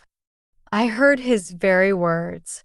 "I've got into a proper lather," he said. "This will bring down my weight and my handicap, Bob. I'll take you on tomorrow and give you a stroke a hole." You couldn't find anything much more English than that. They all went into the house and left me feeling a precious idiot. I had been barking up the wrong tree this time. These men might be acting, but if they were, where was their audience? They didn't know I was sitting 30 yards off in a rhododendron. It was simply impossible to believe that these three hardy fellows were anything but what they seemed. Three ordinary, game-playing, suburban Englishmen, wearisome, if you like, but sordidly innocent. And yet there were three of them, and one was old, and one was plump, and one was lean and dark, and their house chimed in with Scudder's notes, and half a mile off was lying a steam yacht with at least one German officer. I thought of Carolides lying dead and all Europe trembling on the edge of earthquake, and the men I had left behind me in London who were waiting anxiously for the events of the next hours. There was no doubt that hell was afoot somewhere. The Black Stone had won, and if it survived this June night, would bank its winnings. There seemed only one thing to do: go forward as if I had no doubts, and if I was going to make a fool of myself, to do it handsomely. Never in my life have I faced a job with greater disinclination. I would rather in my then mind have walked into a den of anarchists, each with his Browning handy, or faced a charging line with a popgun, than enter that happy home of three cheerful Englishmen and tell them that their game was up. How they would laugh at me! But suddenly I remembered a thing I once heard in Rhodesia from old Peter Pienaar. I have quoted Peter already in this narrative. He was the best scout I ever knew, and before he had turned respectable, he had been pretty often on the windy side of the law, when he had been wanted badly by the authorities. Peter once discussed with me the question of disguises, and he had a theory which struck me at the time. He said, barring absolute certainties like fingerprints, mere physical traits were very little use for identification if the fugitive really knew his business. He laughed at things like dyed hair and false beards and such childish follies. The only thing that mattered was what Peter called atmosphere. If a man could get into perfectly different surroundings from those in which he had been first observed, and, this is the important part, really play up to these surroundings and behave as if he had never been out of them, he would puzzle the cleverest detectives on earth. And he used to tell a story of how he once borrowed a black coat and went to church and shared the same hymn book with the man that was looking for him. If that man had seen him in decent company before, he would have recognized him, but he had only seen him snuffing the lights in a public house with a revolver. The recollection of Peter's talk gave me the first real comfort that I had had that day. Peter had been a wise old bird, and these fellows I was after were about the pick of the aviary. What if they were playing Peter's game? A fool tries to look different. A clever man looks the same and is different. Again, there was that other maxim of Peter's which had helped me when I had been a roadman. If you are playing a part, you will never keep it up unless you convince yourself that you are it. That would explain the game of tennis. Those chaps didn't need to act. They just turned a handle and passed into another life, which came as naturally to them as the first. It sounds a platitude, but Peter used to say that it was the big secret of all the famous criminals. It was now getting on for 8 o'clock, and I went back and saw Scaife to give him his instructions. I arranged with him how to place his men, and then I went for a walk, for I didn't feel up to any dinner. I went round the deserted golf course, and then to a point on the cliffs farther north beyond the line of the villas. On the little trim newly made roads I met people in flannels coming back from tennis and the beach, and a coast guard from the wireless station, and donkeys and pierrots padding homewards. Out at sea in the blue dusk, I saw lights appear on the Ariadne and on the destroyer away to the south, and beyond the Cock Sands the bigger lights of steamers making for the Thames. The whole scene was so peaceful and ordinary that I got more dashed in spirits every second. It took all my resolution to stroll towards Trafalgar Lodge about 9:30. On the way, I got a piece of solid comfort from the sight of a greyhound that was swinging along at a nursemaid's heels. He reminded me of a dog I used to have in Rhodesia, and of the time when I took him hunting with me in the Polly Hills. We were after Reebok, the dun kind, and I recollected how we had followed one beast, and both he and I had clean lost it. A greyhound works by sight, and my eyes are good enough, but that buck simply leaked out of the landscape. Afterwards, I found out how it managed it. Against the gray rock of the kopjes, it showed no more than a crow against a thundercloud. It didn't need to run away. All it had to do was to stand still and melt into the background. Suddenly, as these memories chased across my brain, I thought of my present case and applied the moral. The black stone didn't need to bolt. They were quietly absorbed into the landscape. I was on the right track, and I jammed that down in my mind and vowed never to forget it. The last word was with Peter Pienaar. Scaife's men would be posted now, but there was no sign of a soul. The house stood as open as a marketplace for anybody to observe.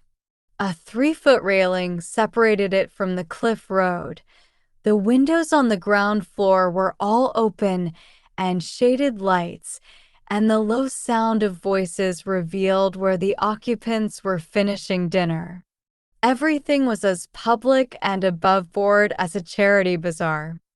Feeling the greatest fool on earth, I opened the gate and rang the bell. A man of my sort, who has traveled about the world in rough places, gets on perfectly well with 2 classes, what you may call the upper and the lower. He understands them, and they understand him. I was at home with herds and tramps and roadmen, and I was sufficiently at my ease with people like Sir Walter and the men I had met the night before. I can't explain why, but it is a fact. But what fellows like me don't understand is the great comfortable, satisfied middle-class world, the folk that live in villas and suburbs. He doesn't know how they look at things. He doesn't understand their conventions, and he is as shy of them as of a black mamba. When a trim parlor maid opened the door, I could hardly find my voice. I asked for Mr. Appleton and was ushered in. My plan had been to walk straight into the dining room and by a sudden appearance waken the men that start of recognition which would confirm my theory. But when I found myself in that neat hall, the place mastered me. There were the golf clubs and tennis rackets, the straw hats and caps, the rows of gloves, the sheaf of walking sticks, which you will find in 10,000 British homes. A stack of neatly folded coats and waterproofs covered the top of an old oak chest. There was a grandfather clock ticking, and some polished brass warming pans on the walls, and a barometer, and a print of Chiltern winning the street ledger. The place was as orthodox as an Anglican church. When the maid asked me for my name, I gave it automatically and was shown into the smoking room on the right side of the hall. That room was even worse. I hadn't time to examine it, but I could see some framed group photographs above the mantelpiece, and I could have sworn they were English public school or college. I had only one glance, for I managed to pull myself together and go after the maid. But I was too late. She had already entered the dining room and given my name to her master, and I had missed the chance of seeing how the three took it. When I walked into the room, the old man at the head of the table had risen and turned round to meet me. He was in evening dress, a short coat and black tie, as was the other, whom I called in my own mind the plump one. The third, the dark fellow, wore a blue serge suit and a soft white collar, and the colors of some club or school. The old man's manner was perfect. "Mr. Hannay," he said hesitatingly, "did you wish to see me?" "One moment, you fellows, and I'll rejoin you. We had better go to the smoking room." Though I hadn't an ounce of confidence in me, I forced myself to play the game. I pulled up a chair and sat down on it. "I think we have met before," I said, "and I guess you know my business."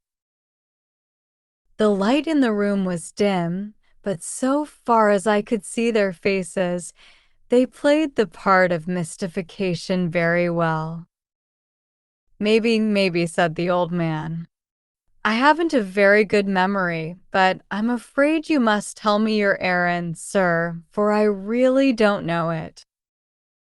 "Well, then," I said, and all the time I seemed to myself to be talking pure foolishness, "I have come to tell you that the game's up. I have a warrant for the arrest of you three gentlemen." "Arrest," said the old man, and he looked really shocked. "Arrest? Good God, what for?" "For the murder of Franklin Scudder in London on the 23rd day of last month." "I never heard the name before," said the old man in a dazed voice. One of the others spoke up. "That was the Portland Place murder. I read about it. Good heavens, you must be mad, sir. Where do you come from?"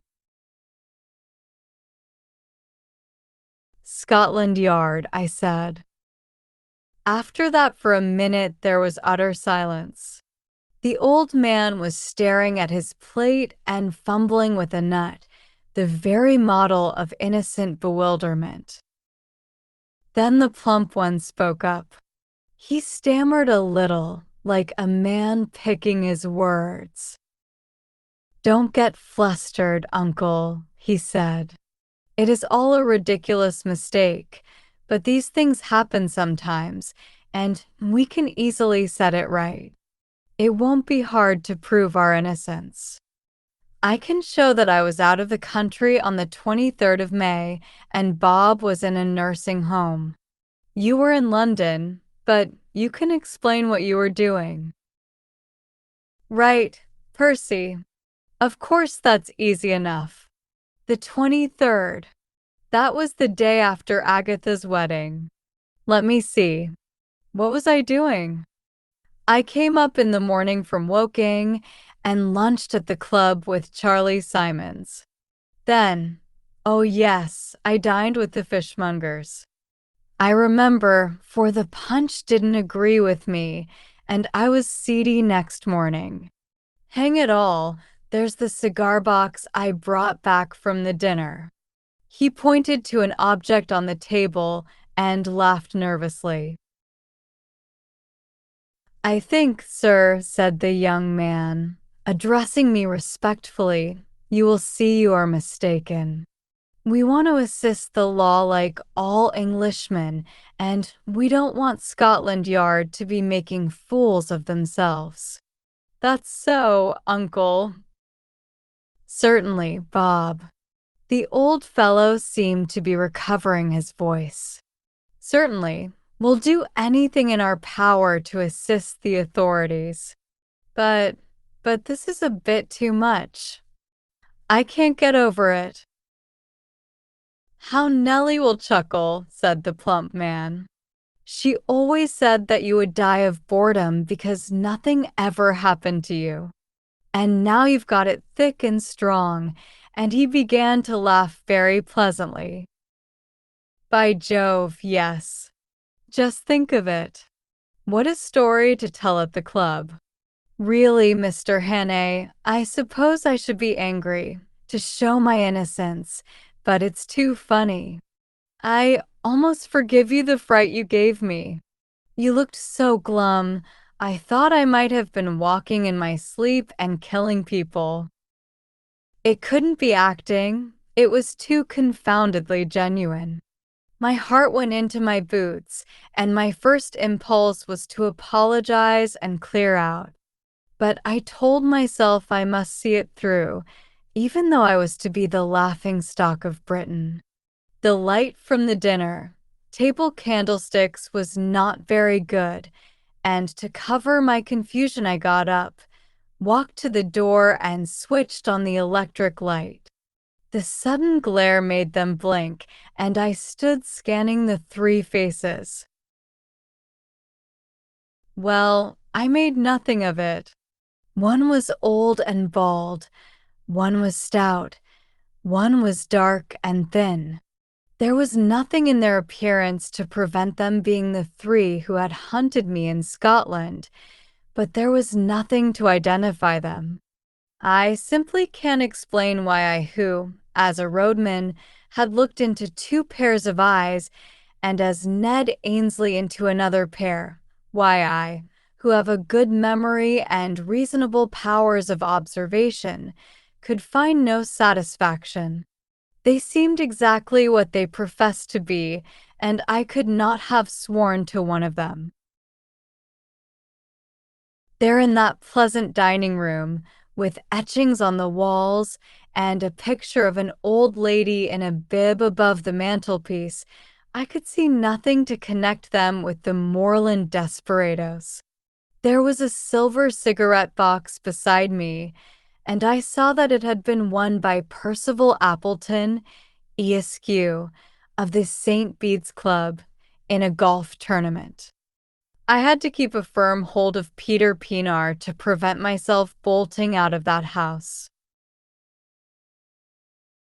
Well, said the old man politely, are you reassured by your scrutiny, sir? I couldn't find a word. I hope you'll find it consistent with your duty to drop this ridiculous business. I make no complaint, but you'll see how annoying it must be to respectable people. I shook my head. Oh, Lord, said the young man. This is a bit too thick. Do you propose to march us off to the police station? Asked the plump one. That might be the best way out of it, but I suppose you won't be content with the local branch. I have the right to ask to see your warrant, but I don't wish to cast any aspersions upon you. You are only doing your duty, but you'll admit it's horribly awkward. What do you propose to do?" There was nothing to do except to call in my men and have them arrested, or to confess my blunder and clear out. I felt mesmerized by the whole place, by the air of obvious innocence. Not innocence merely, but frank honest bewilderment and concern in the three faces. "Oh, Peter Pinar," I groaned inwardly, and for a moment I was very near damning myself for a fool and asking their pardon. "Meantime, I vote we have a game of bridge," said the plump one. "It will give Mr. Hannay time to think over things, and you know we have been wanting a fourth player. Do you play, sir?" I accepted as if it had been an ordinary invitation at the club. The whole business had mesmerized me. We went into the smoking room where a card table was set out, and I was offered things to smoke and drink. I took my place at the table in a kind of dream. The window was open, and the moon was flooding the cliffs and sea with a great tide of yellow light. There was moonshine, too, in my head. The three had recovered their composure and were talking easily, just the kind of slangy talk you will hear in any golf club house. I must have cut a rum figure, sitting there knitting my brows with my eyes wandering. My partner was the young dark one. I play a fair hand at bridge, but I must have been rank bad that night. They saw that they had got me puzzled, and that put them more than ever at their ease. I kept looking at their faces, but they conveyed nothing to me. It was not that they looked different. They were different. I clung desperately to the words of Peter Pinar. Then something awoke me. The old man laid down his hand to light a cigar. He didn't pick it up at once, but sat back for a moment in his chair, with his fingers tapping on his knees. It was the movement I remembered when I had stood before him in the moorland farm, with the pistols of his servants behind me. A little thing, lasting only a second, and the odds were 1,000 to 1 that I might have had my eyes on my cards at the time and missed it. But I didn't, and in a flash, the air seemed to clear. Some shadow lifted from my brain, and I was looking at the three men with full and absolute recognition. The clock on the mantelpiece struck 10 o'clock. The three faces seemed to change before my eyes and reveal their secrets. The young one was the murderer. Now I saw cruelty and ruthlessness, where before I had only seen good humor. His knife, I made certain, had skewered Scudder to the floor. His kind had put the bullet in Carolide's. The plump man's features seemed to slim and form again as I looked at them. He hadn't a face, only 100 masks that he could assume when he pleased. That chap must have been a superb actor. Perhaps he had been Lord Allo of the night before. Perhaps not. It didn't matter. I wondered if he was the fellow who had first tracked Scudder and left his card on him. Scudder had said he lisped, and I could imagine how the adoption of a lisp might add terror. But the old man was the pick of the lot. He was sheer brain, icy, cool, calculating, as ruthless as a steam hammer. Now that my eyes were opened, I wondered where I had seen the benevolence. His jaw was like chilled steel, and his eyes had the inhuman luminosity of a bird's. I went on playing, and every second a greater hate welled up in my heart. It almost choked me, and I couldn't answer when my partner spoke. Only a little longer could I endure their company. Phew. Bob. Look at the time, said the old man. You'd better think about catching your train. Bob's got to go to town tonight, he added, turning to me. The voice rang now as false as hell. I looked at the clock, and it was nearly 10:30. I'm afraid he must put off his journey, I said. Oh, damn, said the young man. I thought you had dropped that rod. I've simply got to go. You can have my address, and I'll give any security you like. No, I said, you must stay. At that, I think they must have realized that the game was desperate. Their only chance had been to convince me that I was playing the fool, and that had failed. But the old man spoke again. I'll go bail for my nephew.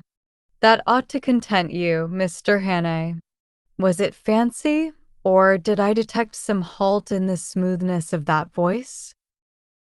There must have been, for as I glanced at him, his eyelids fell in that hawk-like hood which fear had stamped on my memory. I blew my whistle. In an instant the lights were out. A pair of strong arms gripped me round the waist, covering the pockets in which a man might be expected to carry a pistol. Schnell, Franz, cried a voice. Das Boot, das Boot. As it spoke, I saw two of my fellows emerge on the moonlit lawn. The young dark man leapt for the window, was through it, and over the low fence before hand could touch him. I grappled the old chap, and the room seemed to fill with figures. I saw the plump one collared, but my eyes were all for the out-of-doors, where Franz sped on over the road towards the railed entrance to the beach stairs. One man followed him, but he had no chance. The gate of the stairs locked behind the fugitive, and I stood staring with my hands on the old boy's throat, for such a time as a man might take to descend those steps to the sea. Suddenly my prisoner broke from me and flung himself on the wall.